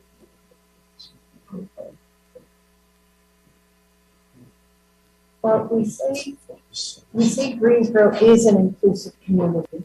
Then we say to build an inclusive community. I think what we said. Yeah, that's the vision now. Is forward-looking, that 10 years from now, this is what we would say. That's what I heard. But we're saying we are one, and then we're saying we're going to build one. And I go back to what Chuck was saying earlier. He was saying that to be. And then the other comment was that, well, this is a statement in a sense that we would say 10 years from now. We would, the vision is that we would be able to say Greensboro is an inclusive community, but expertly, and Chuck was saying it's working towards that 10 years, and our vision is to be an inclusive, and we have to decide which one we want to do. I was really talking about the substance. It was news. I mean, it's too much of a hand. It's not in the world to change that cheaply. But the idea is that in 10, 15, 20 years from now, that's what we're saying. We are. That's what I'm talking about. So the good will be that creates too many things. 30 years from now, we are. What did the other? There was some will be in those, I have to open up the other deck, but yeah, some of them said that they use that kind of insurance and we tend to operate as and set a certain time frame because again we want to have measurable goals. So we say in 2040 Greensboro is, but we'll be ambitious. Do we feel? I don't see any reason to repeat it for more inclusive. I don't either. What is it? It's the same thing. What? What's the So we're same gonna thing? take it out. I take it out of the mission statement. I would take it out of the vision. I would take it out of the Because vision. then that would be. Greensboro will be a community with endless economic opportunity and exceptional quality of life. Now, the mission that we're going to be working on is to build this inclusive community. Okay.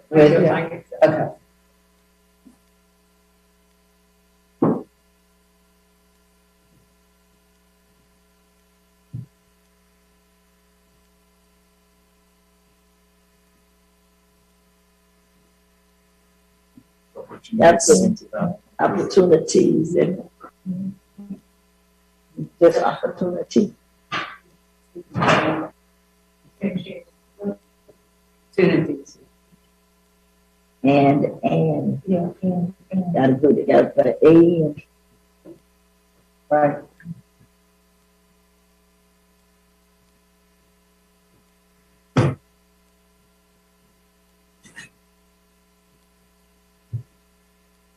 Very good. I like it better.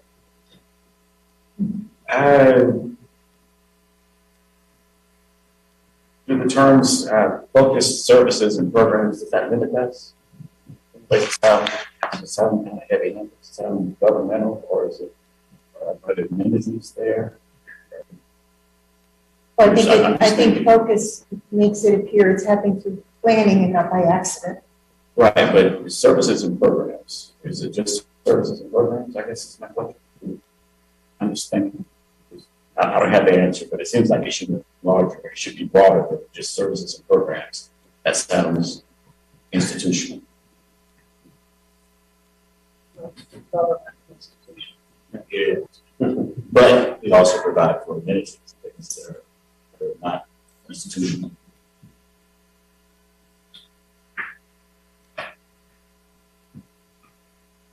Something that you right. Through focused investments, investment. No, it's not. Focused. What are we gonna do for the people? We're gonna serve people. So the focus, service, partnership, and collaboration, something like that. No, but I mean, we need to condense it, but I'm just saying, throwing out some words. I'm just saying, striking that whole, how you going to support, because it's striking the way. Oh. Who was focused on, put that out. Yeah, so, right, so once you start trying to focus, then you're right, now business sync comes in. Your entertainment, your activities, amenities, And you got roads and highways. Maybe we put a period after neighborhoods. Are we back on the? Say, what do you think, Chuck? I was just saying, I think just starting after neighborhood. Everything that. Right, right. Just forget all the focus programs and all of that. Because that's all we want to do is to build an inclusive community with equitable economic opportunities and sustainable, safe neighborhood. That's it. You don't have to tell how. Right. That can be your tactics. Yeah, the how was the programs and services. And this is removing that how. And the how can come later. We don't have to tell the how. Your how, but. Not specific. Right. No, I mean, you can have your framework of like the specific programs, but if there's. But To build is the how. We're gonna work on building. That's the how. But I was talking about how we were going to provide the economic opportunities, sustainability, and safe neighborhoods. We were planning to do that through programs and services. So I think we leave that off, the programs and services. Could we, before inclusive, put a word that's more aspirational, vital, dynamic, something that doesn't sound boring? Vital, dynamic, where? What would you say, vital? Well, this is the mission. Vibrant, yeah. I like vibrant, yeah. Vibrant has more. We had vibrant in something, wasn't I it? got and put calm. Where the English is, right? Can I ask a question for you to think about? Yeah. Yeah. So if I'm in Greensboro, Georgia, how do I know that? What's it say again? I'm just saying that if I'm in Greensboro, Georgia, how do I know that I'm not talking about? Greensboro, Georgia. I'm just saying that. So we got to put Greensboro, South Carolina. There are like 6 or 7 Greensboro in the country. We're the largest of all of them. And we're probably the most vibrant of all of them. Yes. So if it's okay, this is just a suggestion I'm trying to offer just to distinguish us. It's back to that vision. It says Greensboro would be the most desirable mid-sized community in the United States, or whatever that is. I'm just thinking that there should be something that calls us out. That was that why that we had before. That was the unless you put it in our why, but I just feel that I don't want someone to think this is another Greensboro. I thought we were going to add the why and all this. North Carolina. At the why, then You could go back to your vision. Maybe Graceful, big, and again, I'm not saying you should take what I'm saying, I'm just saying Southeast city. something that makes us different, that it's us, right? Yeah. So what we could do is we've got, an exercise now, and so maybe we can brainstorm some of this more. So we're gonna break into small teams, and I think, I'm not sure that we have that. And what we want you to do is brainstorm a framework process that you feel comfortable with, that is inclusive, and can get some community feedback. And so in this, we can include, some additional tweaks to that mission and vision, think about our purpose, but really we want to start thinking about that action framework of how do we achieve our vision. So specifically underneath that how, what are those things that we need to do? Who are the partners that we need to come alongside us? What is your specific role in that? And how does this align with work that you're already doing that we can accelerate that? So we've got an hour, I think. Yeah, we have an hour. So maybe we take about 40 minutes, and then we report out in 20 minutes. So what we're going to do is have a group, you three, and then you two, and then you two, and brainstorm. Can we have a little break? Hey, you can go to the bathroom one second. It's just us. Is it me? Okay. Oh, boy. Oh, okay, cool. All righty then. That would be a boom. That's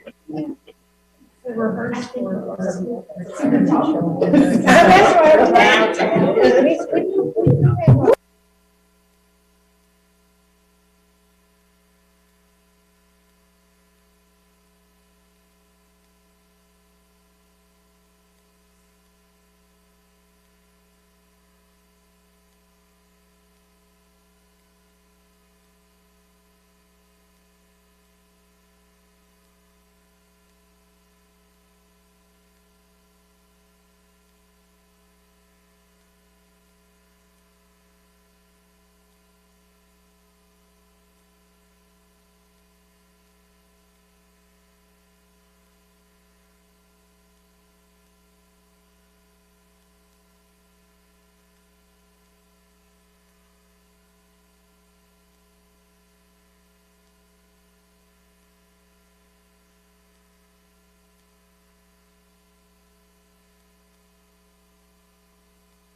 started.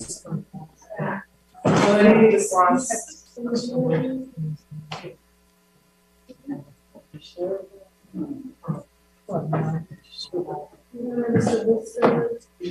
Yeah, well. I know he stepped out, so he probably went to the back. No.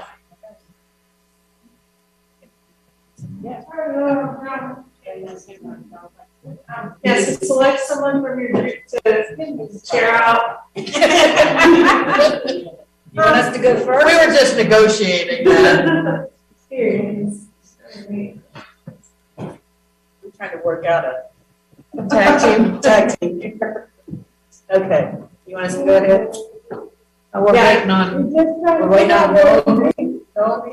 Yeah, right there, she was with us. Okay. You had to go get your makeup on? Here. Are we all back? Alright, we'll hear from this group. Okay, so, question number one, what stakeholder groups and voices must be included? We talked for a while and said developers, businesses, banks, neighborhoods, and neighborhood leaders, large corporations, but don't forget the small business. Number two, what is the role of the city council conveners, period? Number three, what is city council's specific role and responsibility?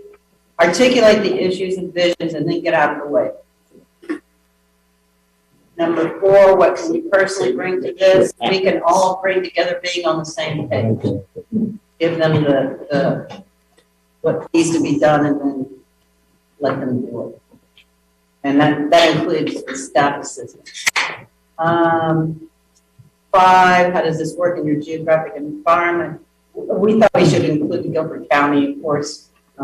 Also, you need to think about regionalism, but right now, we're trying to keep it focused.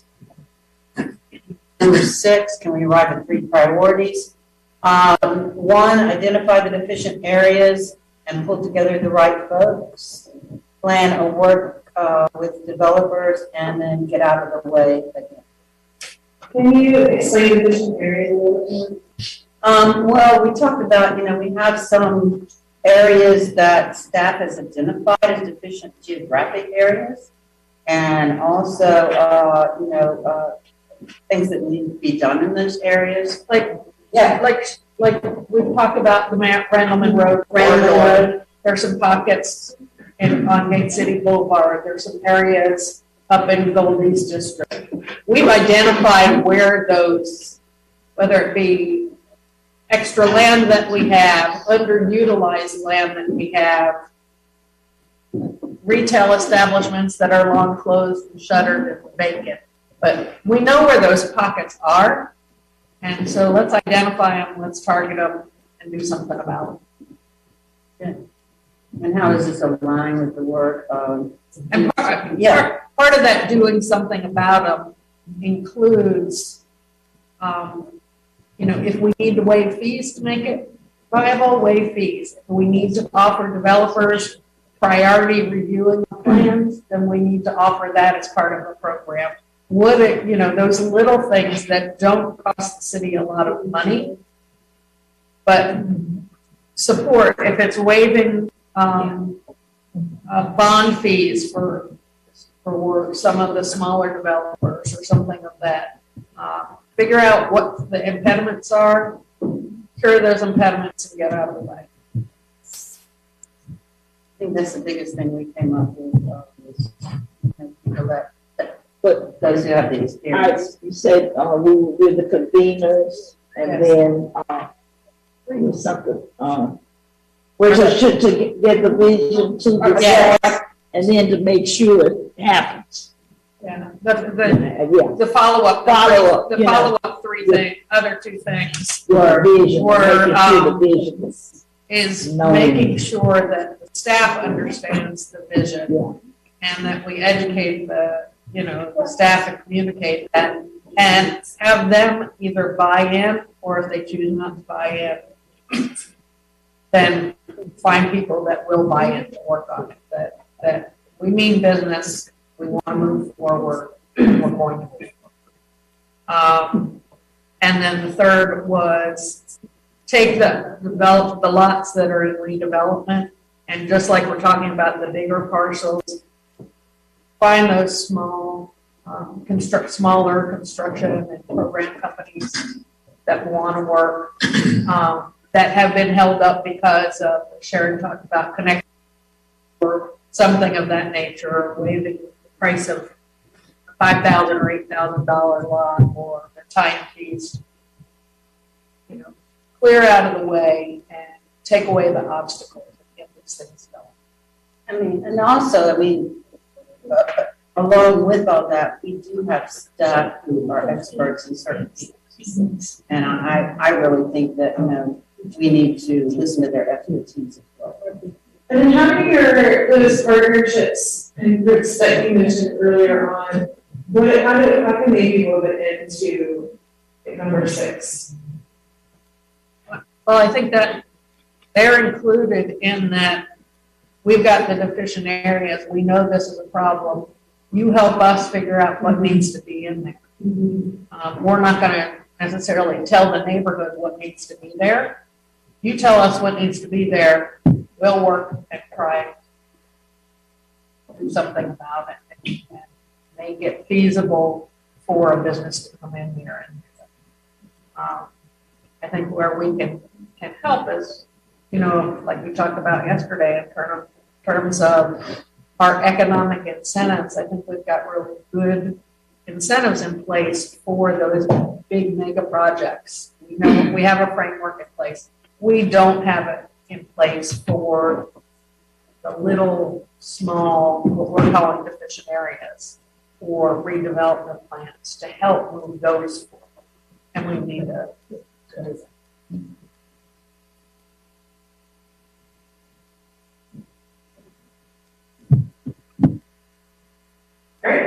So most of our answers were pretty much in alignment. When it talked about stakeholders, we did add the immigrant community because we wanted to make sure the discussion is barrier-free, that we included everyone, nonprofits. We also needed to have city staff at the table, and education, the school system and colleges and universities.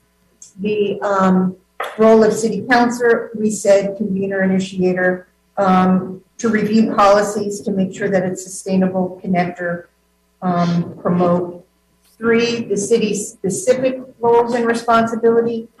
We said to gather data and do research, legal review, oversight, prepare the vision, and to promote the plan. 4 was what could we personally bring to this, and it was leverage relationships, experience, people with historical knowledge, and again, promote in the bully pulpit.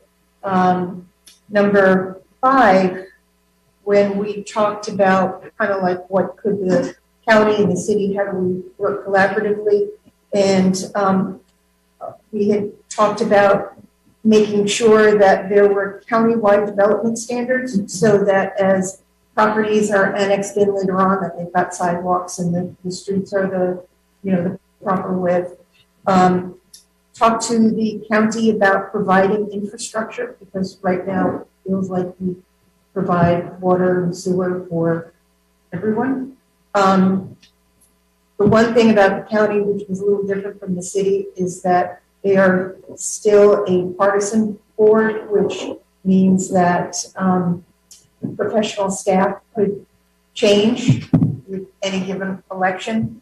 Our 3 priorities, we were really just pretty specific with workforce, infrastructure, and transportation. And then how does this align with the work we've already done? And we said that it reflects investments and long-term planning. That's great. So it sounds like we've got a lot of alignment in terms of the stakeholders that need to be brought to the table, and that one of the roles is convening, and then you all layer in some other elements of that too. So what do you think from here are some of those steps that you can take to start bringing that vision to life and starting a convening role? Everybody?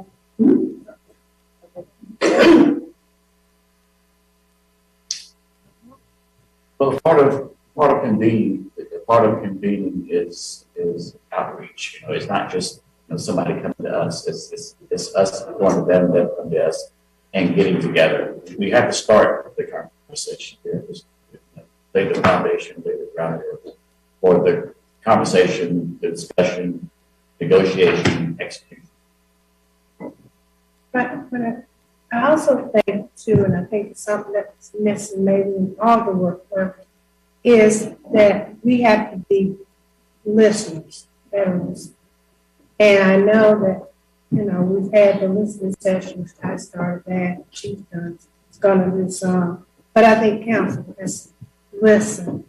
In order to be a convener, and execute a plan, you gotta first listen to what people want to see in a plan.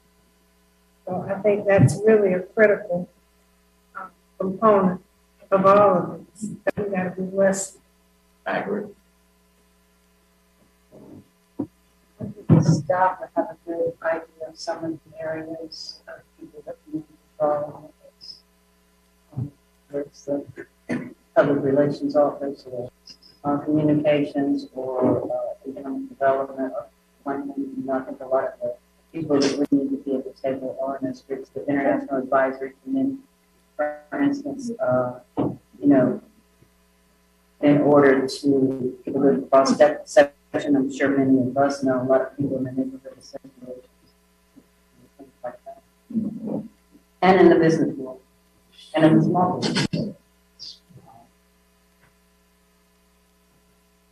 I think it's critical to get started. We can talk about, and I agree with what everybody said about who needs to be at the table and bringing people together. We're going to do some things right. We're going to do some things wrong. But we can't let the perfect get in the way of forward movement. And I think, one of the things I've been frustrated with is we analyze things sometimes to death and just need to get started. Pick a project, pick one thing, move it forward. Figure out what's the next thing and move that forward. We can do things concurrently. It doesn't have to be one at a time. And it doesn't have to be, I don't necessarily have to be a $90 million or $100 million investment. Get some small wins and learn from each one of them and build from there. I think we have great partners, whether it's the chamber or community foundation or staff or whomever. I think we've got great partners who can help us with that.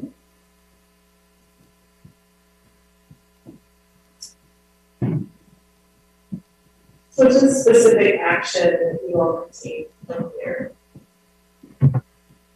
Get this going. Well, I think we started with asking him to come back on those 3 policy changes, or 4 policy changes related to housing yesterday. And he committed to come back to us in the next 2 weeks with a plan for when, not that you're going to do it in 2 weeks. But I think we can do the same thing with,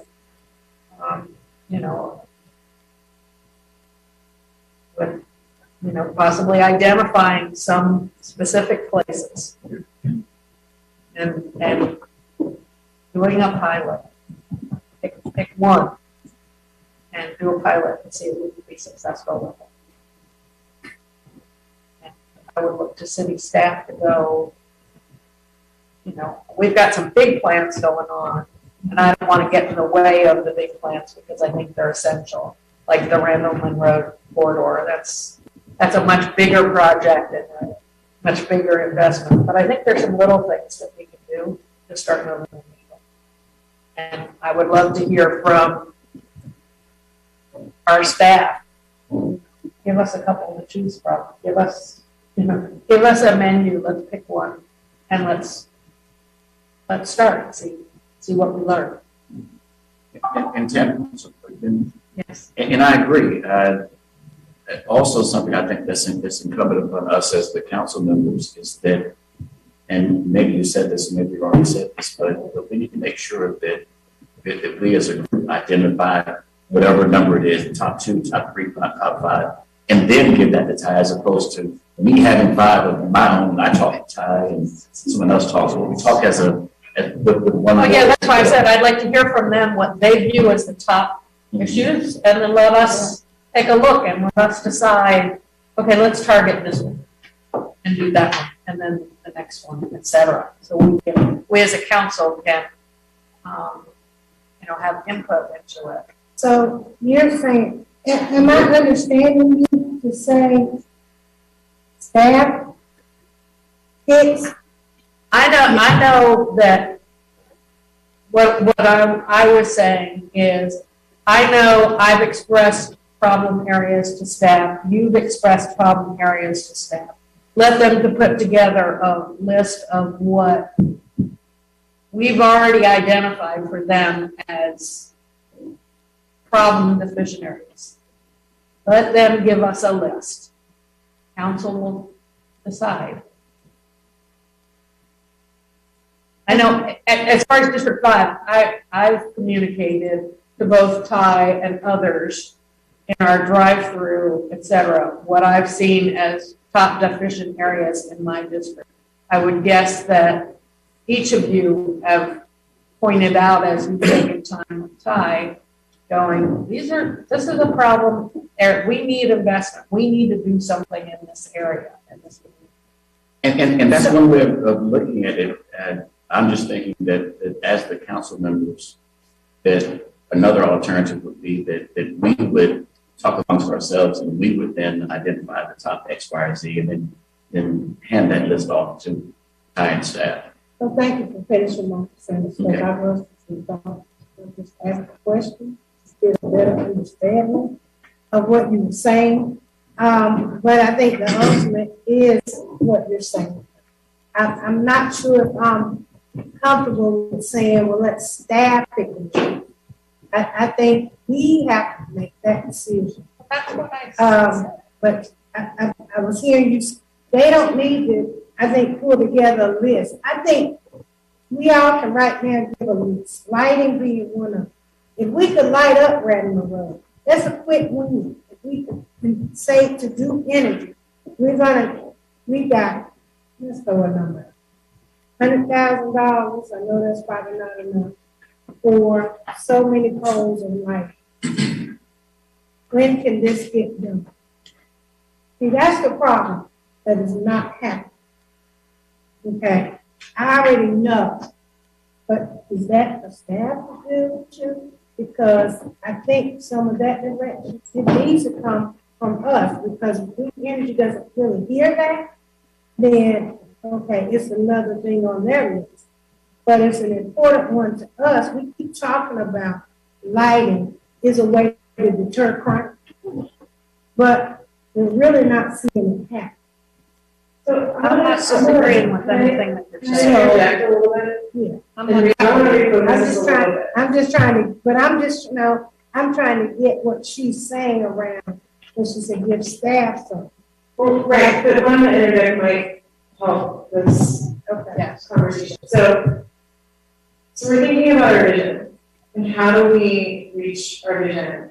And I want to think back to what we heard from Malcolm this morning and how it was the mayor came to his partner saying, I want these 4 things. And they were big.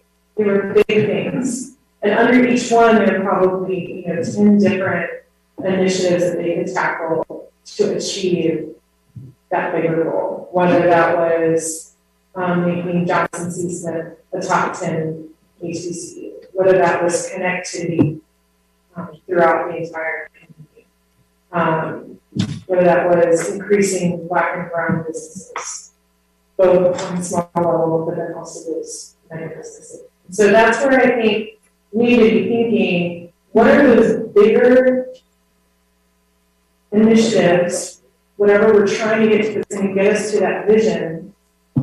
And then from there, we start to work down with our partners, what are the specific things And then you've got a role in that, Community Foundation has a role in that, other partners have roles in those things. I don't disagree with you at all on that.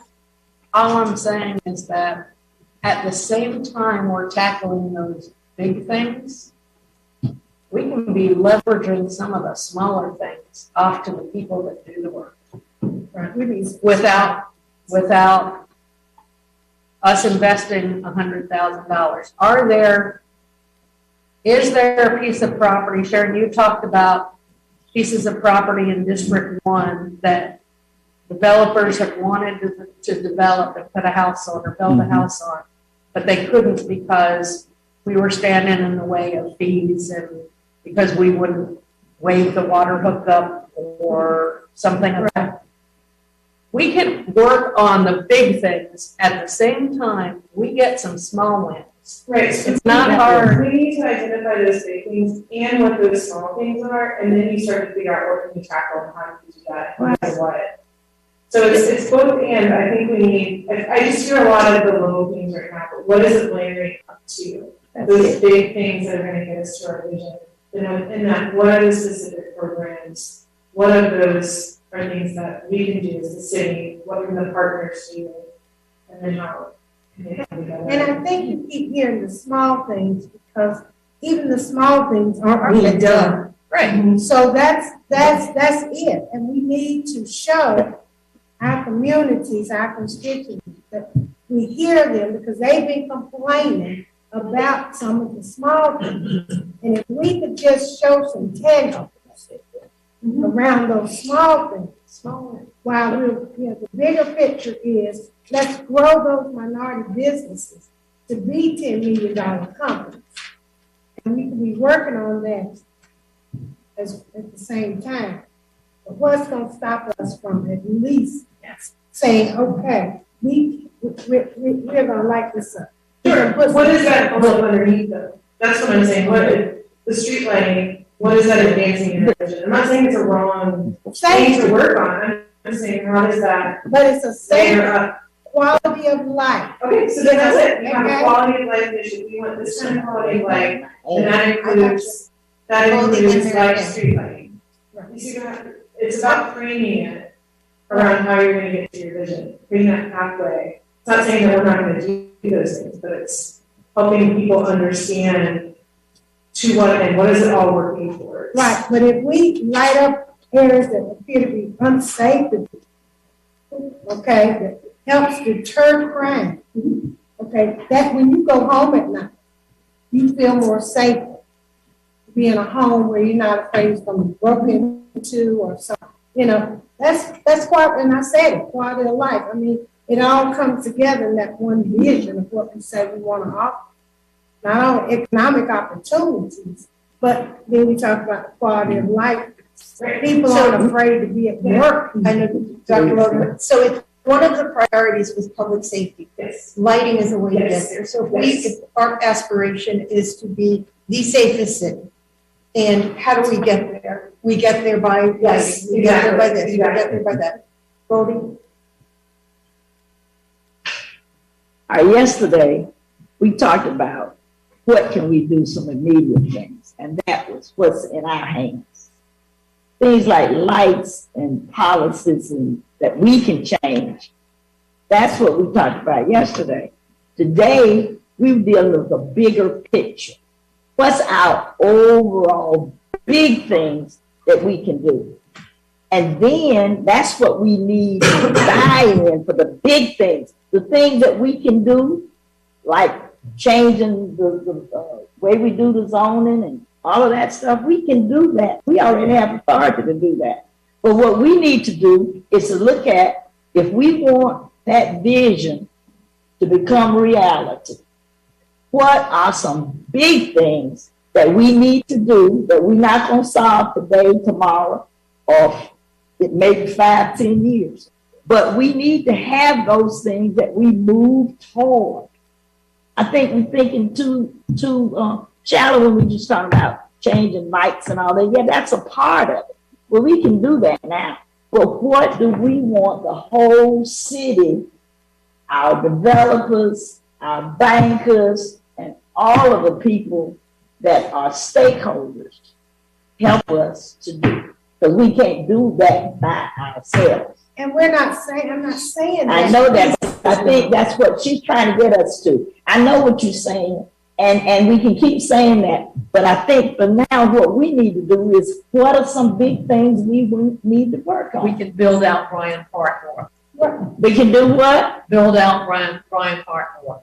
Bryan Park North. So what does that come on? That's a huge economic development opportunity for us. That is, but we already decided on that. With the income that it brings to the city. So is that comes under having more recreation for the city? Well, A bigger recreation program? 20 new soccer fields.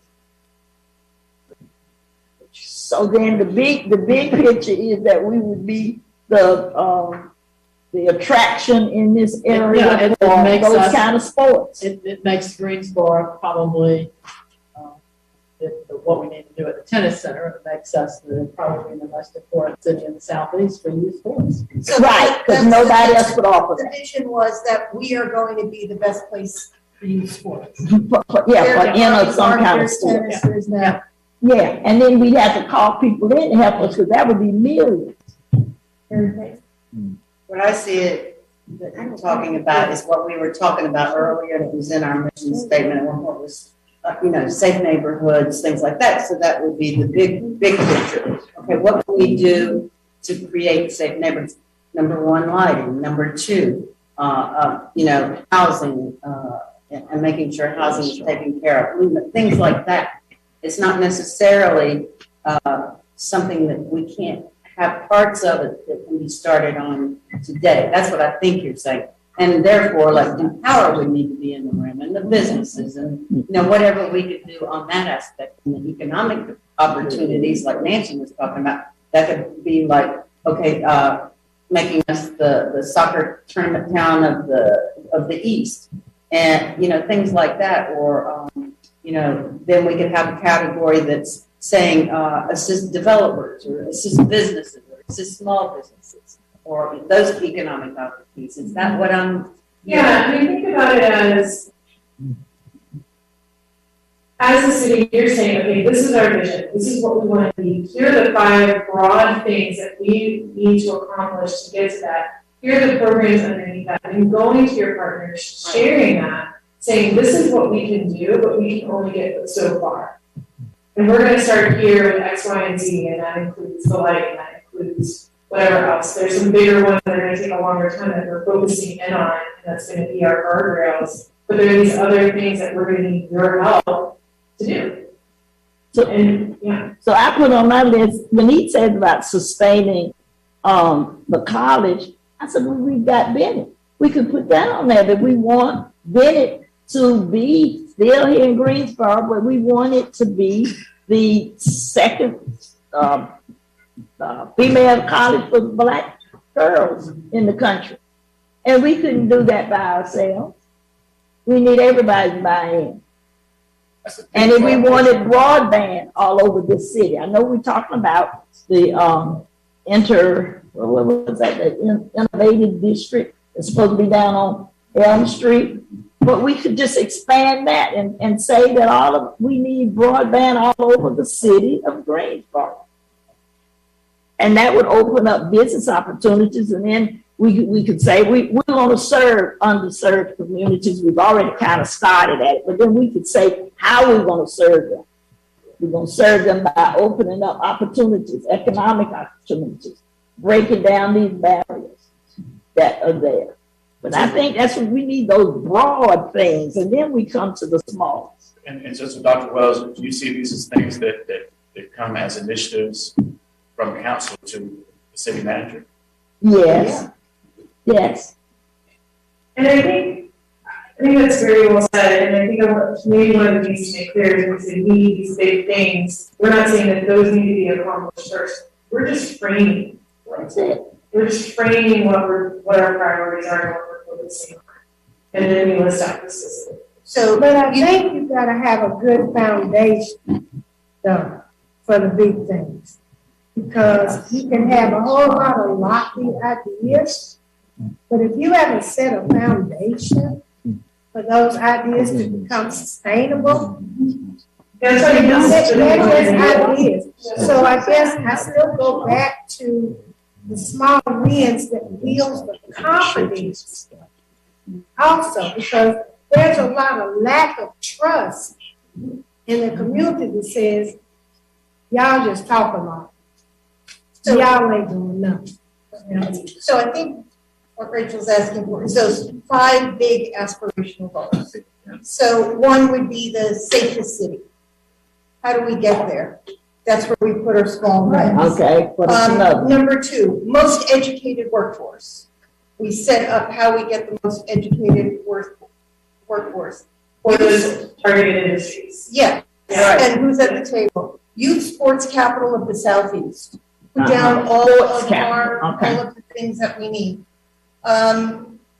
Easiest place to do business, which means that we look at our planning, we look at our zoning, we look at our and then the most connected city. And that can be broadband and it could be relationships. It could be so those are like 5 big ideas. Right. And then those little wins feed into every one of those 5 ideas. And think about how powerful it would be for you all to convene with stakeholders in the community, laying that out and then saying, this is what we're gonna do. We're gonna add in streetlights. We're gonna do these different things to deliver on these. What can we do?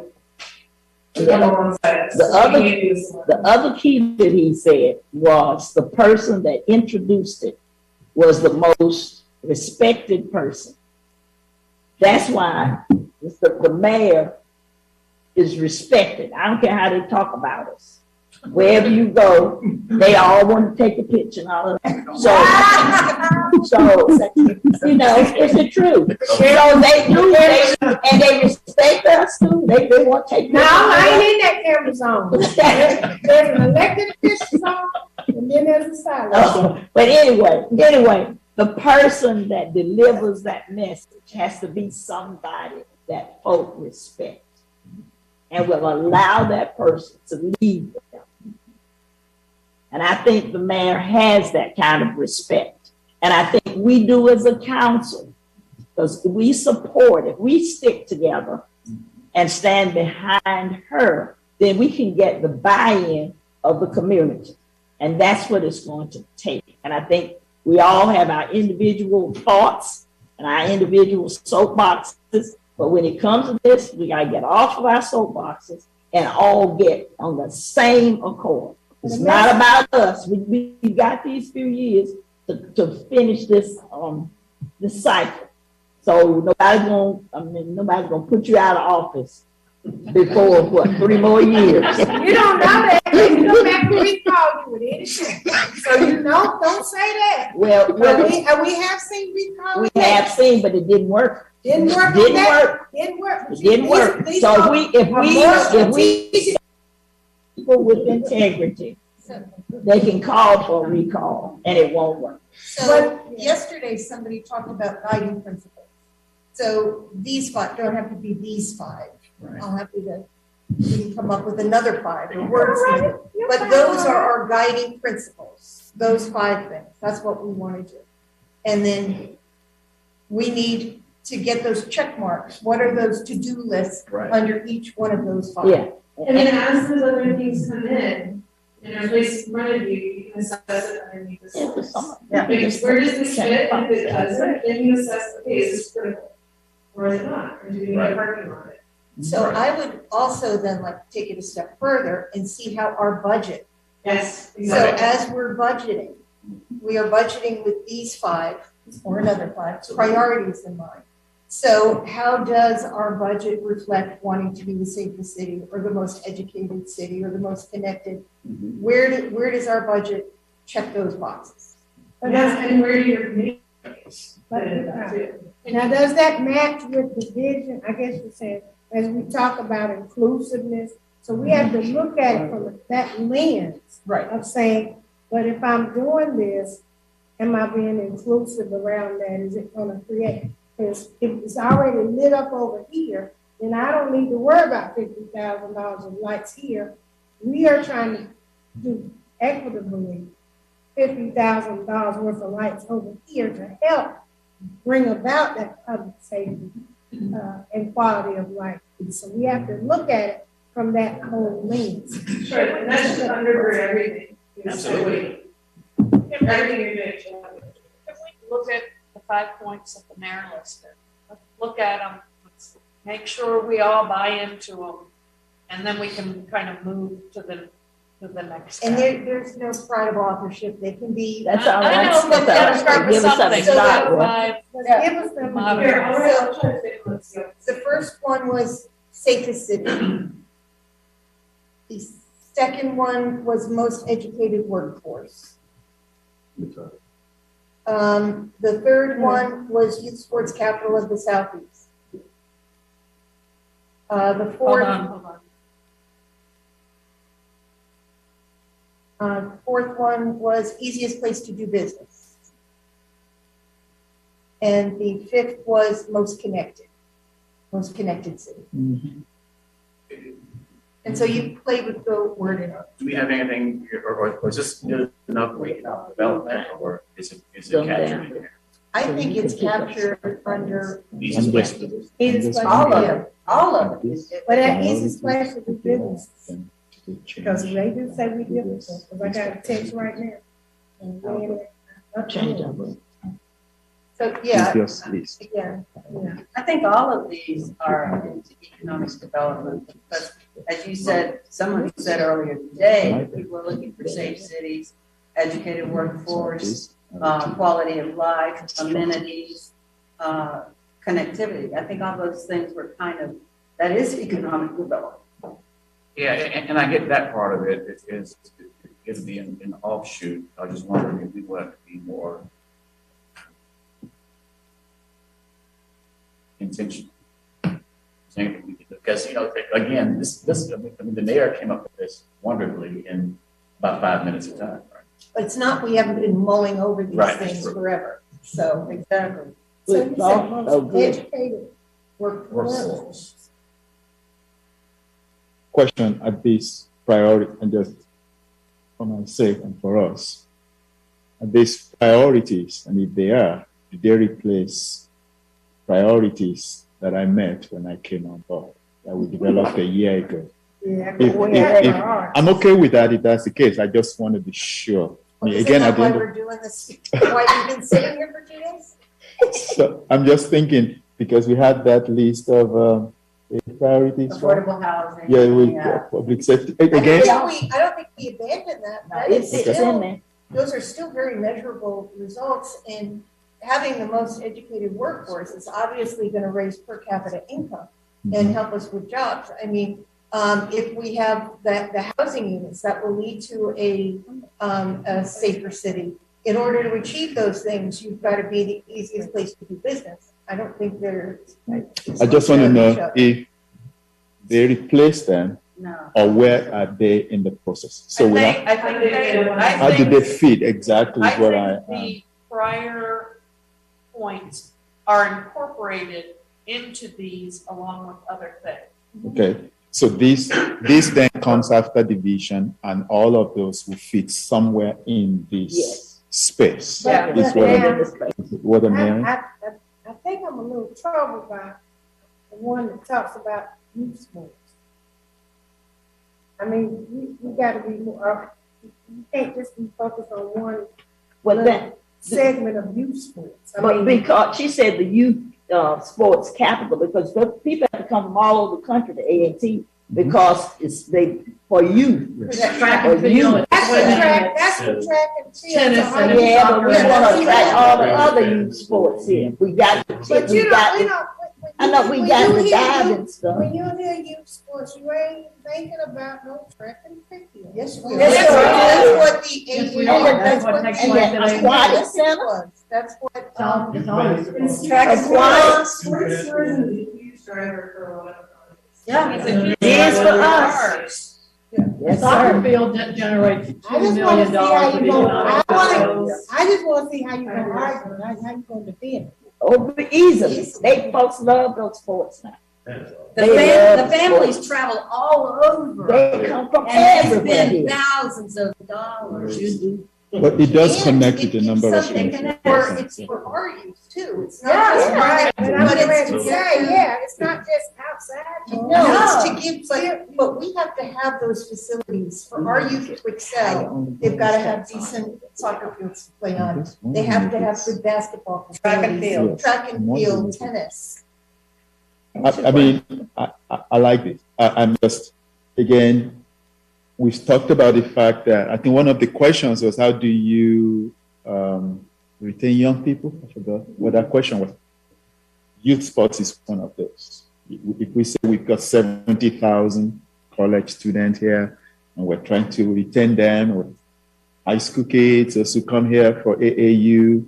I mean, there's a reason this city is known as Tournament City. It is. And if you're talking about Brian Pratt, you're talking about Gillespie, and you're talking about, I think that is huge in terms of both economic development and equitable investment. Actually, it touches both.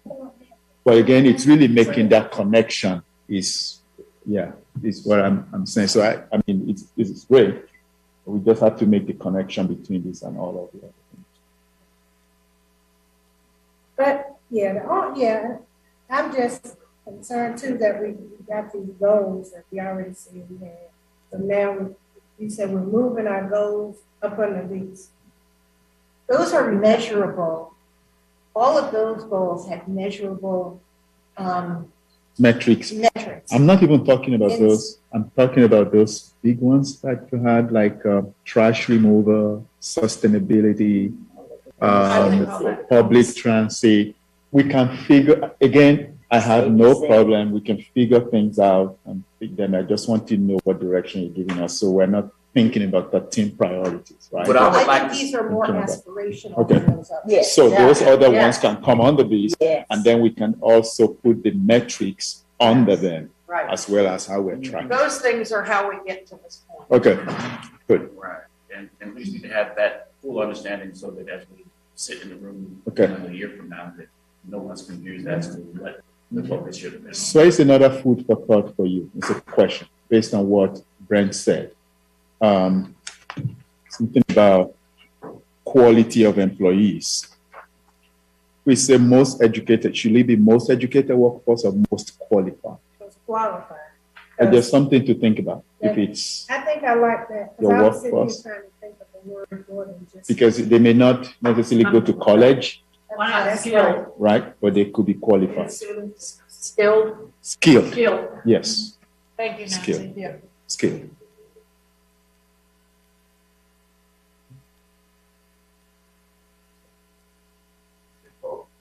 I like it. I mean, it's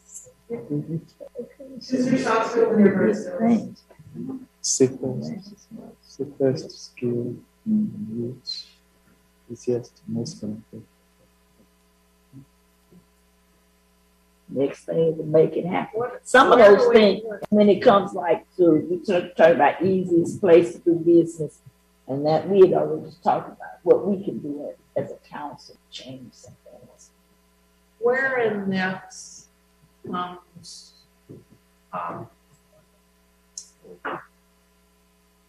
amenities and entertainment needs that is so important to attracting workers? What category? Because I'm having trouble figuring out where exactly. Sports is part of it, but I'm not totally sure where we put that piece of what Rachel talked about. People are looking for and workers are looking for. Are you? Is it Their sports and skill. entertainment? Well, I So think people had another She one. talked about people. I think we should. I'm just saying, I think we're missing, we haven't captured that piece. I think we need to buy it. The piece of entertainment and amenities, parks and rec, those kind of things that young people are looking for when they're looking to decide where to live. I don't see it captured in 1 through 5. When I think about connected city, I think about being able to do jobs at home because you got connection.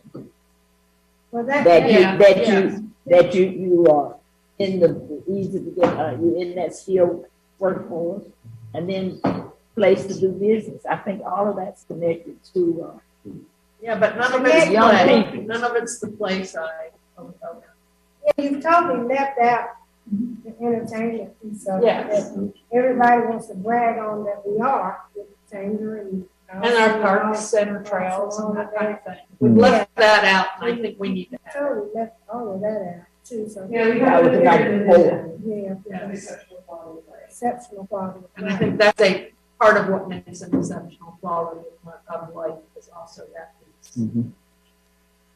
And I don't know exactly how to word it. Nancy, how can you get it worded? I came up with skill. Help us with the wording. Which one was? For the, Gig economy. the entertainment and parks and rec and social and quality of life, that piece of quality of life. Rich in amenities, rich in. Most amenitized. Put it out there. Amenitized. But not for all. It's real simple. They're rich in Yes, amenities. but that's something that, like, we should. Rich amenities. Rich with amenities, or rich. Yeah, keep it simple. But then we can do a whole lot with it. So, Yeah, but we need to qualify because we're safest and we're most and we're capital and we're easiest okay, and we're most. but and richest. maybe richest. No, rich in amenities, but that's not, That's not. It does. I'm picturing Richie Rich. Yeah, me too. That's what I thought of. How about entertainment and recreation? Yeah. yeah. Entertainment.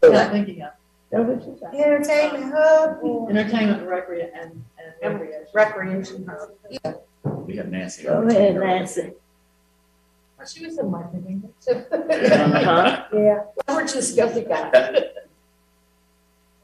I like that. Amenitized. That's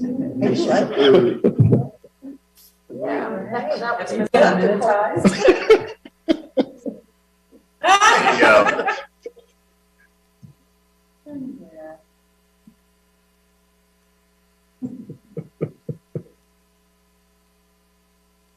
Curious to know about Central what all this part we're of the saying. circle. So when we said Center of activity.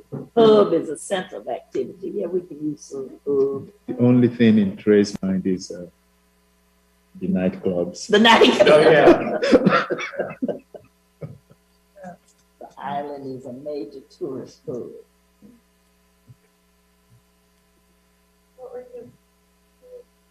You were asking a question kind of when you started. It might have been the amenities of the administration. Oh, Lord, now you want to put a word. That's what's resolved. I just wonder, now, putting all that there and all this conversation, tomorrow when this is cold, who's gonna get it? So what? So if staff was to look at this, because we ain't got all staff in the room, and we should have had them in the room too, because I think there's some areas that should be hearing what we're saying and understand the importance of it. I think you have the two staff that you need in the room. We'll get the rest to follow. So, yeah, I when think it's cold tomorrow, we say, well, what, huh, what? But again, it's aspirational, right? This is where we're headed to achieve our vision. So we get that. And if we keep going in the direction that we've done in last year on public safety end, we're not so far from being that safest city, right? If we keep going in that direction.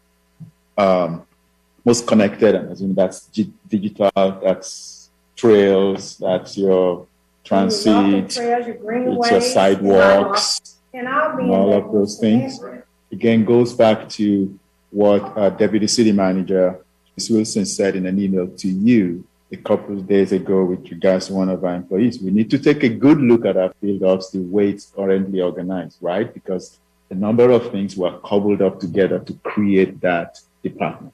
There are things that are more related to Parks and Rec there. There are things that are more related to transportation there. So what this helps us to do is to look at the way we're structured to deliver. This is how we're going. So that makes it easier. Maybe easier is not the word, more effective for staff to know what's expected.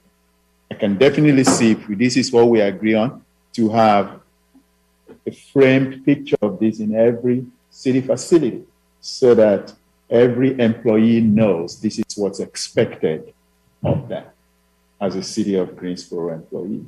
Because once you see the vision every time and it's reflected in our budget, it becomes part of you. And whether you are de-icing streets or you're fixing potholes or you're fixing traffic signal lights, you're thinking safety, you're thinking connected, you're thinking all of these things.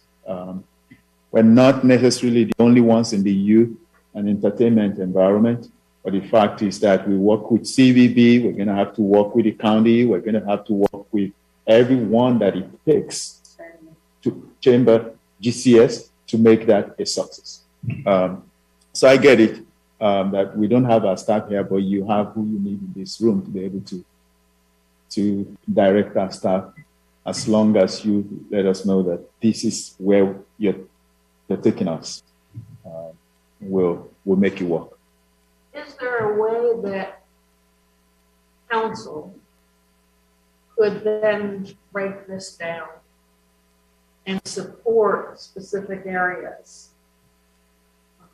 You know, does it make sense for us to chunk and specialize to some extent in areas? Not that that's all we have influence of, but if I don't know. I'm just wondering if that's.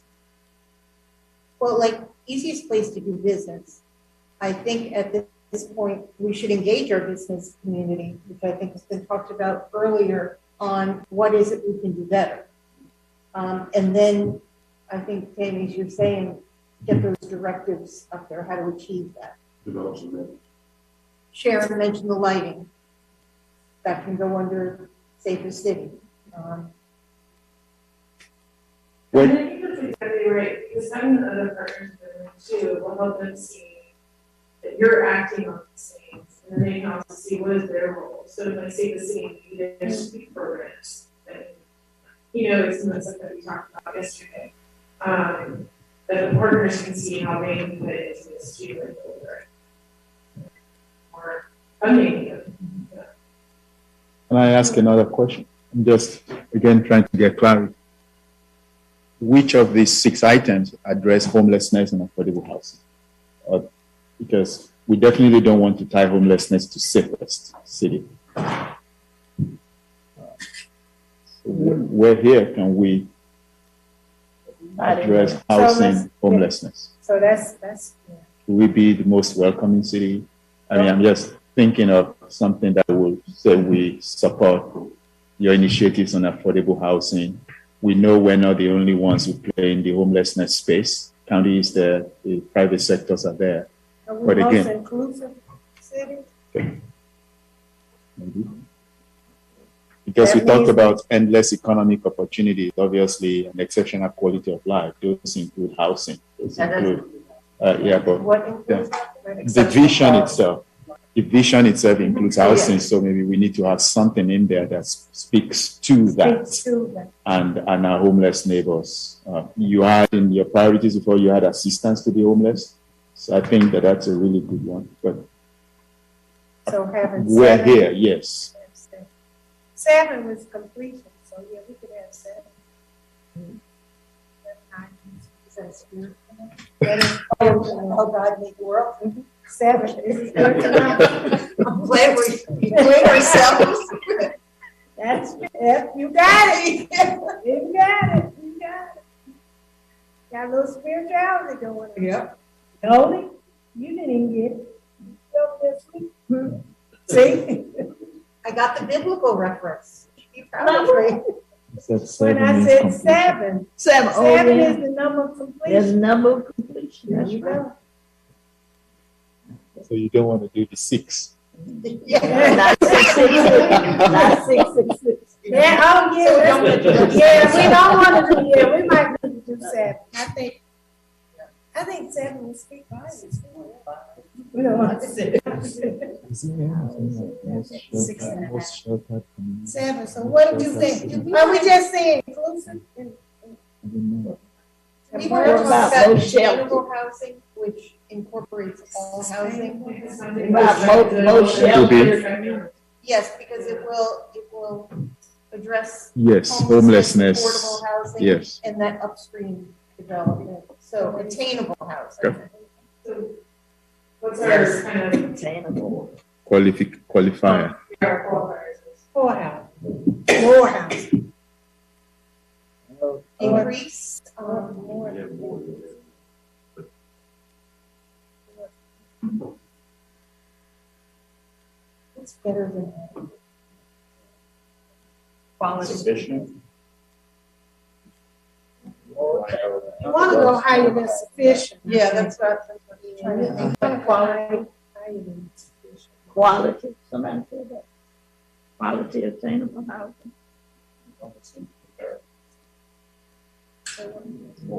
Most. More than what? Not adequate.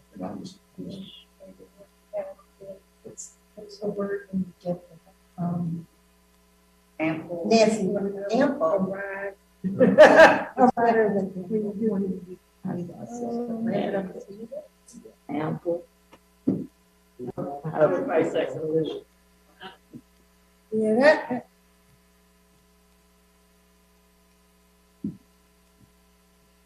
Thing.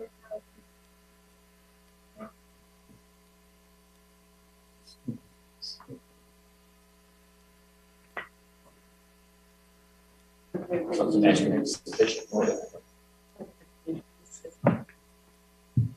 On the budget.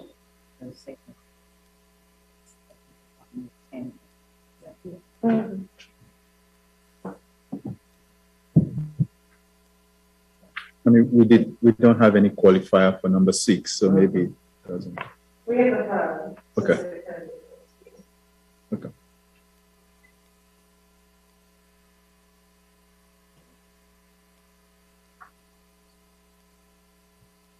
Yeah.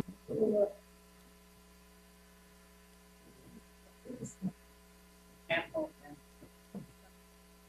Still not. No budget. It's not coming up here. It's Abundant. on there. What? Abundant. Abundant? Abundant. That's closer. Yeah, that's close. What about adequate? More abundance. Well, we already said that was kind of adequate. What's better than adequate? Better than that. Adequate says it's reasonable. Yeah.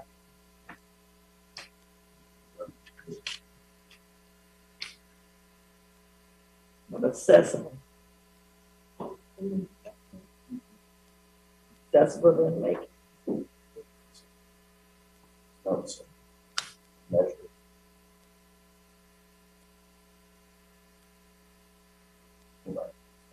Impactful? No. That's not one. Copious. No, that's just. That's what? Look up adequate. Plentiful, plentiful.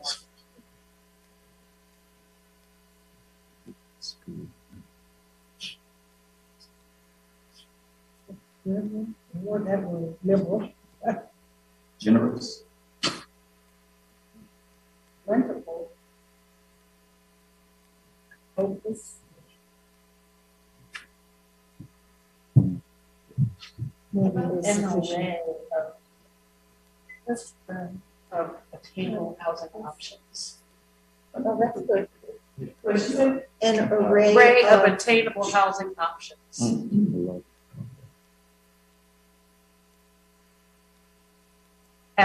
At all income levels. Oh, Well, I think that's what's attainable. But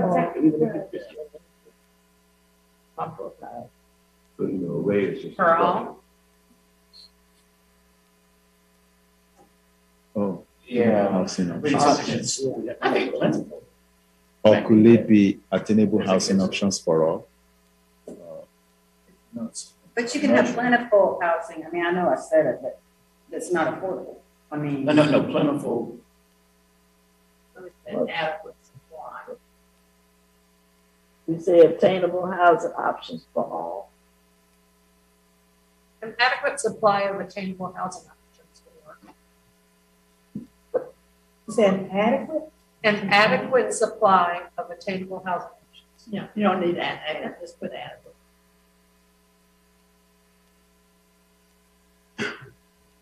Less is more.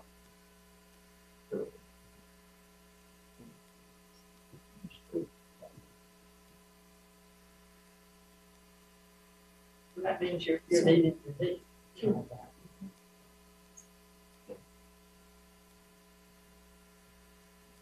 Everybody like that?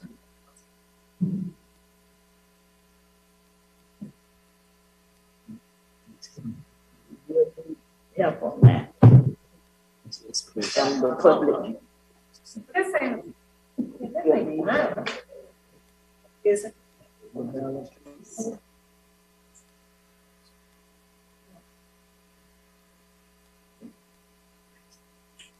So say them out loud.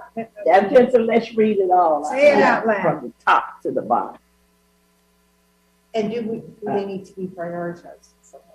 I'm telling you, let's read it out loud. Let's hear it, see a sound from the top. All right, Greensboro Okay, so- City Vision, okay? Greensboro. Safest city. No, we're gonna read the vision first. Oh, Greensboro. Greensboro would be a community with endless economic. I said everybody. Oh, together. It's like, Are we in church now? No, we're in school. We're trying to learn something. We're in school. We're in school. Wait a minute, everybody stay. We're in school. All right, let's start. We're gonna do it auditory, visual, and kinesthetic. Okay. Goldie, lead it off. Go ahead, Goldie. City vision. Greensboro will be a community with endless economic opportunities and exceptional quality of life.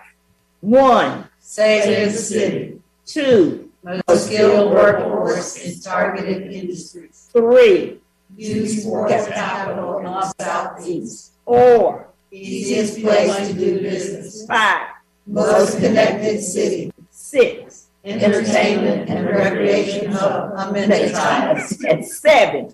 Adequate supply of attainable housing options.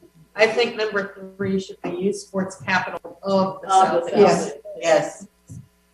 What's the difference between 3 and 6? Sorry, I'm just kind of poking. Between 3 and 6. Entertainment. I think we're not looking at youth sports as a recreation, we're looking at it As professional, economic development. Okay, top off. Oh, there's Zach.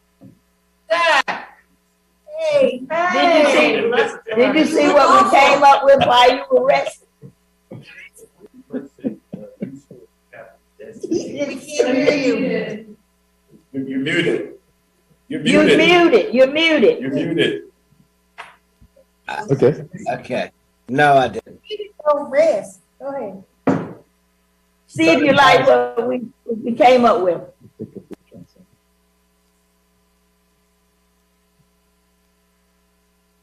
Can you see our screen, Zach? Maybe it's my view. I see it now. Chuck, you said something I think I liked a while ago. You said youth capital destination in the southeast. Does it have to do 1, So 2, 3, just 4, to take 5? focus away from sport, does, I'm sorry, say that again? youth sports capital destination. Oh, destination. That Youth was sports destination. you. Well, You. But I was just trying to bring it back to strategy right now, so I'm gonna break this sports. Destination, I think. I agree. I'd take out the southeast and at least put the East Coast, or just keep it. Yeah. Agreed. So, I don't think people are gonna come from Maine and New York back. hey, we can hope. Actually, they do. They already So- do, they come from Especially for Michigan swimming, everywhere. I bet. Oh, they do? Swimming, Not for swimming, swimming. So do we want it to be youth sports destination? Are you saying youth sports destination No, of that's what capital? Chuck mentioned it. Chuck through destination. I like that, instead of I like destination, I mean, even though I know it's probably don't mean it, but That's fine. that, this- it seems like it gives should be it some, destination capital. it gives it some pop to it, I think. Well, folks, I'll tell you, I remember jumping on a plane from New York coming south back to Greensboro, and the amount of track folks with their parents coming to race at A&T's track was lit up the whole plane. And if you think about the YMCA swim, the amount of families, and the YMCA, I believe, is headquartered in Florida. The amount of families coming from Florida. So I would argue that we are and should be sports capital of the East Coast, if we're not already. I'm good with that. Okay. So we're gonna be youth sports capital or youth sports destination? Could be destination Capital. Yeah, capital, I think, infers that it's, yeah. That it is the destination. Yeah. Where you have lots of It's the destinations. destination. It's the capital. So are you saying remove destination? Just leave it the way it Yeah, is. leave it the way it is. the place. But there's statistics on it now, we probably already. In the southeast. I think So somebody we'll gave be us in some the statistics. southeast. Are we already the capital? I mean, no, we have more. Youth sports capital in the southeast. Huh?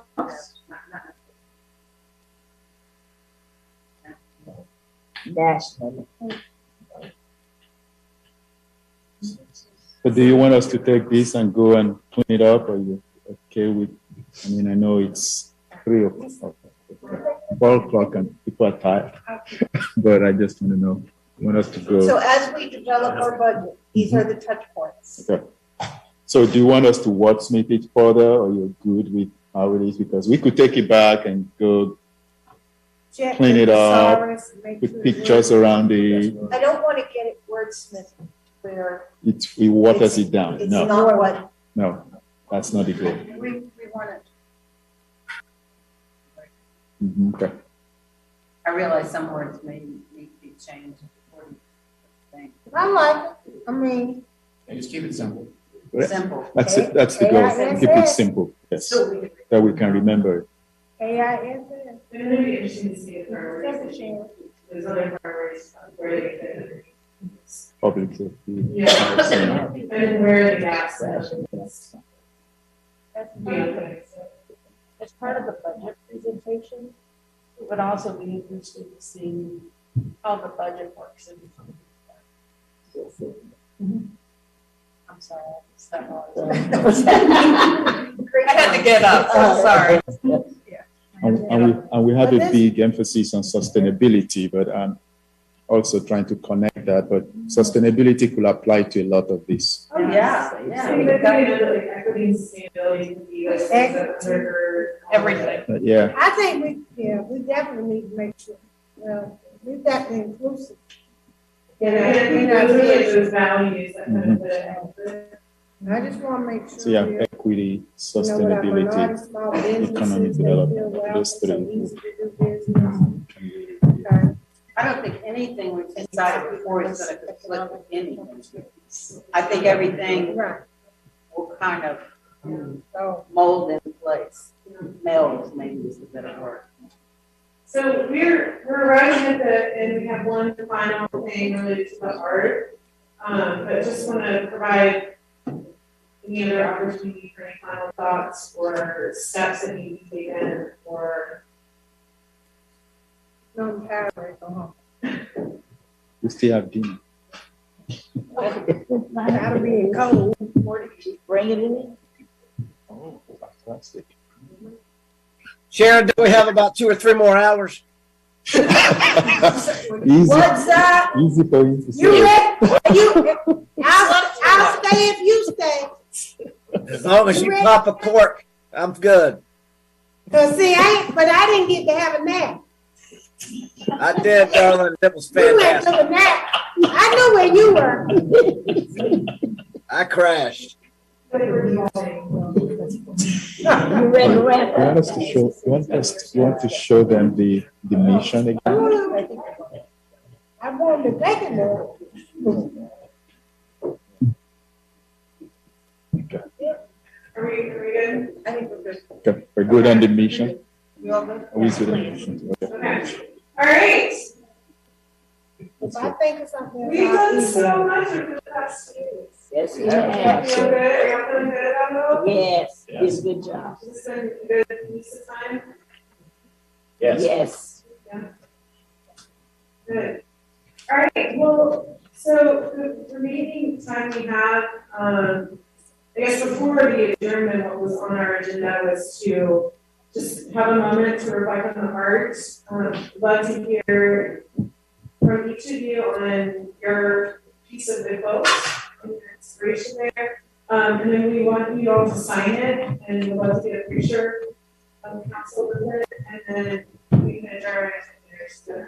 You're supposed to explain it and then sign it. Is that what you said? Yeah, I have to go and explain it and then sign it.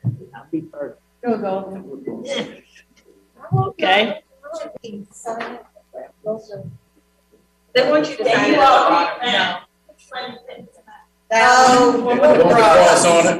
The love and the cross. Yeah. Boy, you busy. This represents the state. My days. It represents the beginning of the day. It starts with the prayer, 6:30, 6:30. Then it undergirds the rest of the day. This is when I'm out in the public. These are, I'm going and meeting folks, and I have a pink dot, a brown dot, and an orange. One is a dot, one is an oval, one's a triangle. And then these dots represent the different people that I meet during the day. And this little wiggly line connects them, the people that I talk to. And this is the cross. And then this is, I'm guiding all the day with prayer. But then this is nighttime. Beautiful. Nice. Very beautiful. Nice. Oh, Lord. Okay, here, we got this picture. Great job. If you wanna wait for something, put it up there. Yeah. This is a fun song.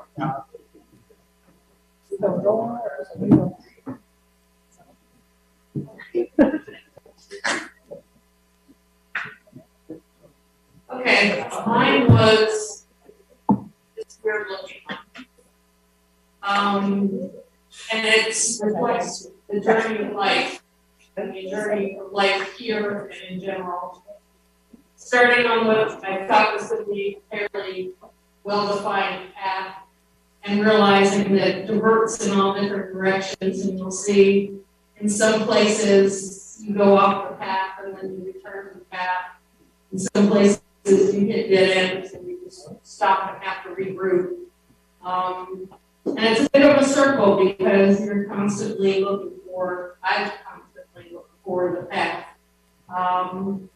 And all this weirdness on the outside is just spiritual influence of others, just all that surreal stuff that's around us that keeps us moving through the journey.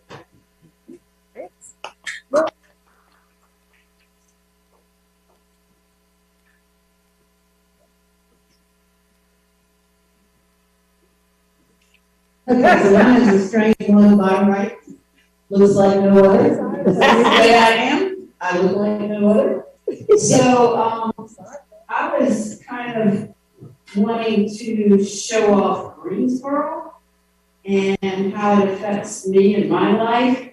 So I have this son, and Coco was pretty impressed that I did 3D, and I'm no artist, but the son has the rays on a different art level. And then I did a tree that, oh, somebody blew it down. Actually, it came out and had leaves on it. So I said, and then the bright ideas that the people in Greensboro have, whether it's council or staff or the community, and I put shine like the sun, music, arts, bring ideas, recycle for sustainability, drama, theater, and I kind of drew a little mask there, and grow like a tree and be sustainable. So I was on it.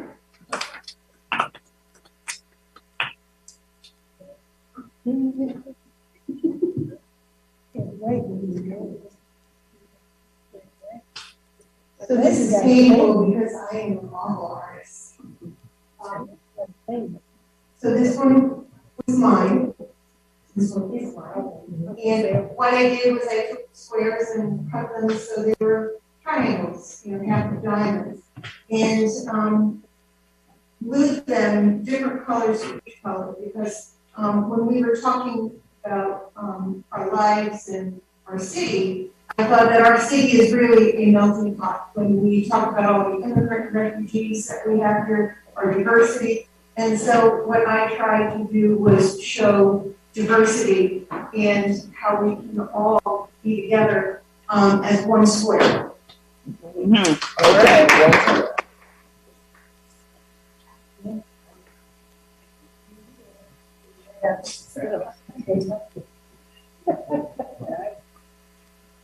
Okay, so I'm not an artiste. However, this is mine right here. If you look at it, the paper's turned like it's a diamond. So a diamond is probably the most valuable jewel there is. So blue represents calm. When I get up in the morning, I'm the diamond that's calm. I'm calm, but as I begin my day.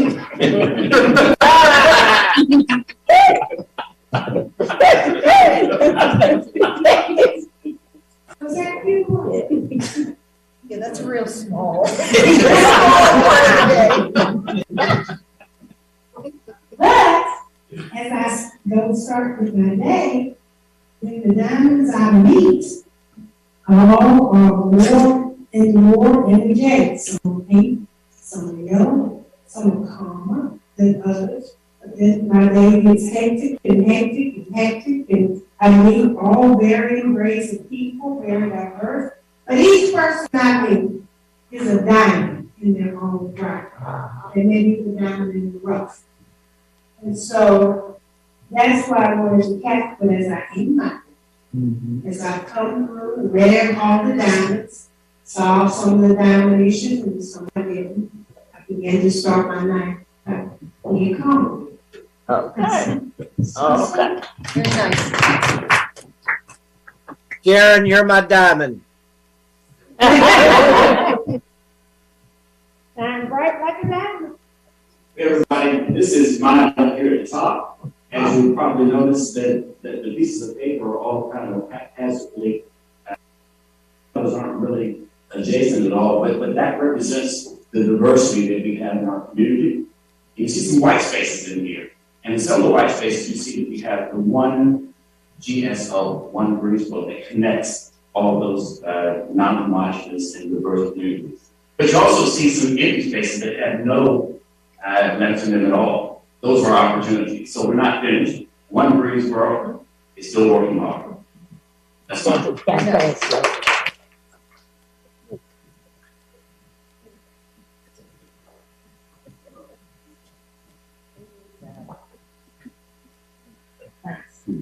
Mine has no particular meaning. It's the bottom left-hand corner. It's just kind of how I organize the artists that we're working with yesterday. It's interesting that I write it out before I do it. So, I think for me, it just represents, doing things in a logical, connected, organized way. It's not haphazard. It's not contrived. It's very clearly laid out. So that's kind of what it is. I think how I saw these squares.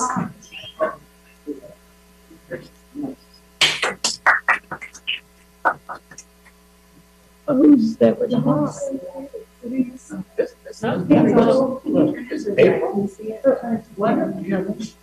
No, I'm not. Somebody. Zach, can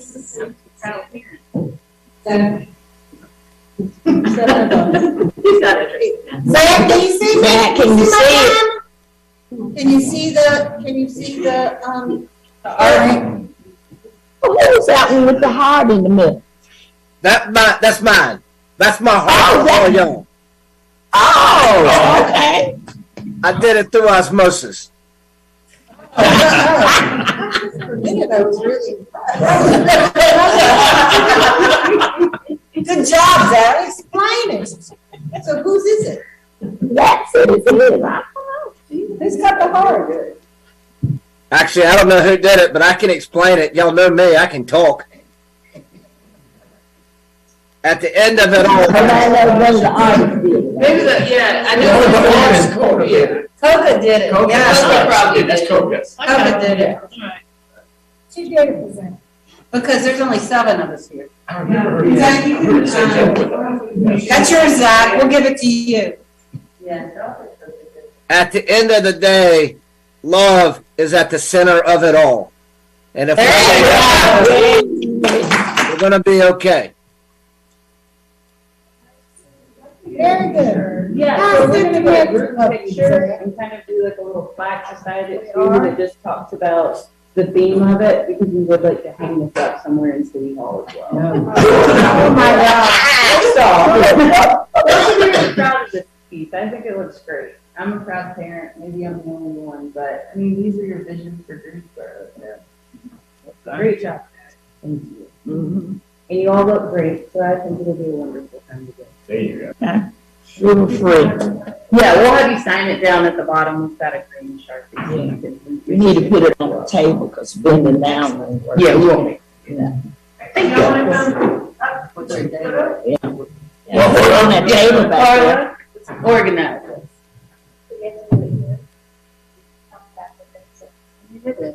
Oh, for the So if you picture. want to grab them before council meeting, I'll let Carla, I'll let Carla dictate that. That is her area of expertise.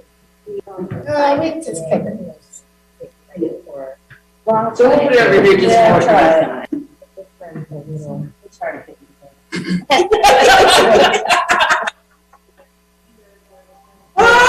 I was gonna say, wait till Zach's ready. We'll just have you sign it. He's my photo. We can get one picture today. I can have a look at Oh, you know what we could do? We could stand in front of the screen. Why don't we stand in You all front of look this way. Oh, we can Rachel, take like, it. hand on It your has to be face. the ultimate picture. Take it like a constant. Okay, let's go. All right. Because it's cold. It's cold.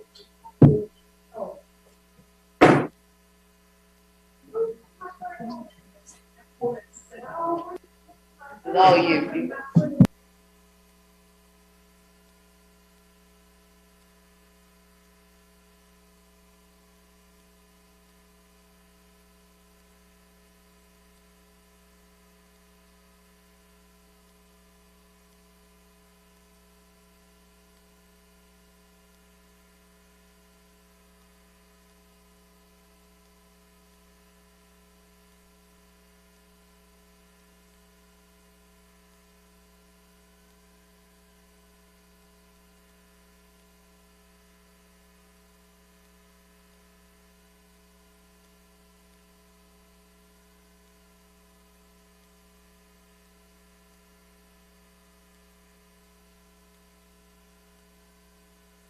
Are y'all in?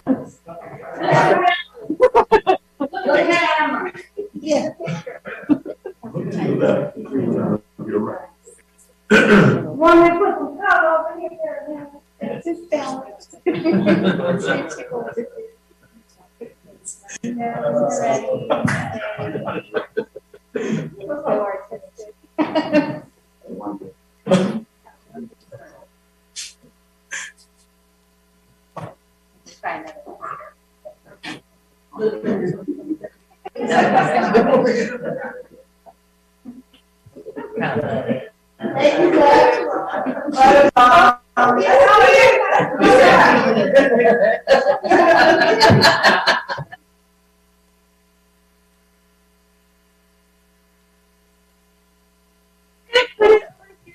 Please sign it.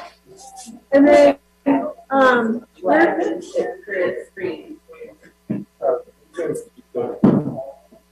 so, we want to sign it And in the sequence of where your picture is. Oh. So why don't you do it? I'm not good. But it doesn't really do it.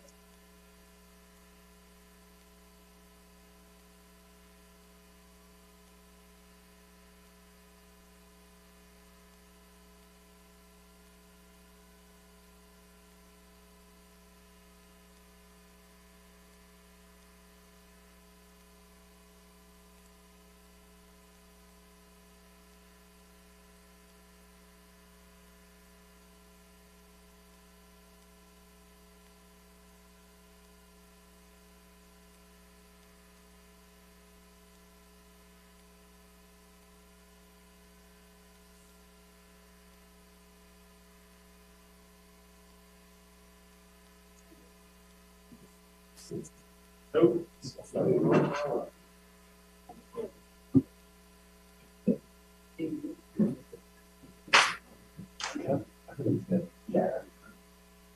you don't mind.